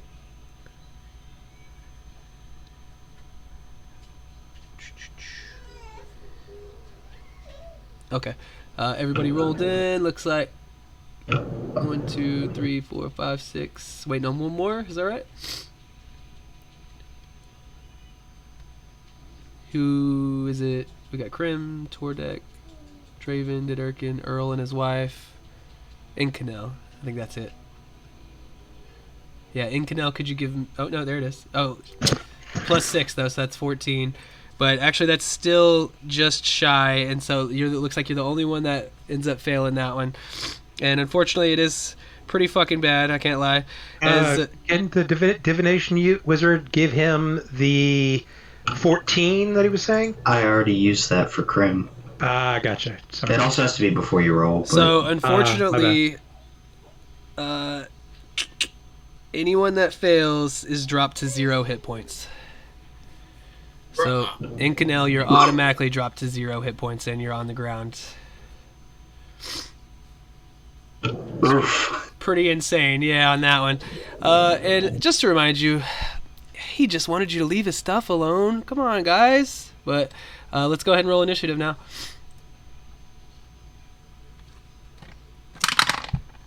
Oh, shit, I got a 20 on initiative, too. What's up? Man, I'm rolling terrible on my initiatives. The highest I've rolled is a 10. Said I'm trying to kill y'all, I'd fail miserably, but now when I'm just being like the most nonchalant creature ever. I've even got alert, and I've never gotten higher than a 14. Oh, yeah, I have alert too, yeah. Okay, so is everybody on there? 1, 2, 3, 4, 5. Earl's wife will just go after him, right? Yep. All right. So Tordek, you were the first to act. Quite an initiative there.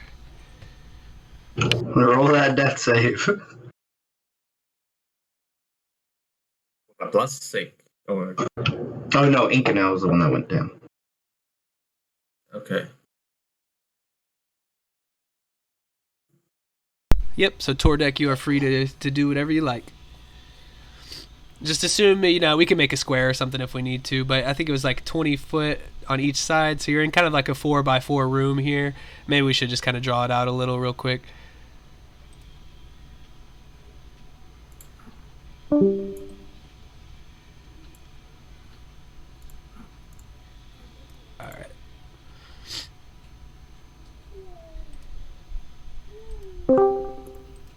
Let me keep these.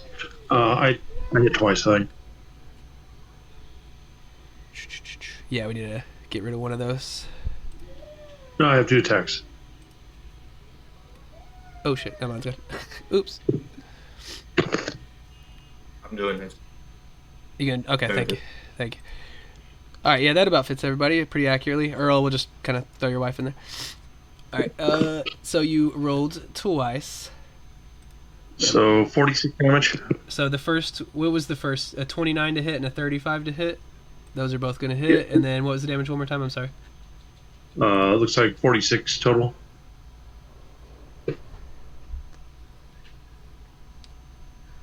Okay, so just so we could do the math together as we go, it makes it a little easier. He is resistant even for magic to bludgeoning, piercing, and slashing. So Sure. So 18 and 28. So 9 and 14 is 23. okay, thank you. Okay, still a very hefty blow on him with that. Anything else after you throw your hammers? Nope. All right, so it'll be back to the demi-lich. Of course, he just cries out, Merlane! I guess right quick, in between your turns. My cat is like wanting on the fucking desk. Go away. What's wrong with you? All right, he's gonna do a legendary action, of course. That's actually a pretty good one. So everybody in the room, make me another con save.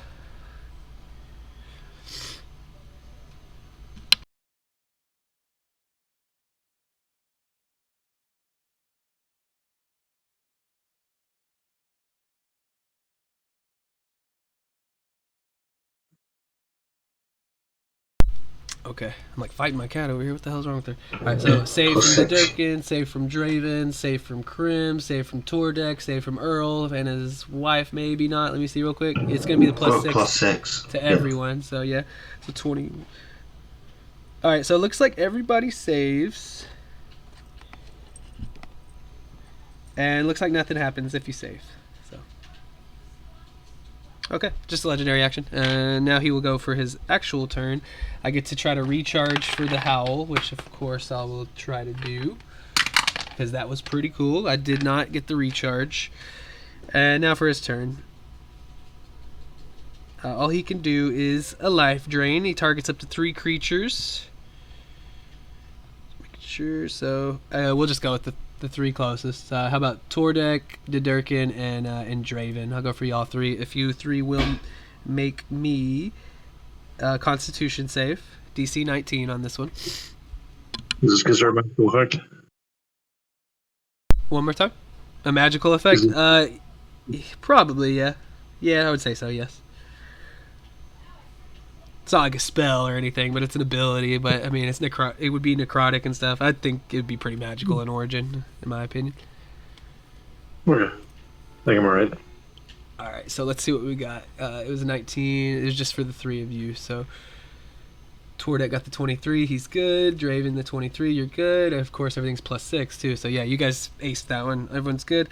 And it looks like nothing happens on a save, so you're good. Didurkin.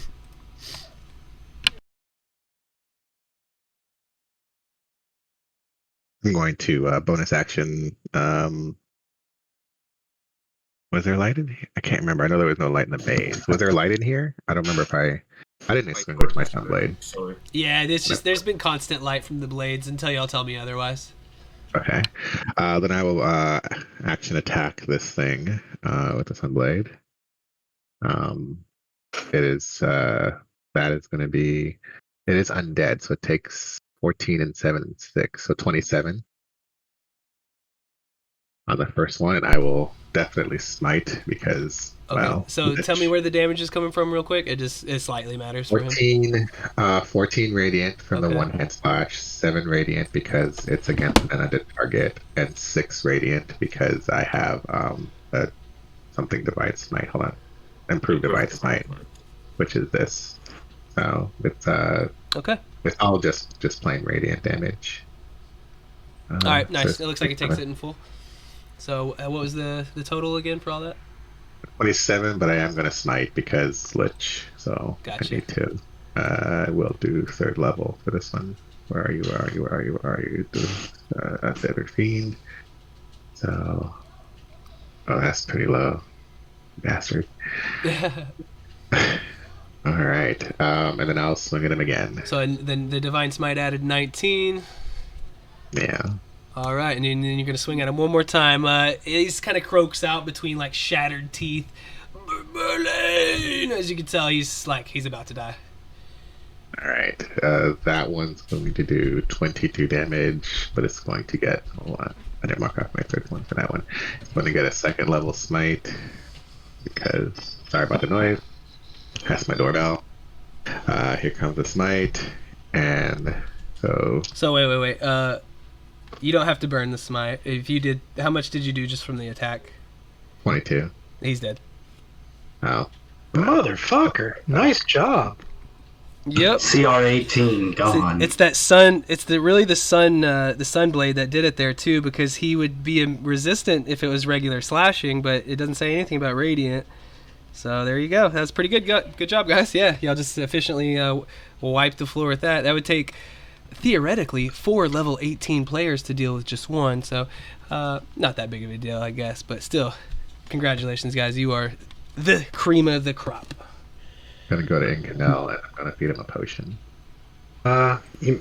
It's nice, but you may not need to because I had Death Ward on me from prior. I was just gonna wait till my turn to bring it up. Okay, good call. I remember you casting that for sure. So you're good. You're always good. And Ooh, so that's so cool. You have 1 HP. But so if anybody wants to heal you or anything. Wait, so the last paragraph of that says if you're subjected to an effect that would kill you without dealing damage, does that count for the howl? So would it have just negated it? So it doesn't kill him; it reduces him to 0 HP. That's okay, cool. Yeah. And that's what I was going to ask in my turn. I just didn't want to bog everything down. The other question I have is seeing that I would have been at 1 hit point instead of being down. I think I owe you a con save for whatever the thing was earlier that it was doing. If you want to, but either way is fine. If you want to throw your con out there, it's fine. You can do It was doing another howl. It wasn't a howl. No. It wasn't it doing something against 3 targets and so. Oh, that's right. Yeah, you're right. So you're good either way. Good call on that. It was doing an attack against 3 people specifically, so you're good on that. Let's go ahead and clear the turn order. And then you're free to kind of pick over the remains of the trinkets and things in here. There's not any treasure really, but you. I don't know what to say. I guess y'all could feel good about that. Y'all put him out of his misery and things, and got a cool story. I had no part in that. I did not hurt that poor guy. I mean, I don't know. You could argue that you put it out of its misery because that's what life is that to live. But I'll leave that up for your moral compass to define. And let's jump back to the proper story as you kind of finish off the bit here. Let me just quick double check, but I don't think there's anything you really gain from in here other than cool information. Yeah, that's pretty much it. So you see some like little jewelry and things like that. Maybe I can throw you a little extra gold at the end if you want to pocket some of the stuff, and that's kind of it. But we'll jump back. You retrace your steps out of the hidden hall, and you find yourself with only one place left to go. I'm sure you could guess, maybe not specifically what, but what's going to be happening at least. So whenever you guys are ready, I can pop you into the map. So let me see real quick. I think all right. So as you make your way back through, you see. I should have mentioned this earlier. My fault, but I wanted you to go down the side passage. What can I say? But by the side passage, you see a crudely formed gate. It seems to be in the image of the head of a mind flayer with its tentacles forming an oval for the mirror-like portal. Whenever you look into the portal, each of you see an image of yourselves destroying Artor's coffin. And go ahead and make me an intelligence check. Anybody can. It's fine. Just straight intelligence? Yep, we'll just do an intelligence check. 33? I think that comes down to 24. That was a saving throw, I'm sorry. Yeah. No, it's good. I was doing the math, and that's excellent. Looks like it really... it was a DC 13, so it wasn't a high one, but definitely only Draven and Tordek are kind of able to deduce.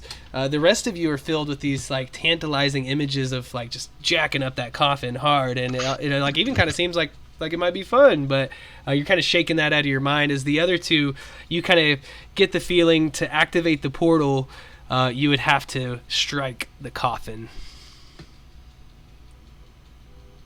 Vatican embraces these visions because he has a certain.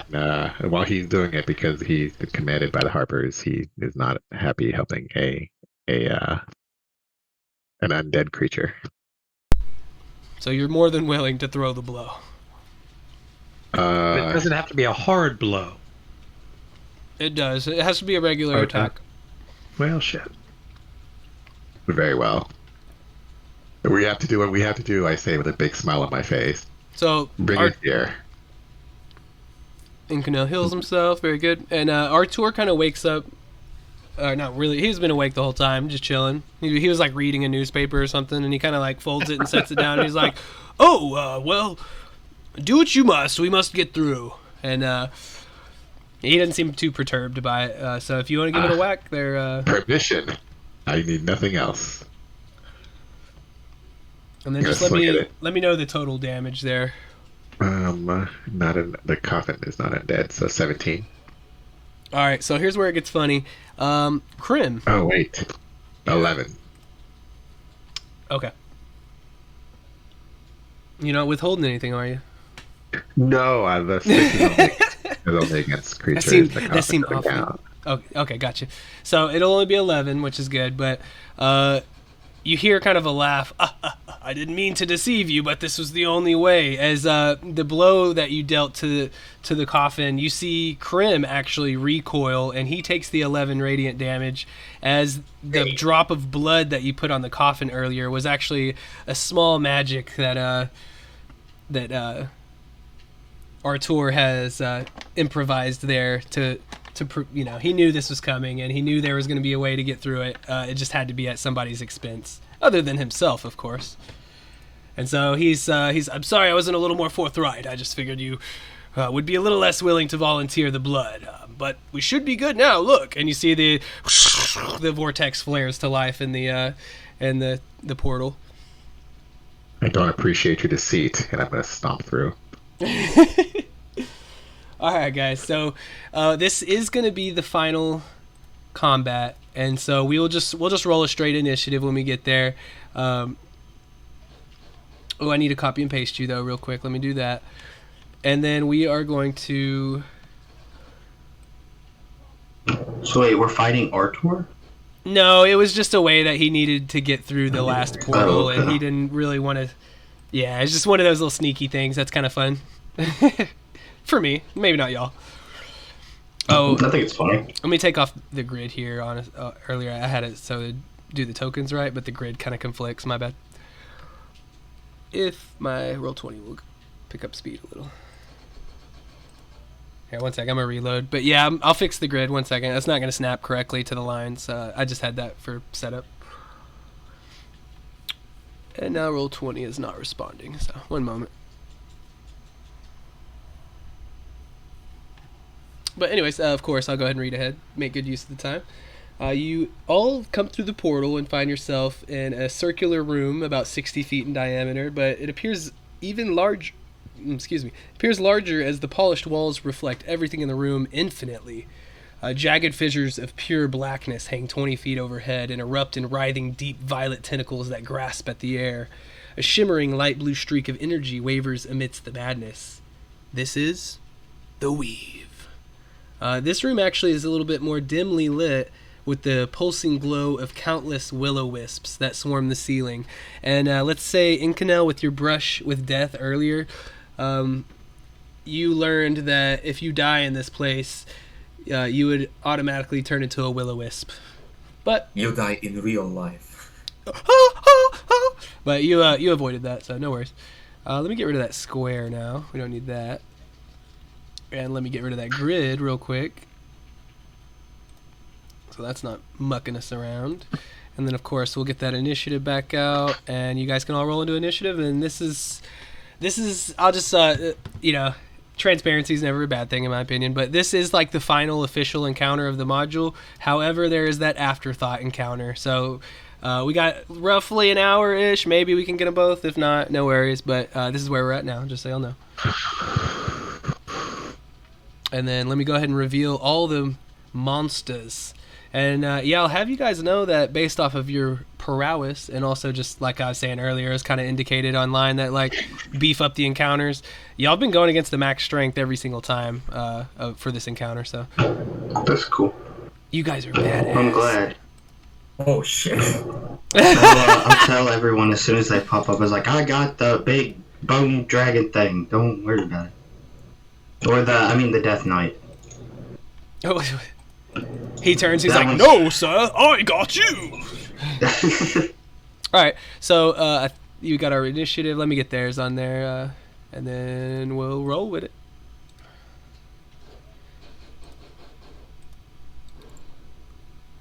Yeah, it might be a little chonky getting through all these turns with these guys, but yeah, this will be fun. Let's see how you guys do. I'm not adding anything at all myself. I'll just tell y'all. I think I may start doing that in the future, like to mix up some of these modules and things. But on this one, this is straight from the book. So let's see how y'all do. Wow, okay, so there's a Demolich, a Dracolich, and a bunch of Bone Claws, and some bounty hunter from Star Wars. Good call on the Yeah. Demi-Lich. He is not here. He hightailed it over from the last map. You have, I don't mind saying the names of the monsters. Don't look them up, of course. I would not appreciate that. But Yeah. but you have a Dracolich of some sort. It's kind of hard to tell with most of his flesh off his bones, but it was probably maybe a blue one. Who knows? And you can tell by the size that it was probably an adult or some, pretty close to that. You got bone claws surrounding you. They're much bigger than you, kind of hulking over, and their limbs are spinely, bone-colored, ending in these razor-sharp claws. Of course, you notice the Death Knight there, who seems to be the leader. He's one of the Shadow Dusks, actually, himself. And his name is Hannelore Shadow Dusk. I guess that's actually a woman. My bad. Totally looked like a dude to me. But you enter the room, and the Bone Claw is ready to attack you as soon as you enter. Hannelore turns and says, I guess I'll have to clean up Andros's mess again, and hurls a Hellfire Orb at you guys to start off the fight. And that's pretty much it. So let me pull up that Hellfire thing real quick, and then...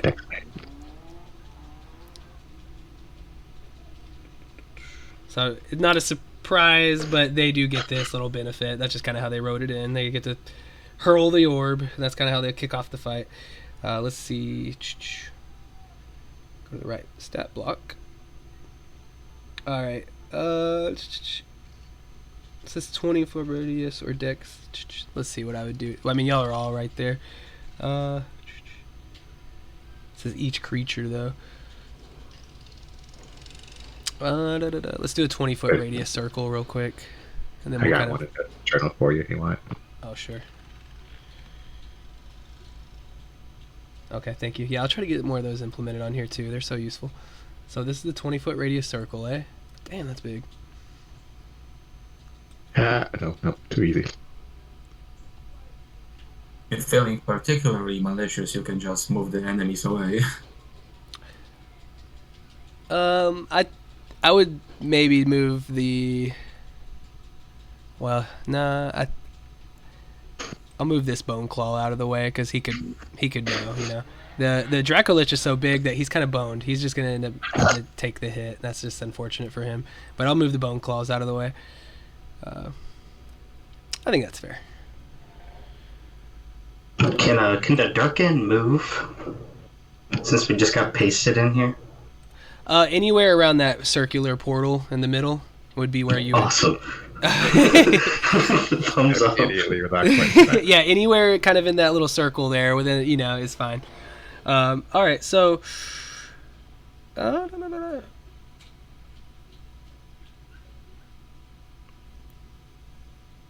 Okay, so it looks like I'll just be forthright, and so this makes a little more sense. So it's not like I just threw an orb at y'all and then do a lair action on top of that.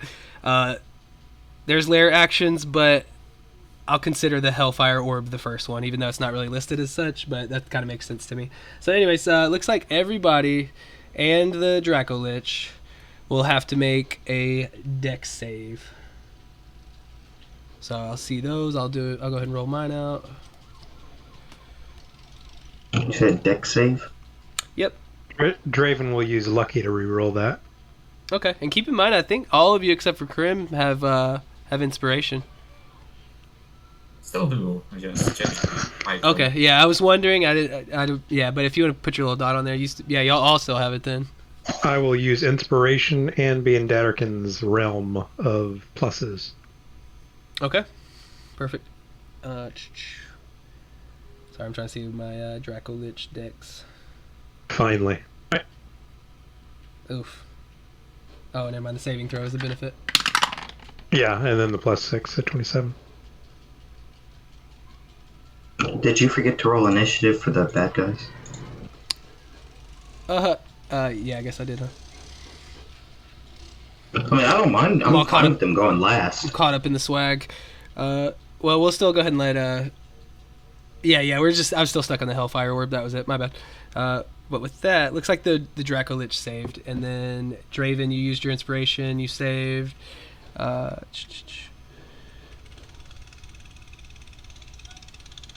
right, so let's look at this.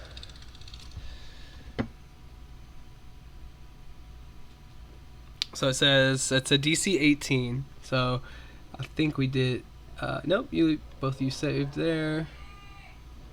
So Incanel is one that failed. That would be the only one. Is that right? Or That's more like Yeah, because Draven re-rolled. Tordek, you had An 8 or 14. so Tordek and Incanel. That's it. I think so. Okay, so you'll take half on a success. So keep that in mind for you, and then of course you two guys will take the full. Looks like it's going to be a crap load, honestly. Maybe not though. We'll see. Remember that I have this, and I will take no damage with my reaction because I should have used that this whole game, and I just haven't played Disguise since he turned day 4.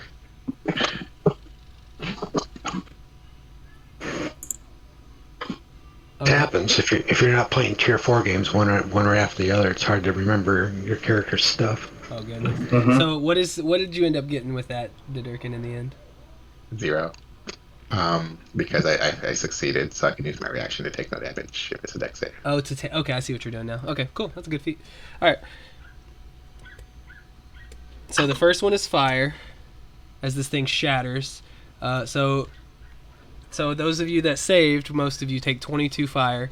For the 2 that failed, you'll take the full 44. I'm immune to fire, so I'm fortunate that way. Okay, very good. Unfortunately, there is a follow-up, as first this orb just explodes into fire, and then it kind of like sucks back into itself and coalesces into a shadowy form, and then erupts again into another blast. This is necrotic, so this will be 31 for those that failed, and then 15 for the ones that saved. I moved to cast a spell on the fire part. Absorb elements. Okay. Sounds I'm good. going to cast Absorb Elements. Does that work only for one of them or both of them? I think it would Just be one. It's only the fire. Because Yeah. absorb elements can't accept the other one. The other kind, I can't remember what it is. Oh, and Crack. of course, the Draco Lich took a little himself, so I gotta mark that. Just a drop in the bucket for him, eh? Yeah, probably. All right, cool. Let me get their initiative now that I'm done with that, which there's only 3 to roll, so that'll only take a sec. And then who would end up being first? Didurkin, if you want to kind of get in mind of what you're about to do. Exactly. But I was going to wait and see if these guys went first to see if I should change. Okay. So the Draco Lich. Oh, actually, this one will be this dude first. So our Shadow Dusk guy got 17.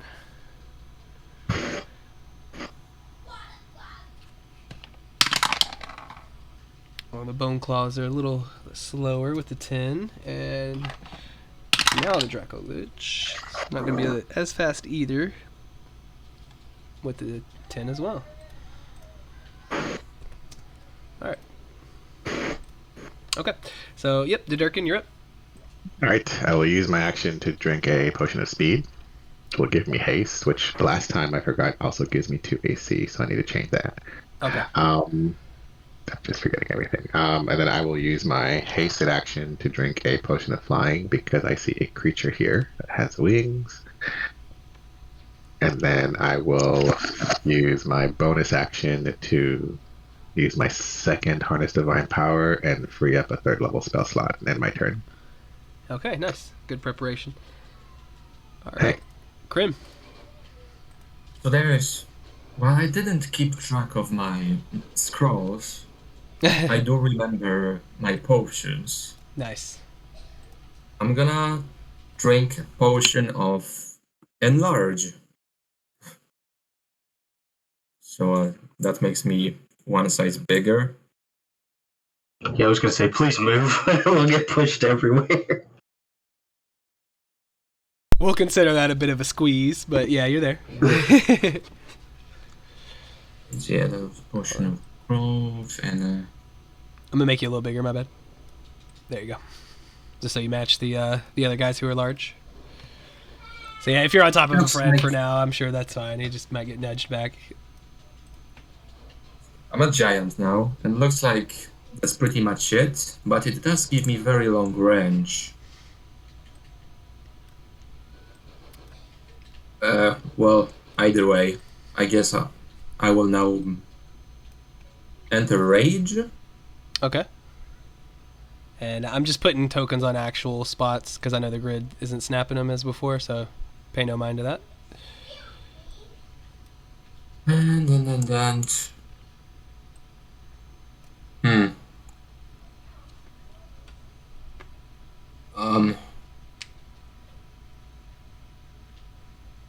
Oh, I am adjacent to someone, so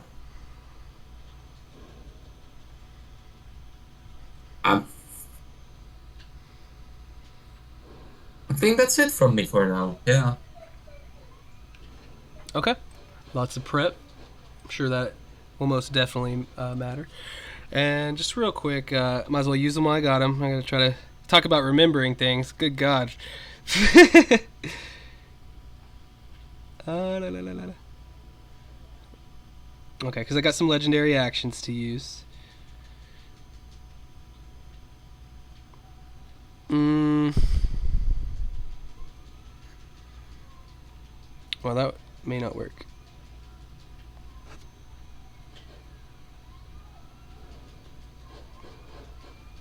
Okay, so it looks like all it can do is use its tail. It's got a reach of 15 with that. So with where it's at now, that should be enough. So why not swipe out at the guy who just got almost as big as it is?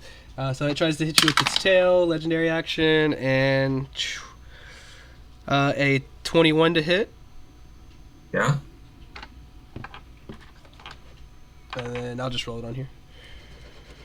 Keeps it simple. As he swipes you with his tail, he'll do 20 bludgeoning, so a 10 since you did enrage, and that's it. So the other guy, actually, before he takes his turn, he will get to do a legendary action as well. So let me do that. Oh wait, you know what? Never mind. Sorry, I mistook him from somebody else. Sorry, none of that. But he gets his turn, of course. So let's see. He's got command. Who was commanding me earlier so badly? Batterkin. I'm just playing though.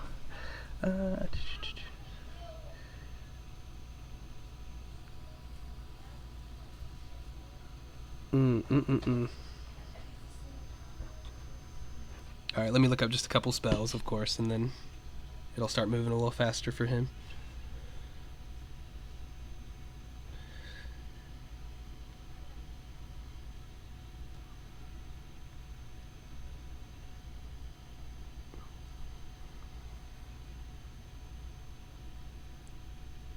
Okay, pretty good, pretty good.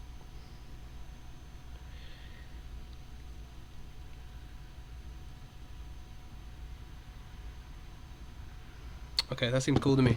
I'll keep it kind of simple with that, and maybe do something a little more wicked in a minute. But he holds forth a pretty big long sword, and you hear him kind of utter out a command of sorts, or perhaps a spell. Then I will counterspell. In Abyssal. Okay, so it is. Whoa! If he's speaking in Abyssal, what does he say? He says, Staggering smite. Yeah, okay, yeah. I'll counterspell it at 4th level. because they announced their trademark moves. Of course. Damn, how'd you understand that? Okay. So 4th level counterspell, because I didn't use my reaction to absorb elements. So I still have my reaction. You gonna throw a counterspell in the chat for me real quick? Yeah. At 4th level, let me find it.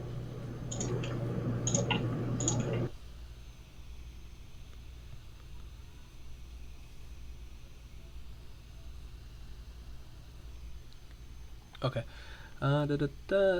So, if you cast it at 4th level, It'll cancel out Then it anything cancels 4th it out. level or below. okay, so you successfully did that, and he looks a little frustrated, but he holds up this sword, and again in Abyssal, you hear him say, "For the Shadow Dusks," and he strikes out with his sword towards you, Draven. Looks like he will have, because that was a bonus action spell, of course, and so he will just try to hit you with his longsword 3 times. All right. I gotta find my other d20 I lost. Oh shit! So looks like if 16 and a 19, would those hit you? 19 does hit. And then I can't use shield because I use my reaction to absorb elements. And it's unfortunate too, because the last hit actually was a crit, so I know that one hits. Since he was casting magic, we'll say he's only one-handed. That makes sense to me. As he's preparing to cast more magic, perhaps. So let's roll it out. You got...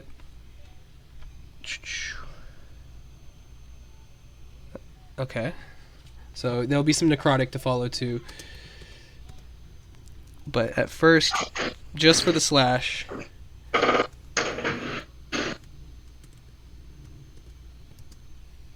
You got 20. So 20 slashing. And then, of course, you got the necrotic. Damn.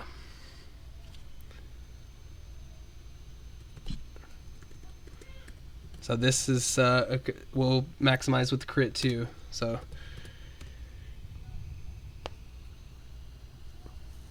Just making sure I got this all right. I don't want to be mean.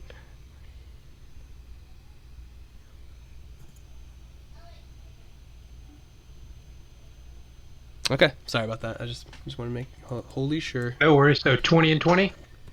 No. Son of a Yeah. bucket. Yeah, because just to make sure I did all this right, you can call me on it if I didn't. But he critted on one, and then on the other one he just hit. So he does 1d8 for the slashing. So we did the 3d8, and then he also does 4d8 necrotic. So that would be 12d8 necrotic, correct? Yeah, because you doubled the necrotic as a rider, so Right, it gets so doubled on a crit 69 damage to you total there. Yeah, that just took more than half my hit points. And then we'll go to Incanel, but yep. How about I just might do one more legendary? So let's see real quick. Oh yeah, he can do that. Don't worry about that guy. I got him. So he'll legendary action to try to whip. We'll go for Incanel this time, so I'm not just beating up on Krim over and over. Well, you know what, man? I gotta stop being like that, because these guys would play just like players would. So he'll go for Krim. We gotta focus fire. See, I'm too nice, but not this time. All right. It's tier 4, so I know. I gotta break myself of that sometimes. Is that like I'm not against you guys by any means, but I gotta at least act like it sometimes. All right. So anyways, let's say 23 to hit you, Krim. Yes. He's got a plus 12 to that in case that seems a little scary. That's why it's hitting every time. And he will do the bludgeoning, which will be halved for you, of course. So 8. Barely close. And that's it for him. Incanel, you're up. All right. Apologize for slowing the game down, but I'm trying something that I don't normally get to do. But I'm only here for a little bit longer, and then I got to split. So it's also been a while since I've been in Trig. Let's do it. So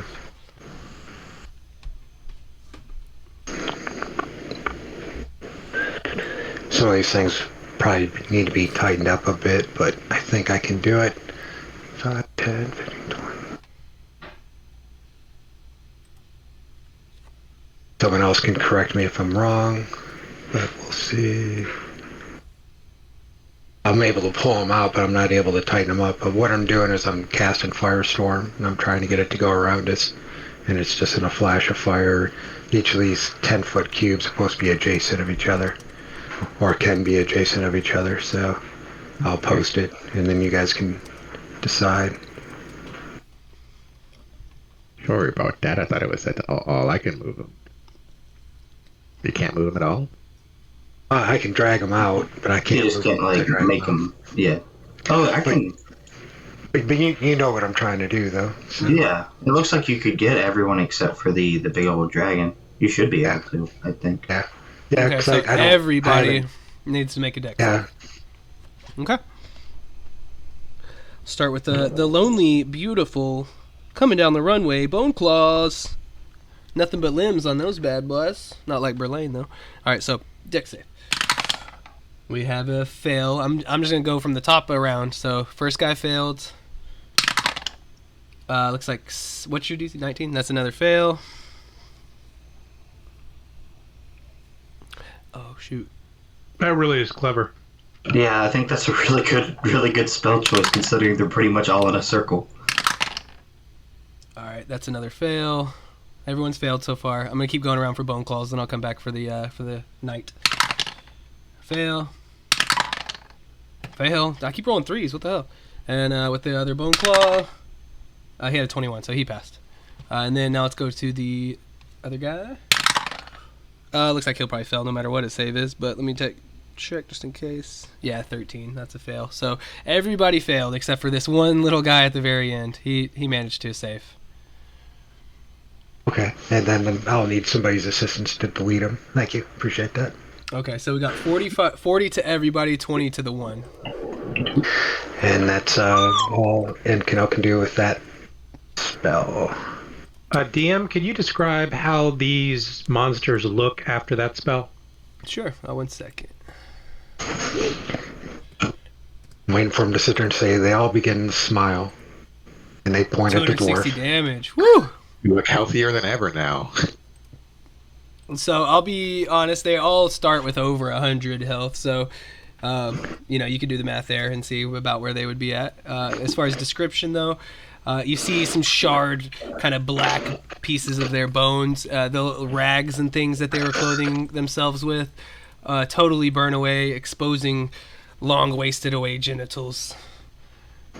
So it basically, they don't seem to be resistant to it, and they don't seem to be vulnerable to it, correct? So for the Bone Claw, that is completely accurate. And for the Death Knight, that seems to be completely accurate as well. They are neither vulnerable nor resistant, it seems. Almost going down with all the damage. But Incanel, you said that was it from you, right? Yeah, thanks for letting me do that. I rarely ever get a chance to play with the spell. So hey, dude, that was a great use of a spell. It really was. Holy crap. I don't know if he dealt 260 damage, and then you're like, oh, that's all I can do. Oh, wait, let's see. He forgot he didn't take the full. Okay. All right, yep. So, Earl, you're up. A firestorm just blazed around this whole circular room. Now, I'm not metagaming here, but just going off of, like, my knowledge. Yeah. I'm assuming that he is not a wizard. He seems a bit heavily armored to be a wizard. Okay, so But he I'm gonna did know assume some that he magic. doesn't have. Yeah, I'm assuming he doesn't have really high intelligence, and doesn't use mostly intelligence. So I'm gonna cast Maze on him. Amazing. So it's a DC 20 intelligence. Wait, no. Let me see. So yeah, it's instantly banished, and then from then on out, it can use its action to attempt to escape. And if it does so, it has to pass a DC 20 intelligence check. So it'll have to do that on his turn for sure. Yeah, it takes an action, And then that is concentration for what it matters. yeah. So Right. I'll mark that, So I'll just and then send him over to the side for now. my wife is going to target this big old guy, and Actually, you know what? I'll leave him there, but we know he's gone. That way we know where his spot is.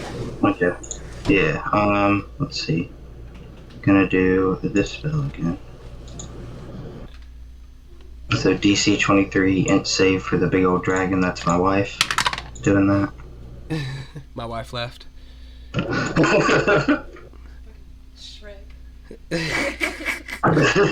All right. So DC 23, and this was intelligence. Oh, had to be. So he got a 21, which is not a save. So. Looks Okay, like so he's incapacitated if he fails. he did indeed fail. Doesn't seem to be resistant or anything like that. So he is incapacitated, and he took the 24 damage. Sucks to be him right now, that's for sure. And Does he not have? I mean, I know he has legendary actions. Oh does he yeah, not you're have so any? right. I would have called that in a second. So yeah, he will. He'll automatically succeed on the save. So Hey, at least I burned one of those. So yeah, it'll be 12 damage then. okay. And, I did. Are these bone claws? Do they look like they have wings or the ability to fly? The bone claws themselves do not seem to have any ability to fly upon appearance. Okay, I'm gonna try to push this one back 10 feet off the ledge. Okay. Let me see. So 2 strength saving throws. DC 23 and DC 19. Okay, so this will be kind of strange. I did mention a detail earlier that so what is it? He has to save or they get pushed, basically. Yeah, pushed. Yeah, 5 feet. I mean, is it just one of them or two? It's true. Different DCs though. The first one's 23, second one's 19. Okay, so the first one failed. The second one succeeded. However, I did mention at the beginning that the walls are solid. They're just mirrored, so it looks like the room is infinite. So they get pushed up against the wall, or like he would get pushed up against the wall, but that's it. Oh, okay. Yeah, I missed that. Okay, that's my turn. It's okay. It's a small detail that was. I thought it would be unimportant, but turns out it came back around. All right. Anything else? That's it for me. Okay. Tour deck. And I'll use my last little thing to whip Krim. Why not? Sorry, Krim. A 19 hits you, Krim? Barely, but yeah. All right. 2d8 plus 7. Let's see it. Of course, it'll be halved for you. So 6. 6 bludgeoning, and then sorry to interrupt you there, Tordek. Move to cast spell. I cast haste unless someone stops me. I don't think they will.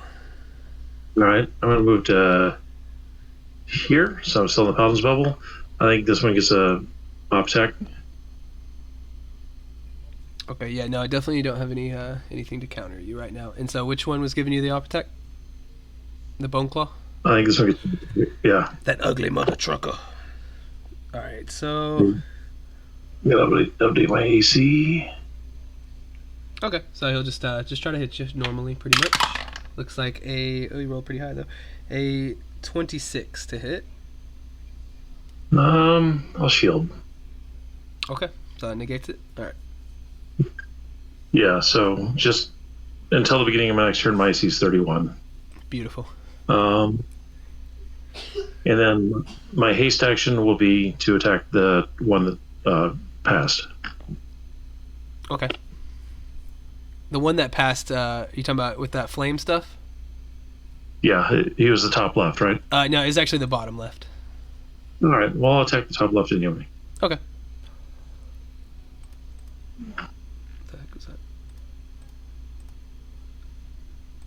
so 22, that definitely does hit him.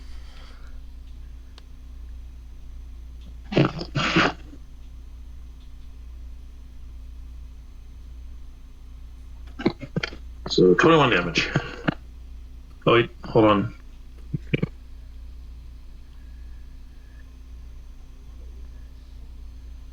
$27 damage. The last 6 is fire from the absorb elements.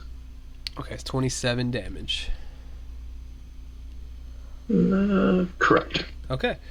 He's definitely underbloodied now as bone marrow starts to ooze and crackle and pop with that fire energy. All right, and I'm trying to make myself as big as I can to try to get some heat off of Grim. Okay. All right, so we're up to the Draco Lich. Sorry, he will.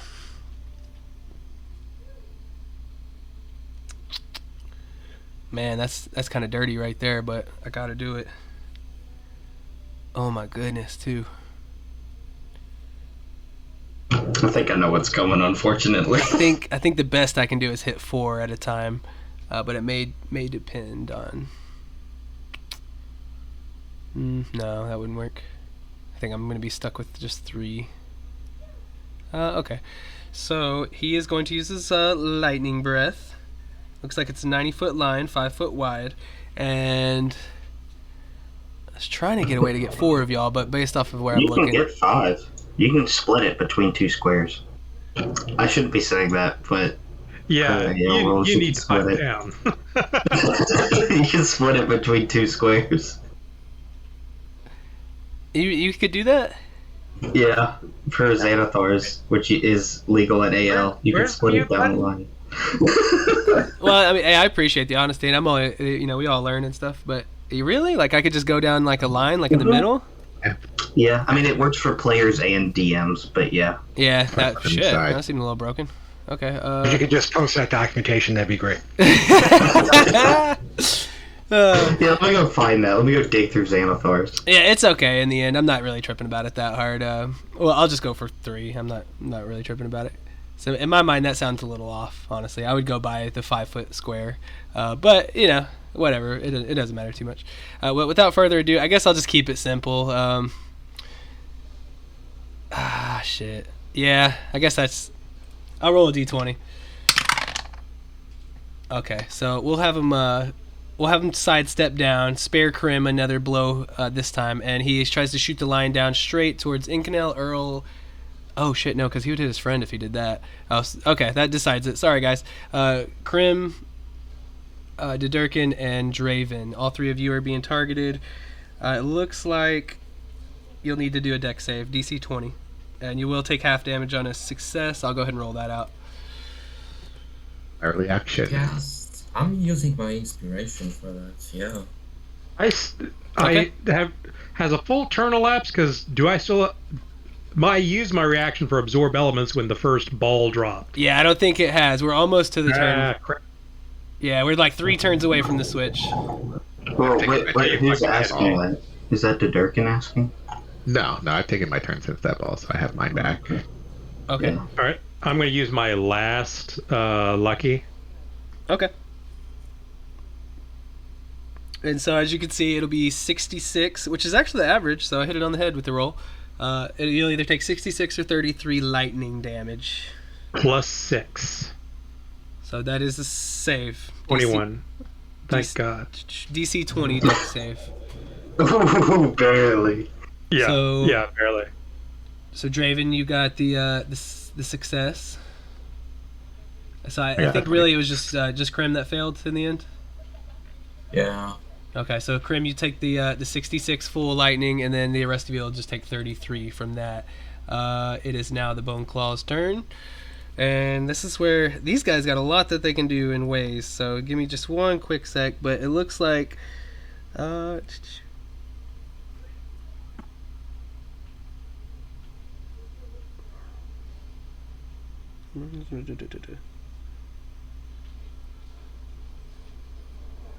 Okay.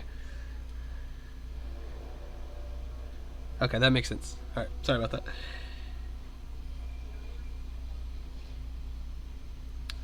I see how that will work. All right, so without further ado, they'll just close into the closest target.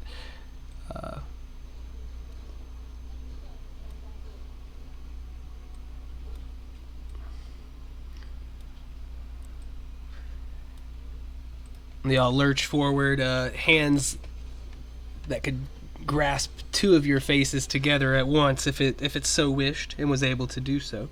1 second, actually I may not move them. Let's go just a little further back because they got a pretty long reach. So no reason to get all up close and personal, but that's still close enough. All right, so let's start rolling out some attacks. They each make 2 claw attacks. That's what they're all going to do. And so we'll just go around the room. The one at the top is going to go for Tordek. So we'll have 2 of those attacks. Get my other D20 so I can do this faster. Okay, all right. So for Tordek, you have a dirty 20 and a 13 to hit, which those will both miss, so you are good. And then let's I guess this guy over here, he'll throw 1 at Tordek and 1 at Krim. So Tordek, he had a 1, so he missed on that one. The other one was only a 13 towards Krim, so these guys are not landing. Now let's go back over to the third one. We'll do 1 towards Draven and 1 towards Krim. That's kind of, maybe I could, or I'll throw 1 of those at Dedurkin. I could say he's close enough there for that. So for Dedurkin, a 15. Don't think that hits. And then for Draven, a dirty 20. That's Which will hit. So let's see. He will do some piercing damage.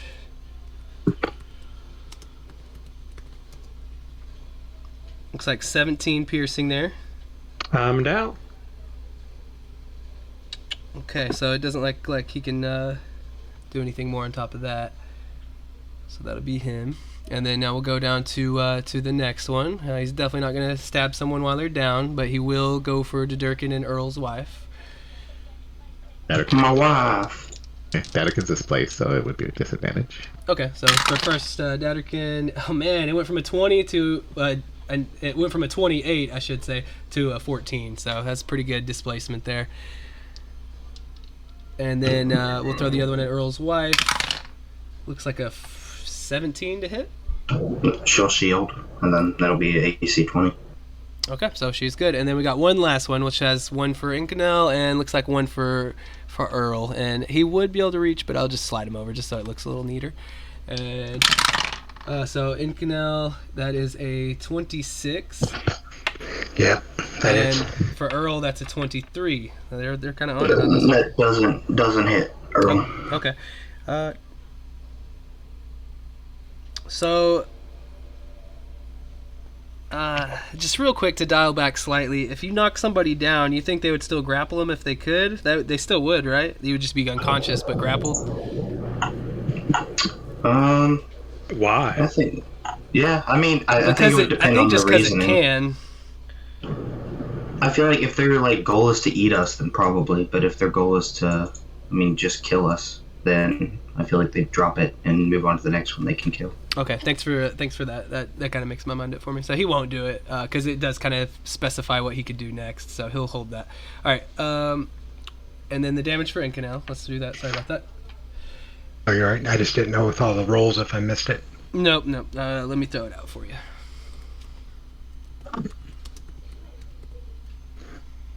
Sorry, sounded like you were breaking up. You said just 3 damage. That's cool. Nice. 26. 26 piercing, and go ahead and make. Oh, actually, Is this considered a magical attack? no, it's definitely not. And he Okay, will, so since he attacks you, he doesn't. You don't have to roll to be attacked with it, but you could roll to break free, of course. But he pulls you 10 feet closer to him, and you are now grappled to Incanel. Okay. I got resistance to that damage, but I'll still take the half of it. But Okay, and then last but not least, let's see. Actually, that might change things. So, because the next attack will go towards you, because if he grapples someone, he can only attack that target. So the next one would have been a 23 for you as well. That hits or no? Nope. That's a miss. Okay, so you've saved Earl a blow at least, maybe. Oh no, he would have dodged it anyway. Sorry about that. So, anyways, that's it. Yep, that's it for them. Sorry it took a second, but go ahead, Draven. Just a death save from you if you don't mind. Okay, so you got your first success, and now we'll go to Durkin. But how about before we do that, we go ahead and use one of these. Some of these legendary actions real quick, just so I got him. 10 feet. He is going to use a wing attack. So how about it looks like Incanel, Krim, and Tordek, give me a dexterity save if you don't mind.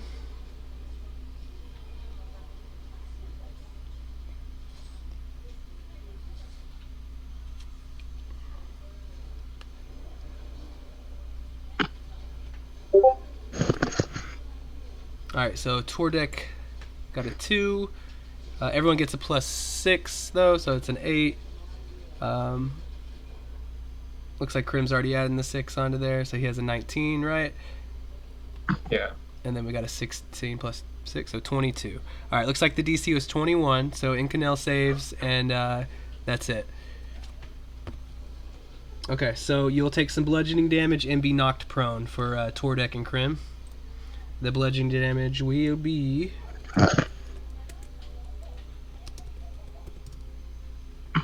7. So 7, plus 7, sorry, so 14, my bad. 14 bludgeoning damage and you're knocked prone for those 2. And then he also flies half his speed up into the air. Looks like about 40 feet.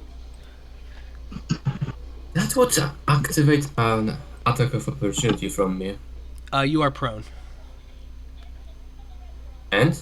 So it'll be disadvantage. Would it? Thanks. Disadvantage, yeah. I mean, might as well take it. Yeah, if you can. So let's see. Looks like a 23 to hit. That will hit him. 16 actually, because I'm raging. Okay.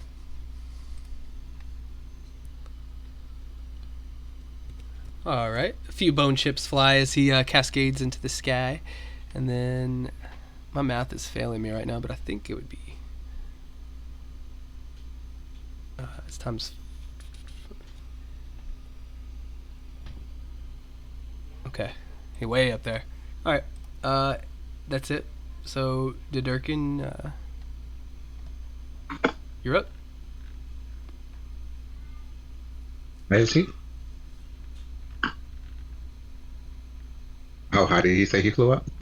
Oh, he's 40 feet up in the air. And let me see you can go ahead and start going forward, but I may... Okay. Okay, no, we're good. All right, so because he moved out of range for what my next move is going to be, Dadakin's going to fly 10 feet into the air, which will put him within 30 feet of me. Okay. But will also leave everybody else within 30 feet of me. And I will use my action to ask every single one of them to make a wisdom saving throw, DC 20. Please and thanks. Nice. So each fiend or undead. So. I actually don't know if that knight is undead, but if he is... He's not even here. Oh, okay, well, there you go. Huh? He's in a maze in a faraway that's dimly true. plane. Yeah, forgot about that, foo. Alrighty, so the bone claws are all undead. You could probably gather that. And wouldn't you know it, the Draco Lich, he's also undead. So, unfortunately, though, I think the... So, of course, the Draco Lich will just automatically succeed. And that uses 2 of his 3 legendary resistances, so he still has 1 more. And then for the bone claws, so let's see, they have to make a wisdom save. What's your DC? 20. 20. Alright, so let's go. I'm just going to go clockwise from the top left. We got wisdom, which So I got a 19, a fail, and an 11, that would be a fail. 2 more fails. 1, 2, 3, 4. 2 more to go. Looks like they will both succeed though, the last 2. So they are turned. Get turned, son. Right, I'm gonna shout it. Well, we're telepathically bonded, so I'll speak in my mind. If they're running away, don't hit them. And then, since I'm still hasted, I have 60 feet of movement. I'm gonna move up here to this guy. Because I also drink a potion of flying, so I can fly up there, and I'm going to use my hasted action to attack him.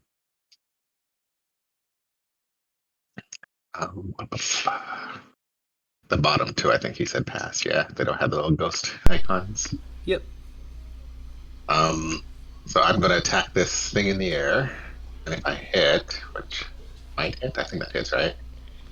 So you're going for the Dracolich with the 22. Yeah. So you fly the rest of the distance up, and that is a hit.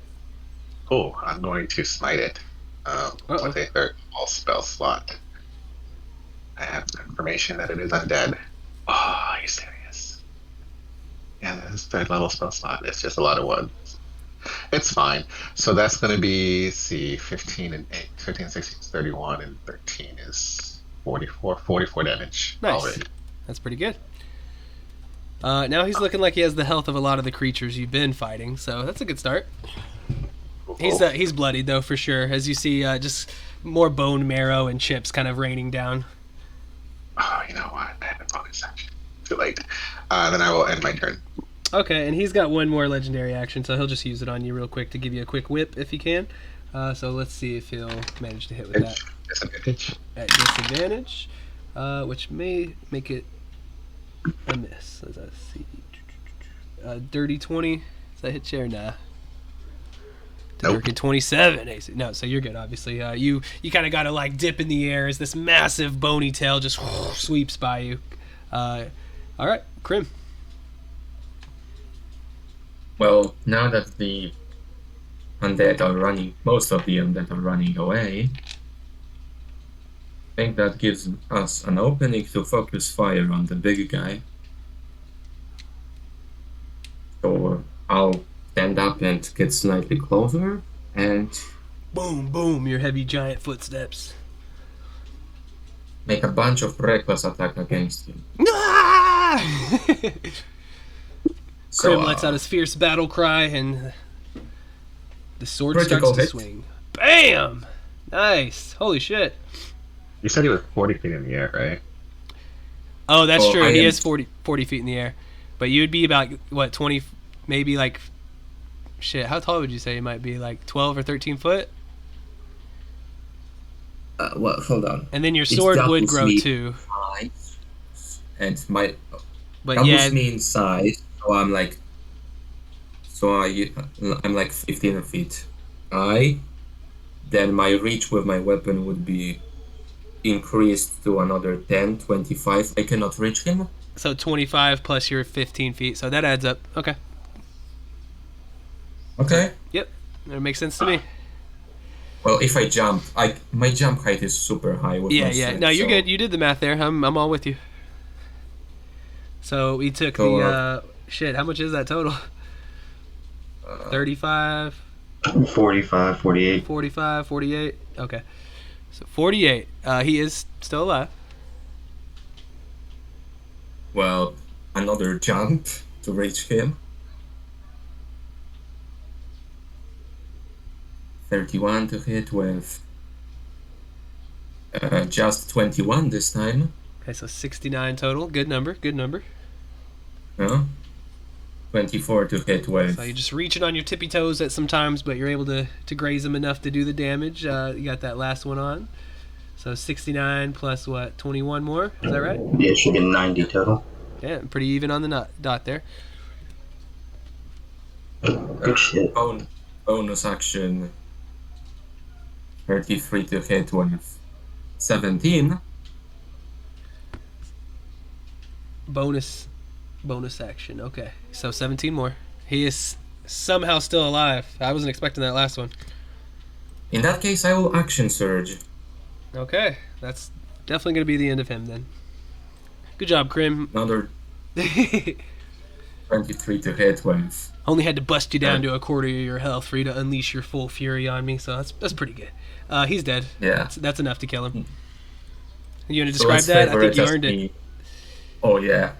So me in my giant form will jump really high into the air, grapple him midair, bring us both crashing down, and on the way down I will just unleash havoc on him.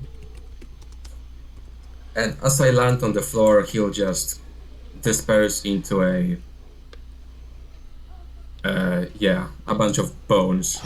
The shards just fly everywhere, and they ricochet off the mirror-like walls, and it almost seems, especially with the bone claws everywhere, that it's just hailing bone everywhere. But eventually it subsides. Well, I quickly get up, roar into the air in victory, and I still have 2 more attacks, so let's help a friend out. Okay. 32 to hit with 17. Alright. And 21 to hit with 23. Nice. Okay. And that would be it. Pretty epic. Yep. Okay, just making sure I could do anything. Yeah, that was freaking awesome, dude. Good job. That was the crim I was expecting to see. And so for the maze spell, I just get to do the intelligence. Is it intelligence? Yeah, DC 20 int save. Yeah. Ooh. Okay, he failed. Okay, so he's still stuck in the maze. Traversing the maze. All right, and Canal? And I know you're hitting your time right now, so you'll get credited for everything that we earn. Well, okay, appreciate that. Yeah, you earned it. So Incanel's gonna try to wiggle some fingers free, and he's gonna go ahead and cast Mass Heal. So if anybody's missing any hit points, if you can put it into the chat, I'll minus from that. Damn, up to 700. Woo!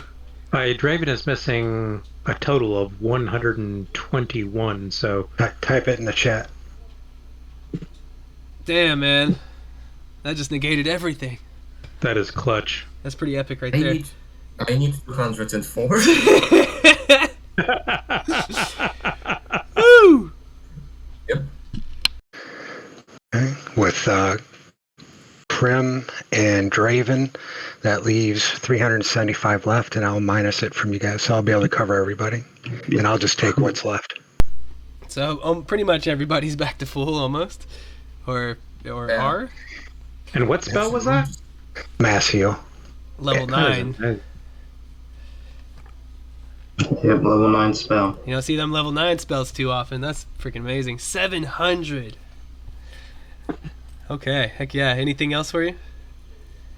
Nope, that's it. After everybody's healed, I haven't gotten to myself yet. Okay. I got 176 left, so I'll have to leave. If somebody else wants to play in Canal, feel free.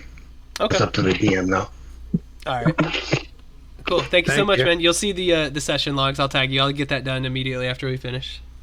Appreciate it. Hey, you did a great job. Oh, thank you. Thank you, man. I appreciate that. The magic item's a Rod of Resurrection, in case you want to know. That's cool. Hey, that'll be useful. Thank you. Yep, sure would. All right, cool. Legendary, no problem. Right? Yeah, I think so. It's up there. Oh, cool. Sweet. Thanks. Yeah, no problem, man. See you next time. Thank you. Thank you. Thanks, everybody. Have a good weekend. Good week. You too, man. You as well. Take care. Okay, so Incanel just saved the day in a sense, and after he saved Prim my day, saved that's the day. damn sure. Yeah, no kidding. That was epic as hell. All right, Earl, what you got? Well, I'm focusing or concentrating on the maze. I don't know. Give me a quick second. No I will. worries. Well, see, here's the thing. Do I want to risk these guys being immune to psychic damage? But they're undead. They're undead. So yeah, I'll risk it. Okay, I'm gonna cast Ray of Lithiums at 5th level. So I'll tell you, aside from the normal bludgeoning, piercing, slashing shit, they are immune to 2 types of damage. However, psychic is not one of them, so you're good. Okay. Yeah, casting it, DC 23. I'll do this one down here. Okay. DC 23 and save for 31 damage. I don't think he can make that save no matter what, so he fails. So 31 damage. Yep. Okay, still alive, but is that the one that incapacitates him? Yes. Good guess, Krim. Yeah. Okay, so he is incapacitated. Okay, and then my wife is going to cast. Let's just say the same spell on the other one down here. Oh, actually, I'm so stupid, Krim. It wasn't poison and necrotic. It was necrotic and one other thing, not poison. Wow. My wife's showing me up. Look at that. Same damage. The wig like slips off a little bit. You're like, hey! What the hell? So yeah, that one will go on this one right here. So DC 23 int save where he takes 31 psychic and is incapacitated. Oh, he can't save. What am I doing? So yeah, so now everyone is out of the fight. So we just got focus fire on one person at a time. We're golden. Okay, so let's see. Just keep that in mind, please. Don't go whack everyone and wake them all up. Firestorm again. Whoops. Okay, so he is officially boned. And so I had a question earlier too, for the turn undead. Do I get a save for that? It didn't really say. If they get whacked, they come back. Otherwise, it's a or minute. until it takes damage. Gotcha. Okay. Yep. So yeah, I mean, this is kind of a strange ending, but you may be able to kind of see how we end real quick. Because let's take a second. It'll go to Tordek, but if we look at the battlefield, you've got two that are incapacitated until the next turn, right? Yeah, next turn. Okay, so we'll continue on because there's a chance, I suppose, that they might come back. But yeah, I think we all know where this is going. But go ahead, Tordek. Let's see what you can do. All right. I'll move around here. I have advantage on both of these, right? Because they're incapacitated. Yeah. All right. You just want to run. I'll do 3 attacks, and you can tell me if one drops in the middle of them. All right. That's a good one.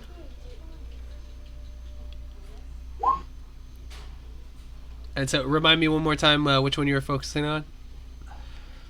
The one on the left.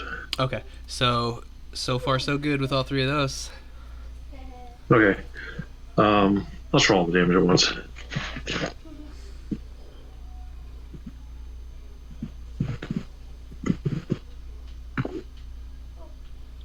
So you may end up wanting to turn that last attack to the other one, but we'll see on how much the damage does.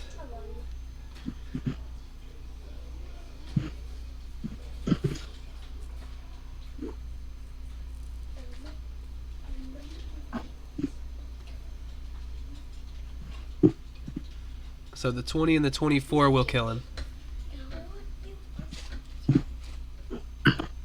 The last 27 you can throw at the other guy if you want. Yep. Awesome. Okay. Then I'll go stand next to him so he doesn't grab someone else.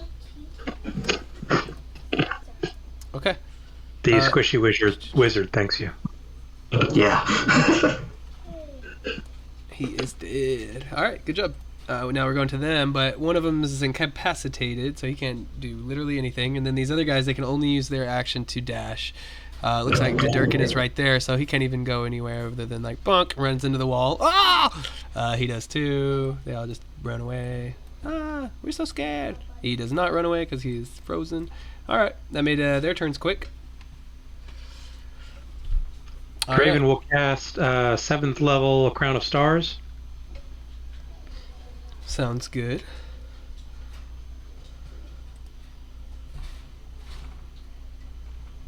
And that will be applied to this guy, and it's radiant damage. The bonus action attack goes to him. He had 24 health exactly, so that's Fantastic. pretty dang good. I love it when that happens, honestly. And then I will move behind Datterkin. Okay, so this one is dead. All right, now you have 4 of them that are afraid, and you have a dude lost in the maze. I don't know if he'll ever find his way out. You guys will be gone from here. And then he like comes back and everybody's dead around him. He's like, what the hell? All right, Datterkin.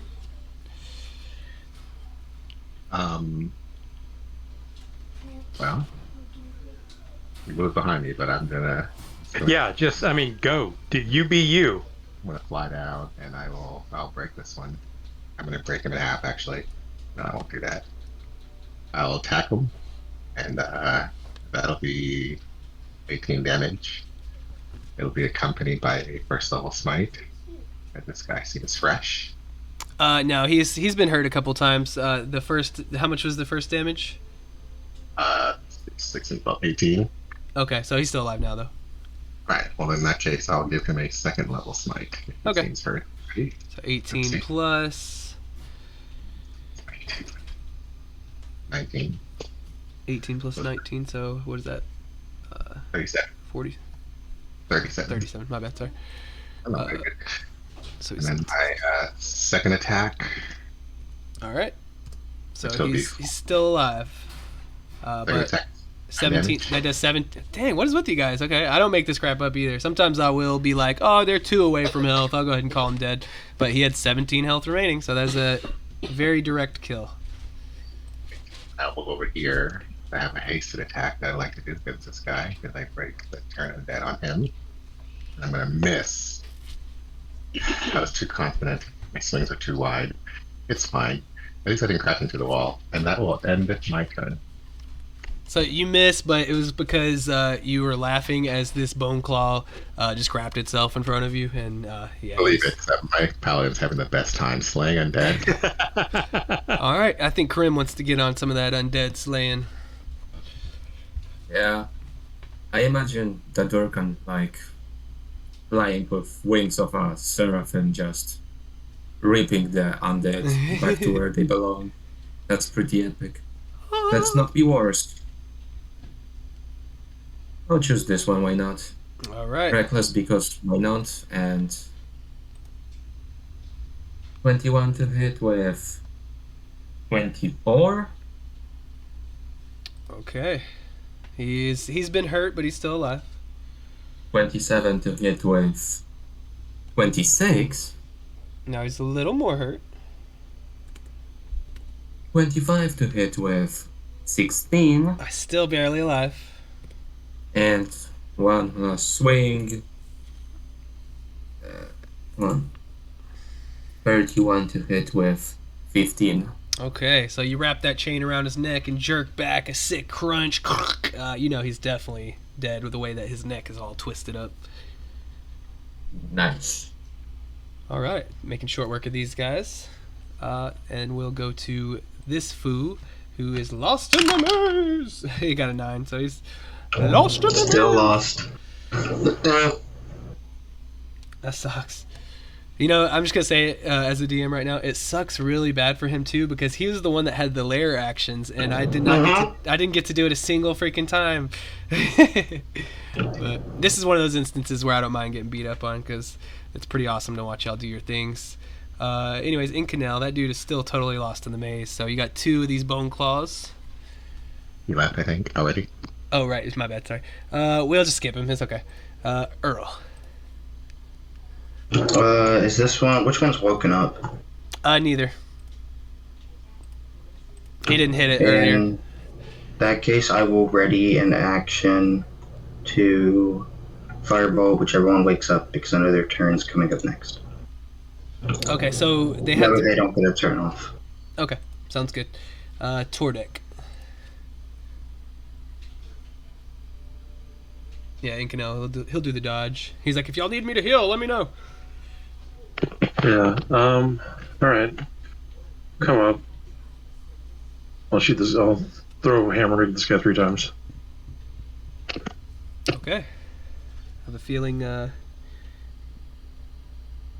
probably gonna get him real close. Oh, especially that first one. Holy hell!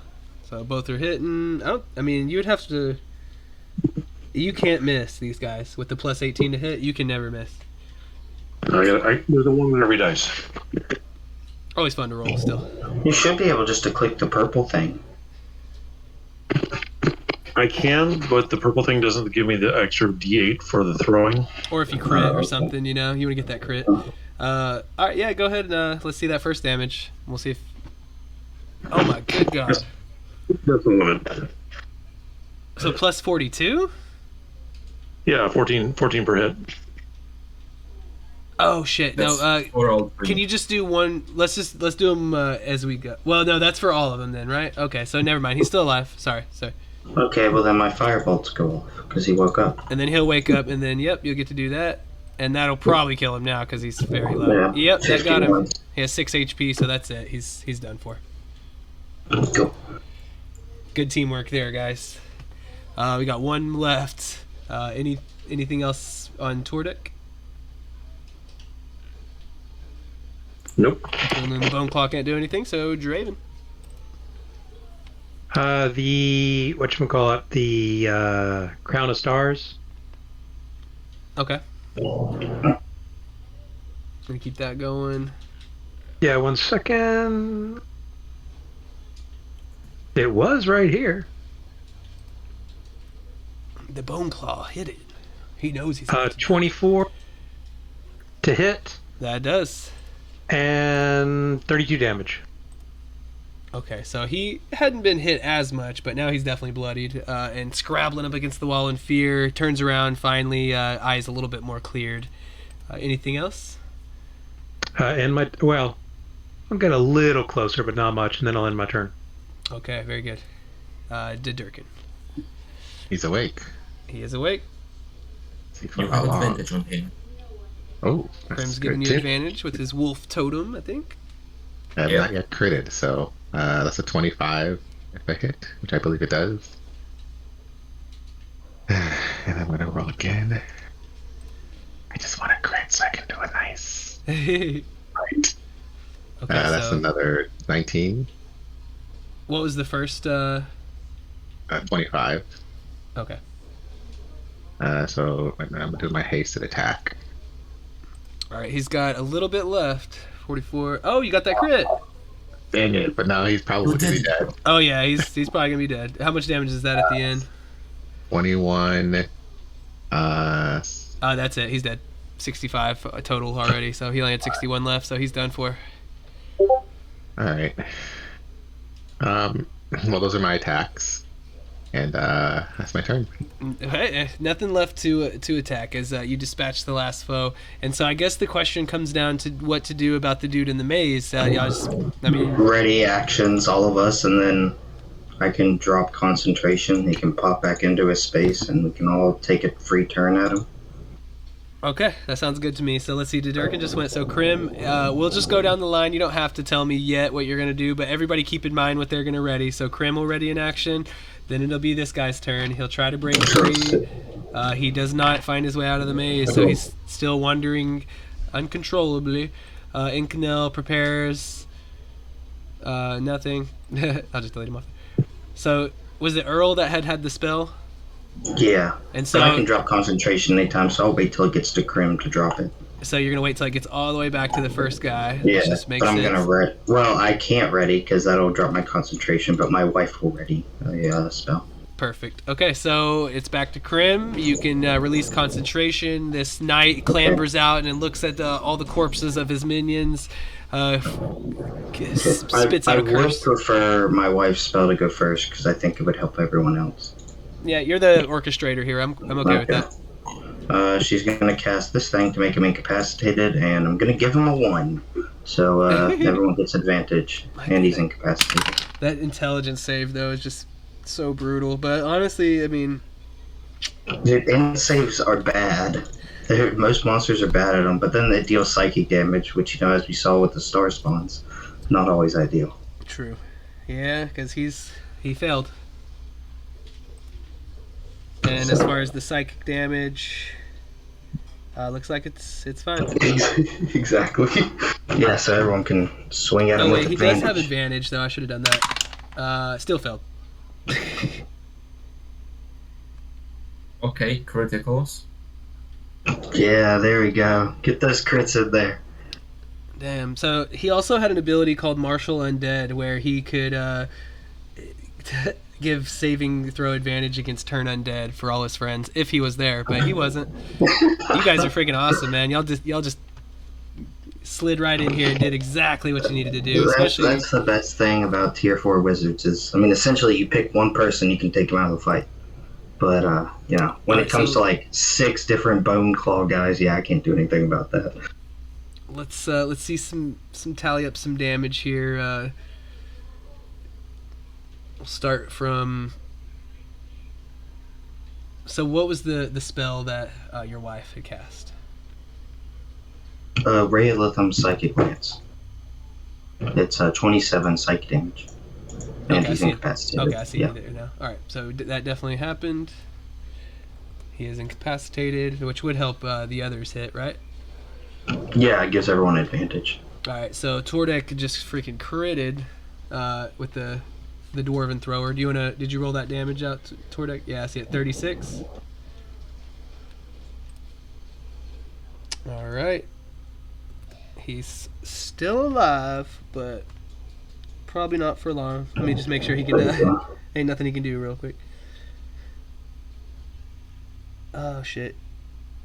Yeah, he could beef up his AC a little bit, but we'll see if it matters. So far it hasn't. Actually, he will beef it up against Krim with your 20 to hit, so he'll parry that. Oh, he's incapacitated though. Would that matter?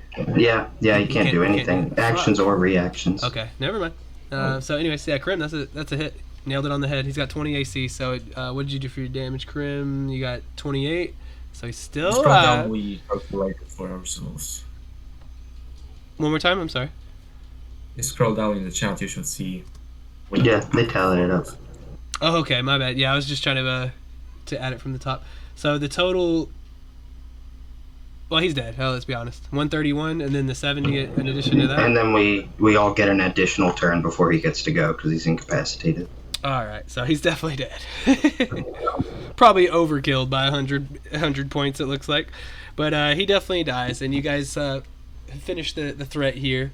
We're actually like just on time too from where we're scheduled, but if you guys want to do the last encounter, I'm definitely down to keep it going too. Yeah, sure. I wish I could. I've got a game starting in about 9 minutes.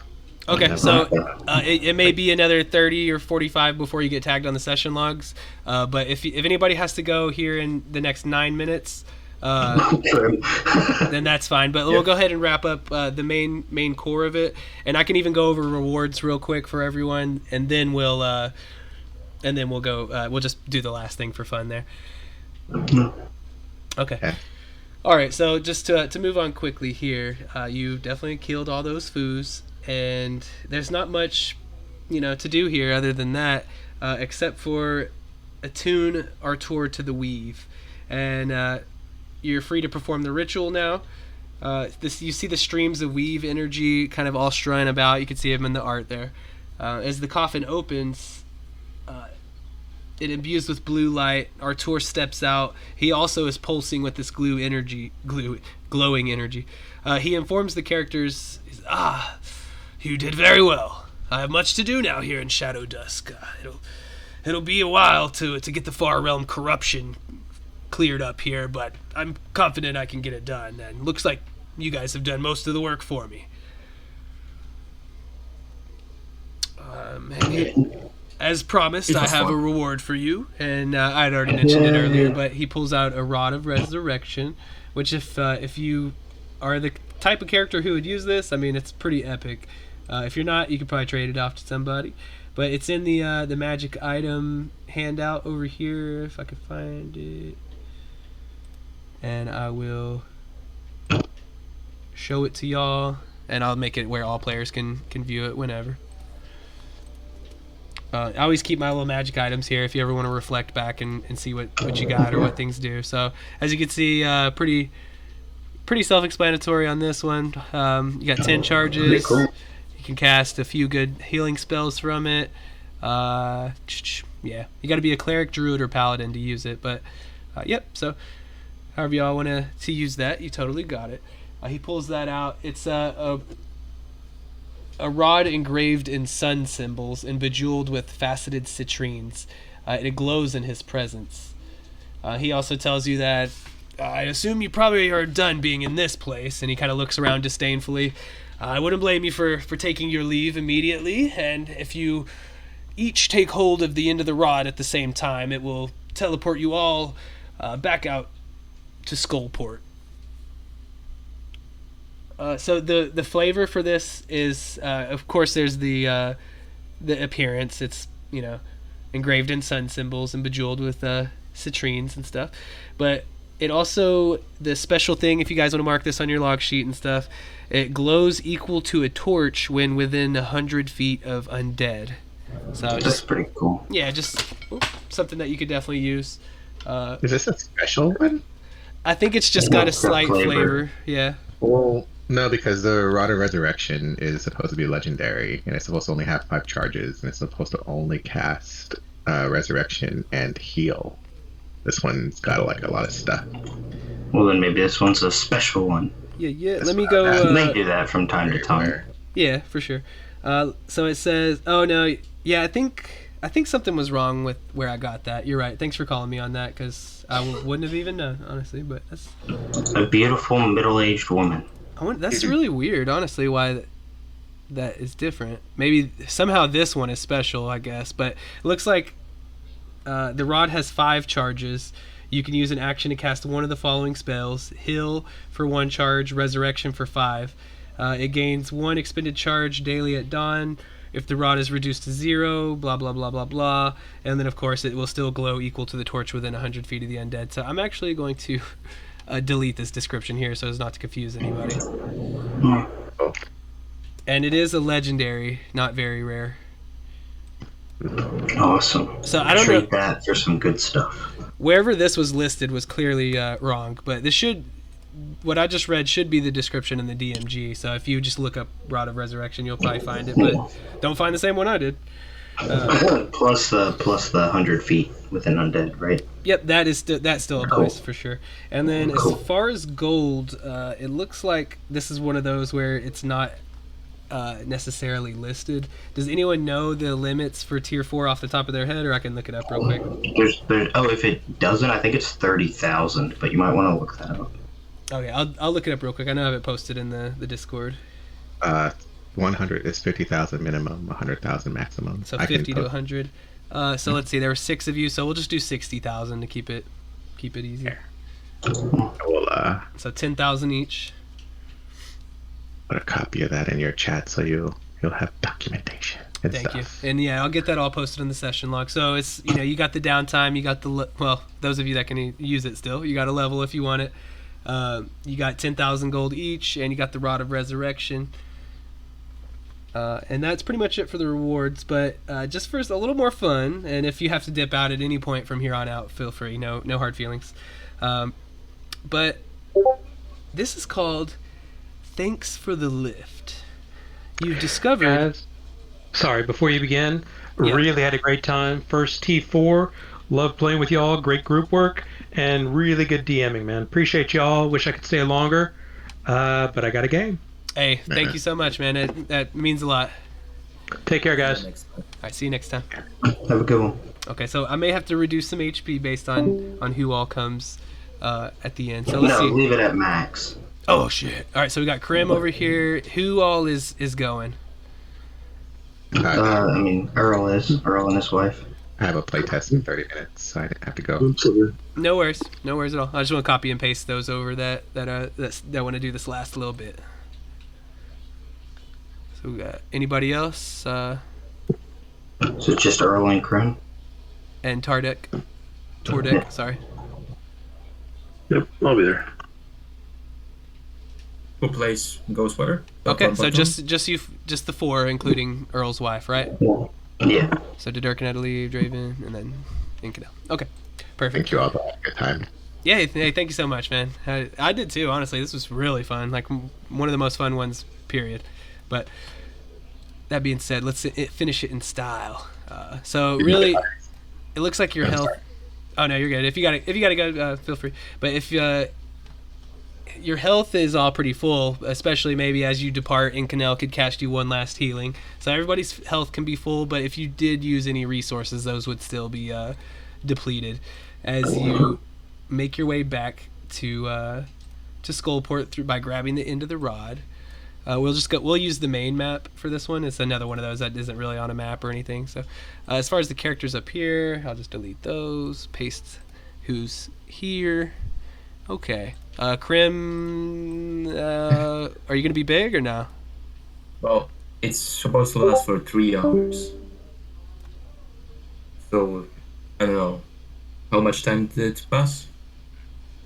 Oh, I guess we did incapacitated a little wrong earlier. Oops, but no big deal. Okay, so if it lasts 3 hours and you want to keep it on, then you're good. Sure, why not? You're like, I'm going to come back as a giant. All right, so you guys arrive back in Skullport. The dirty, dingy, dark city under the mountain is as you left it. And things start to get a bit strange, though, then. How about Krim? Actually, no, the way that everybody rolled me a d20. Oh, it's over 3 hours. Okay, so whoever got the lowest, here's a familiar voice, which looks like it is our boy Krim. So Krim, you hear a familiar voice, as I said. You look down, and on your boot, you see a small tendril of inky blackness exiting swiftly. You automatically recognize it as the entity that you conversed with earlier. It immediately shirks off of you and starts to turn into these different forms. You see it turn into the form of a troll, as was mentioned, and perhaps some other creatures and different, it starts to use the information that you gave it, and it's trying out these different forms. 1 second it looks like a great big storm cloud ready to clap thunder down. Next thing it looks like a huge troll. And eventually it kind of realizes that it's too tight on space and starts to kind of fly off. And as it does, you hear a thank you, Krim. Thanks for the ride. Now it's time to see what we can do with these people here. And as it does, tentacles explode from every surface around you, everywhere. Everyone needs to make me a deck save. Oh shit. Is this against magic or magical means? It doesn't say so. This time we'll say no. Okay. It's more physical tentacles coming to smack you. That makes sense. All right, so it looks like the DC for this one was actually 20, so I think everybody failed it. Oh man. Fun. Hey, you guys already won, so everything that happens after this is just for fun. So Unless we die. 32 bludgeoning damage to you guys, and you all have disadvantage on the next check as the entity gleefully flees. You feel a bit guilty as you realize it's using the information that you provided to torment the people of Skullport and even kind of yourselves. And as it does, it starts to I'm assuming y'all would start chasing it throughout the city. Yeah. And so as you do, it's kind of keeping out of reach of you, but it has a couple rounds of things that'll happen before the combat, and it starts to rip open fissures of far realm energy. You find it sometime off to the side, sometimes right below your feet, and every single one of you needs to make me an athletics check, but it's going to be a disadvantage since you had failed the previous one. Does it involve pushing, pulling, breaking, or carrying? So you're checking to leap over the fissures. Well, I guess. In that case, I'm going to hold my holy symbol, give myself proficiency in athletics. It says rips open fissures of far realm energy, but I don't think that's quite what you meant. So that's a 16. Oh, yeah, disadvantage. Damn, so that's a 12. Well, I'm going to lucky that. So we got no Dedurkin now, so no paladin bonus. Oof, my lucky was even worse. Okay, well, I got a 12. Okay, so Krim had to be with disadvantage, though. And okay, I'm sorry, I didn't see that. Okay, sorry. All right, so you two succeed. Good job this time. You jump over the far realm energy fissures and keep on running. You look back in horror, though, as you realize poor old Earl, not quite as lucky. And so that's a fail for you and your wife, right? Oh, yeah, my wife's got to do the same thing. So she's going to also clutch her holy symbol, get proficiency in athletics. So let's see. And she rolled a 7, so then she's gonna lucky that as well because she gets 3 of those. Okay. And so 25. Okay. And did she roll for the first round or no? No. No, I did not. Wait, yes, I did. And I failed. Okay, so she would have taken that damage as well. Yeah, I did take that off. Did she just roll a disadvantage just now? So. Yeah. So the 7 and 1 was with disadvantage, and then I used lucky. Perfect. Yeah. Okay, just making sure we're all on the same page. Looks like, so Earl failed, right? He was the only one. Yeah. Okay. Yeah, she got a nat 20. I got a nat 1. So for a moment, Earl like slips into nowhere. You turn around in horror and think, "Where's Earl?" And then all of a sudden, he just boom, like hits the ground with a heavy thud, and you can see that maybe a slight bit more deranged than he was, if that's possible, and definitely a little hurt, as you'll take some psychic damage. Oh no! You're like, I hate psychic damage. I like dealing it. I don't like taking it. So it'll be 26 to Earl on the psychic. And then we're on to round 3 as the entity grows to a gargantuan black shadow and plunges into the river Sargoth at the edge of Skullport. Creates a destructive tidal wave. You watch as it just smashes buildings. You feel the life force of many of the civilians around you just instantly diminish to nothing as a lot of innocents are killed in this destructive tidal wave. Everyone, go ahead and make me a dex save, and it looks like only Earl will have disadvantage on this one. Okay. Disadvantage? Yep. And that's mine. This is my wife's. So Earl will fail. Looks like you both fail on that. Tordek fails. Krim saves. Okay, Great. so this is kind of how we're going to start the conflict now. Right after this. Does the 23 pass? 23 would pass. All right, I'm going to use my War Mage ability to give me +4 to my saving throw. Which I guess I probably shouldn't tell you that, but you passed, so that's fine. You could guess with Crims that I said pass that you would. So, okay, so Tordek actually passes. So just Earl and your wife, you will be knocked prone, and you will take some bludgeoning damage. And when you roll initiative here in a second, which I'll go ahead and pop that out for us, you need to roll with disadvantage for both of y'all. Okay, that's fine. So it's just a straight roll then, because I have a Sentinel Shield. Okay, perfect. Which gives advantage, so yeah. How much damage are we taking? Let's roll that out. Looks like it's going to be 4d8 bludgeoning as the tidal wave just presses down on you. Once again, Earl kind of disappears for a moment, and when the water kind of subsides, you see his wife kind of like helping him back up to his feet, telling him, "It's okay, they're there." The voice is strangely manly, though, for such a beautiful woman. But yeah, that'll be the 20 bludgeoning. It's 14, but I did not select my token. Or it's 21 because I rolled a 14 and a 1. I just forgot to select my token. Okay, so, yeah, just make the adjustment if you need. It's the straight roll. And then I will go ahead and reveal the entity, who is actually, this is kind of cool because he is gargantuan size. How often you get to do that? Not very often. That is ridiculous. Boom! As this giant entity comes up. I love this too because it is so like pointless almost, except for like just fun role play bits. It's like, fuck, we were just talking to that thing and now he's trying to kill everything. But but yeah, it's also kind of like just pointless really. It's like, what is this all about? But let's have some fun. All right, so he will basically for the strength of the party, it just adjusts his health, and I will knock a little bit of it off. Not that much, honestly, though. Instead of being a very strong party, I'm bumping y'all down to strong, so take that as you will. But as you rolled initiative, he will do the same, of course, too. And so you could assume that there are some buildings around you and things like that. So we're using theater of the mind, and if you do have, like you know, you can say, like, is there a building? I want to climb on it or fly up there or whatever you say is fine. Just let me know, and we can kind of work together on that. As far as his...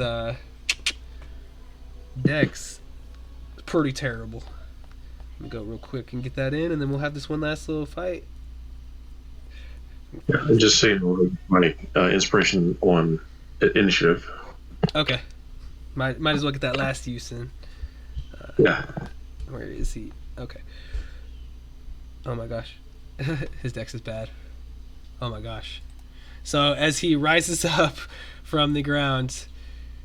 or from the water, from the river Sargoth, you see his spiky form hulking. It almost seems to be, the legs and body of like a quadruped, like a horse or bear or something. But then the torso like twists and contorts into more of a humanoid shape, with just spikes coming out from all directions. Worse, more so than anything, is he has this eyeball in the front, and as he starts the combat, he opens his eye and it creates an area of anti-magic in a 150-foot cone. So it's more so what direction he's looking at rather than what the actual cone looks like. So he's looking at you guys. So basically, we can always argue and kind of make things make sense a little more. But as long as you're on the north of him right now, you're going to be in the anti-magic cone. You'd pretty much have to get to either any other cardinal direction, and you would be out of that. He can also change the direction. Looks like at the start of each of his turns. I'm just telling you all that so you're not like, what the fuck, basically. So there's that. Let me see, anything else? Nope. And then okay. So Krim, he's slow as hell. You get to go first. Right then. So with that knowledge, I will approach him. Although I am big, he is even bigger. And I'll try to do my best to occupy his attention, so he always looks at me. Doing a good job of it so far. Because I don't need any magic. So, yeah. Would you allow me to, enter rage slightly before initiative was rolled? Oh, yeah, that's fine. Okay, in that case, I'll make 4 reckless attacks. 31 to hit. Oh, okay, yep, that definitely hits. Yeah, you could definitely say that you would have been enraged in that chase. I've been betrayed by my friend Void. Come on. You named me. Yeah, that's 1 hit. So 22. That's a critical. So, okay, looks like everything's pretty straight on this. This is a CR21 creature too, in case y'all are curious. I'll just roll everything Good and lord. calculate the damage. Okay. Yeah, he's got a lot of health, so I'm sure he has double what the Draco Lich had earlier, so. Well, I did not add rage, but that's okay. I'll just do it now. So let's see. It has the function of the anti-magic field spell. So let me. Ooh, I think my phone. Would that disable my thing? My phone died. My flame tongue? Right. Yeah. Let's see on that. I didn't think it would, but see, he said it, so I'm curious. Anti-magic field. Looks like 10-foot radius. Well, it's not gonna matter with that, but okay. Spells can't be cast. Summon creatures disappear. Even magic items become mundane until the spell ends. The sphere. Yeah. So I think the fire would still work, right? But it needs to be active to be on fire. So spells and I other. think. Okay, you're right. Yeah, I think it would negate that. Any active spell or other magical effect on a creature or an object in the sphere is suppressed. So there you go. The power, So it says magic items. It's suppressed. So it is at this point you're hitting him with the straight old longsword. Slashing. So, because that's it for me here. 83 slashing, since my sword was extinguished. Yep, and unfortunately, you can guess, of course, that he's going to be resistant to non-magical attacks. So just throw that out there. It'll be 41 damage. All right, but you got a good first chunk off of him. He roars out, almost in delight even, as he feels that sensation he just first learned about. Oh, this is pain. Feels good. Wonder what it'd be like to give it to others. And before you go real quick, Tordek, he is going to use a legendary action. Each one of you make... I'm tired of the wisdom saves, actually. He is going to... he sees you, Krim, approaching him, and so he looks down upon you with his great large eye, and you feel yourself being pulled away from this realm. Go ahead and make me a charisma save. Everyone? Just Krim. Okay, cool. Okay. Best of luck, buddy. 14. I don't think 14 makes it. And it doesn't. And so you don't take any damage, but all of a sudden you find yourself not in Skullport, and instead you're in the entity's far realm, Donjon. It's basically a massive cavern that is very unadorned, and you are sitting there in the middle of it with your thumb up your butt. And you will come back to your spot on. It says at the end of the target's next turn, the target reappears. So it'll be at the end of your turn. You will reappear. So we'll just leave you there, but we know you're not there. Okay, so that was his legendary action. So go ahead, Tordek. Early together 4.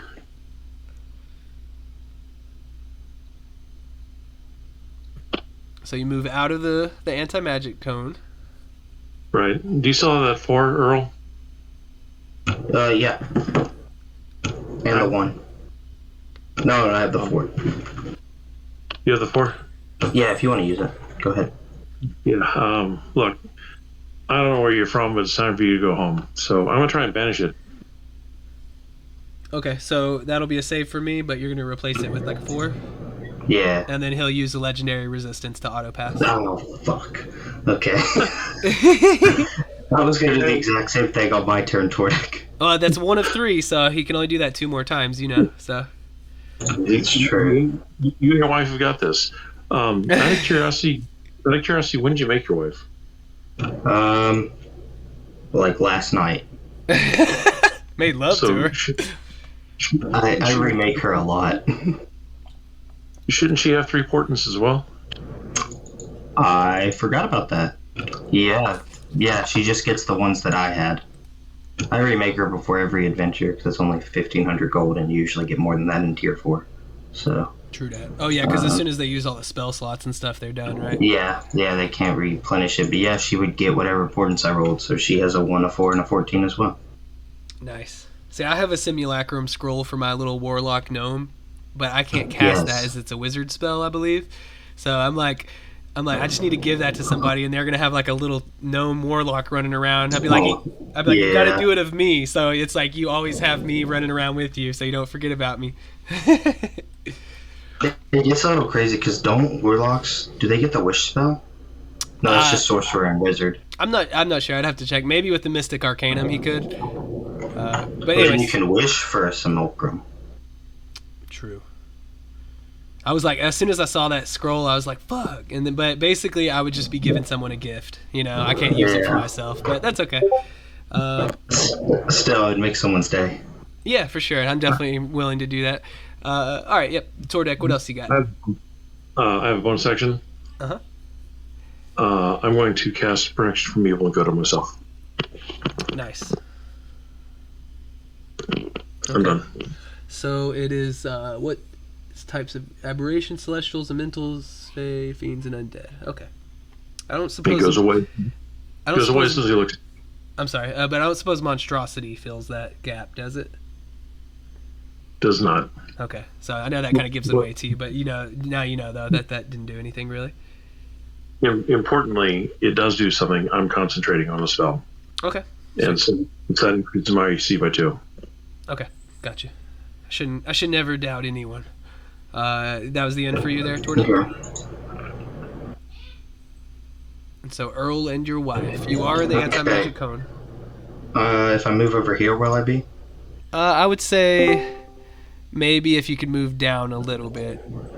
Okay. Because it's a 150-foot cone, which, I mean, I know it wouldn't be immediate on him, but I don't really even, I mean, right there, you're good. So if you just want to rock with that. Well, then me and my wife are going to cast Banishment and give him I will give him a 14 on mine. So it's DC 23. And then she will give a 4.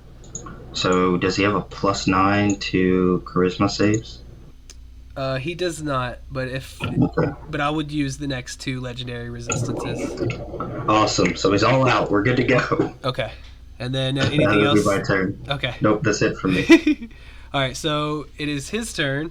Krim is nowhere to be found. And so he will...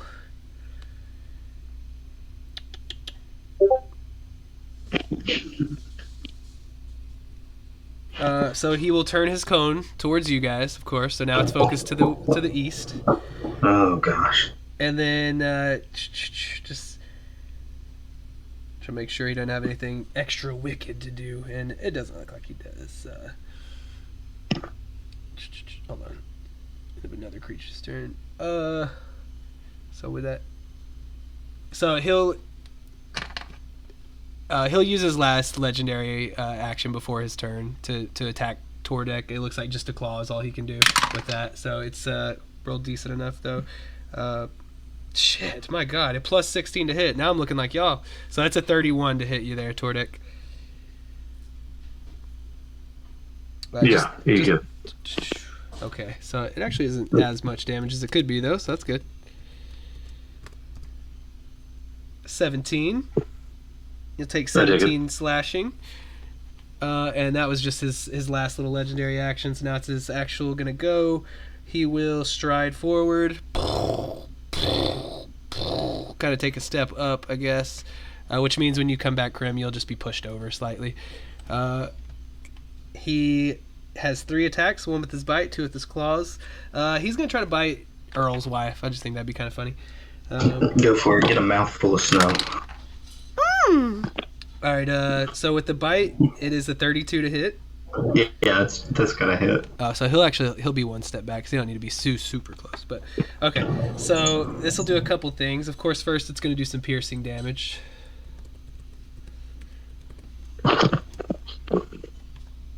How much? Because she may be dead. Looks like 42. Oh yeah, she's dead. And so when the simulacrum dies, is it just disintegrate or something? Yeah. Okay. Yeah, it just poofs away into a pile of snow. Krim just keeps his rage going. That's fine. Okay, so that was its 1 attack, and then you see just the remnants of your simulacrum completely disappear in this creature as it swallows it up, and then Krim all of a sudden. There goes the portent we had that we were gonna use. Krim, all of a sudden, right next to you though, you see a pile of rubble, kind of, it's like just the vestiges of the simulacrum and all the equipment and things like that it had on it. It just poof kind of appears next to you in that extra space. Looks like that one doesn't say anything about getting out of it either. The other one is only for a turn, but the other one, if you get swallowed up, it looks like unless you have some way to get out, you're stuck. So just keep that in mind, I suppose. As he comes back for a couple claw attacks, and his range is 20 feet, so we'll throw 1 at Earl and 1 at Tordek. Due to the anti-magic field, my armor class is down to 20. Yeah, I didn't even think about that. Mine goes down to 21. Well, lucky for y'all, I just rolled terribly. Although with the plus 16 to hit, that is pretty gnarly. But it looks like a 19 to one of you and only an 18 to the other. So those are both misses. Okay. Yeah. So no worries there. And then we'll go back to the top of the order. Krim, you're stuck in there. You punch yourself, and then at the end of your turn, you find yourself back where you were. Actually, you could still be in your same spot too. And then we'll go to Tordek. I guess. Oh my god, this is so mean. But why not? Go ahead and give me another charisma save, Krim. It's fucked up. I swear to God. And Okay. Unfortunately, See ya. you find yourself right back in that spot. All right, Tordek, you're up. I'm sorry, dude. I couldn't pass it. You're like, damn it! And that rage is really burning. All right, I'll come down to here. I will attempt to banish it again. DC 20 charisma. All right, he is all out of his mega saves, so he will just. Oh shit! A wisdom save DC 20. You said. Charisma. Oh well, even worse for him. He has an 11. Bye, Felicia. Adios. And so And with you just that, gotta concentrate for a minute, and if you're there for a minute, then he's permanently banished. and Yep. there's nothing to interrupt your concentration. Really, that's it. So that's it. Good job, banishment. That's a hell of a spell. Well, here's the real question: the plane that Krim got teleported to. Does it go away when the creature leaves this area, or does it go away when the creature dies? So thankfully for Krim, the ability that he used as a legendary action, it's just until the target's next turn, so it really doesn't matter. Okay, so he'd come back. Okay, so cool. yeah, after a good 10 seconds, Krim appears back on the ground, and he looks up befuddled a bit, perhaps, as he realizes that the battle's over. God damn it. Oh, that was pretty fun, y'all. And that actually is the end there. You've sent the entity back to his I would probably like the fucking Shadowfell or something. But he's back in his own little home dimension, back to the far realm maybe. And that is it. That's really it. Okay, cool. So you guys Artor, he keeps his word. He'll stand between Undermountain's undead threats and the Waterdeep people. It doesn't look like there's any story awards on this one, and so yeah, I kind of already gave all the rewards out earlier, but I'll post it again. Okay, awesome. Well, I really appreciate it, man. It was a lot of fun. Thank you so much, man. That was a blast. Tier 4 is entertaining. Great first run of the server, so I appreciate you guys having me, and we'll see you down the road. Heck yeah. Thank you, man. Have a good one, Tyler. Thanks, y'all. I appreciate y'all so much. Man, this was absolutely amazing. You like it? Oh yeah. That doesn't take longer than that. Yeah, we ended just on time. That's really good. Yeah. Man, that was fucking cool. I feel like such an asshole, but it's so funny. When I ran that last week, I was so sad because the game lasted too long for me to do that fight. Aww. I sent you a message. I don't know if you got it about incapacitated. Yeah, I did. Okay. Yeah, I even have that in front of me too. I'm silly for not checking. I keep my DM screen in front of me when I'm doing this, but didn't even look at it. No worries. But heck yeah. Okay, I just had some time, so I thought I'd peek in, and yeah, that looked like it was fun. Yeah, man, I'm so happy. Oh, also, side note, the anti-magic eye beam would have dispelled the clone the minute it hit it. Really? Yeah, because you can dispel magic those things. Oh, okay. Well, shoot. Thanks for that. Yeah, I didn't know that. Just for future. Old Earl needs to know that. Yeah. He already gone, but yeah, no worries. All right. Well, I just wanted to watch the game. Later, guys. Oh, thanks, man. Thanks for joining in and everything, dude. No problem. Peace. All right, let's see if I can get this session. It was fucking great, bro. Thanks. Hell yeah, man. I didn't get to mention it, honestly, and I feel a little bit bad for that, but I meant to at the start, but we're cutting in and everything. But really, this was all because of you, man. I just want you to know that I wasn't planning to run this or anything. So, I appreciate you for getting that Ukraine thing, and yeah, this is literally just for you. This game is all for you, man. Thank you, man. Maybe one day we'll play some more. Of course, yeah, we definitely will. I got that tier 3 planned later, and I mean, honestly, this was a fucking blast, dude. It was way more fun than what we've been doing, so I'll keep that in mind too. Oh yeah. Thank you again. See you next time, because I need to go to sleep. All right, man, you're a hero. See ya. Bye.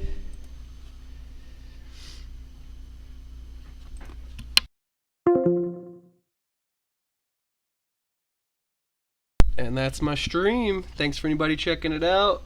We run a Discord, trying to run this Adventurers League content as much as we can. Usually have 2 or 3 games a week by different DMs, different times, all that good stuff. So if you end up here watching or check out this video later on and somehow make it this far to the very end, thank you. And yeah, just check us out. If you want a link to the Discord, find some way to contact me. I am at Noel Brickle on Twitter, NoelBrickle. Don't pay attention to any NSFW stuff you find in my links, okay?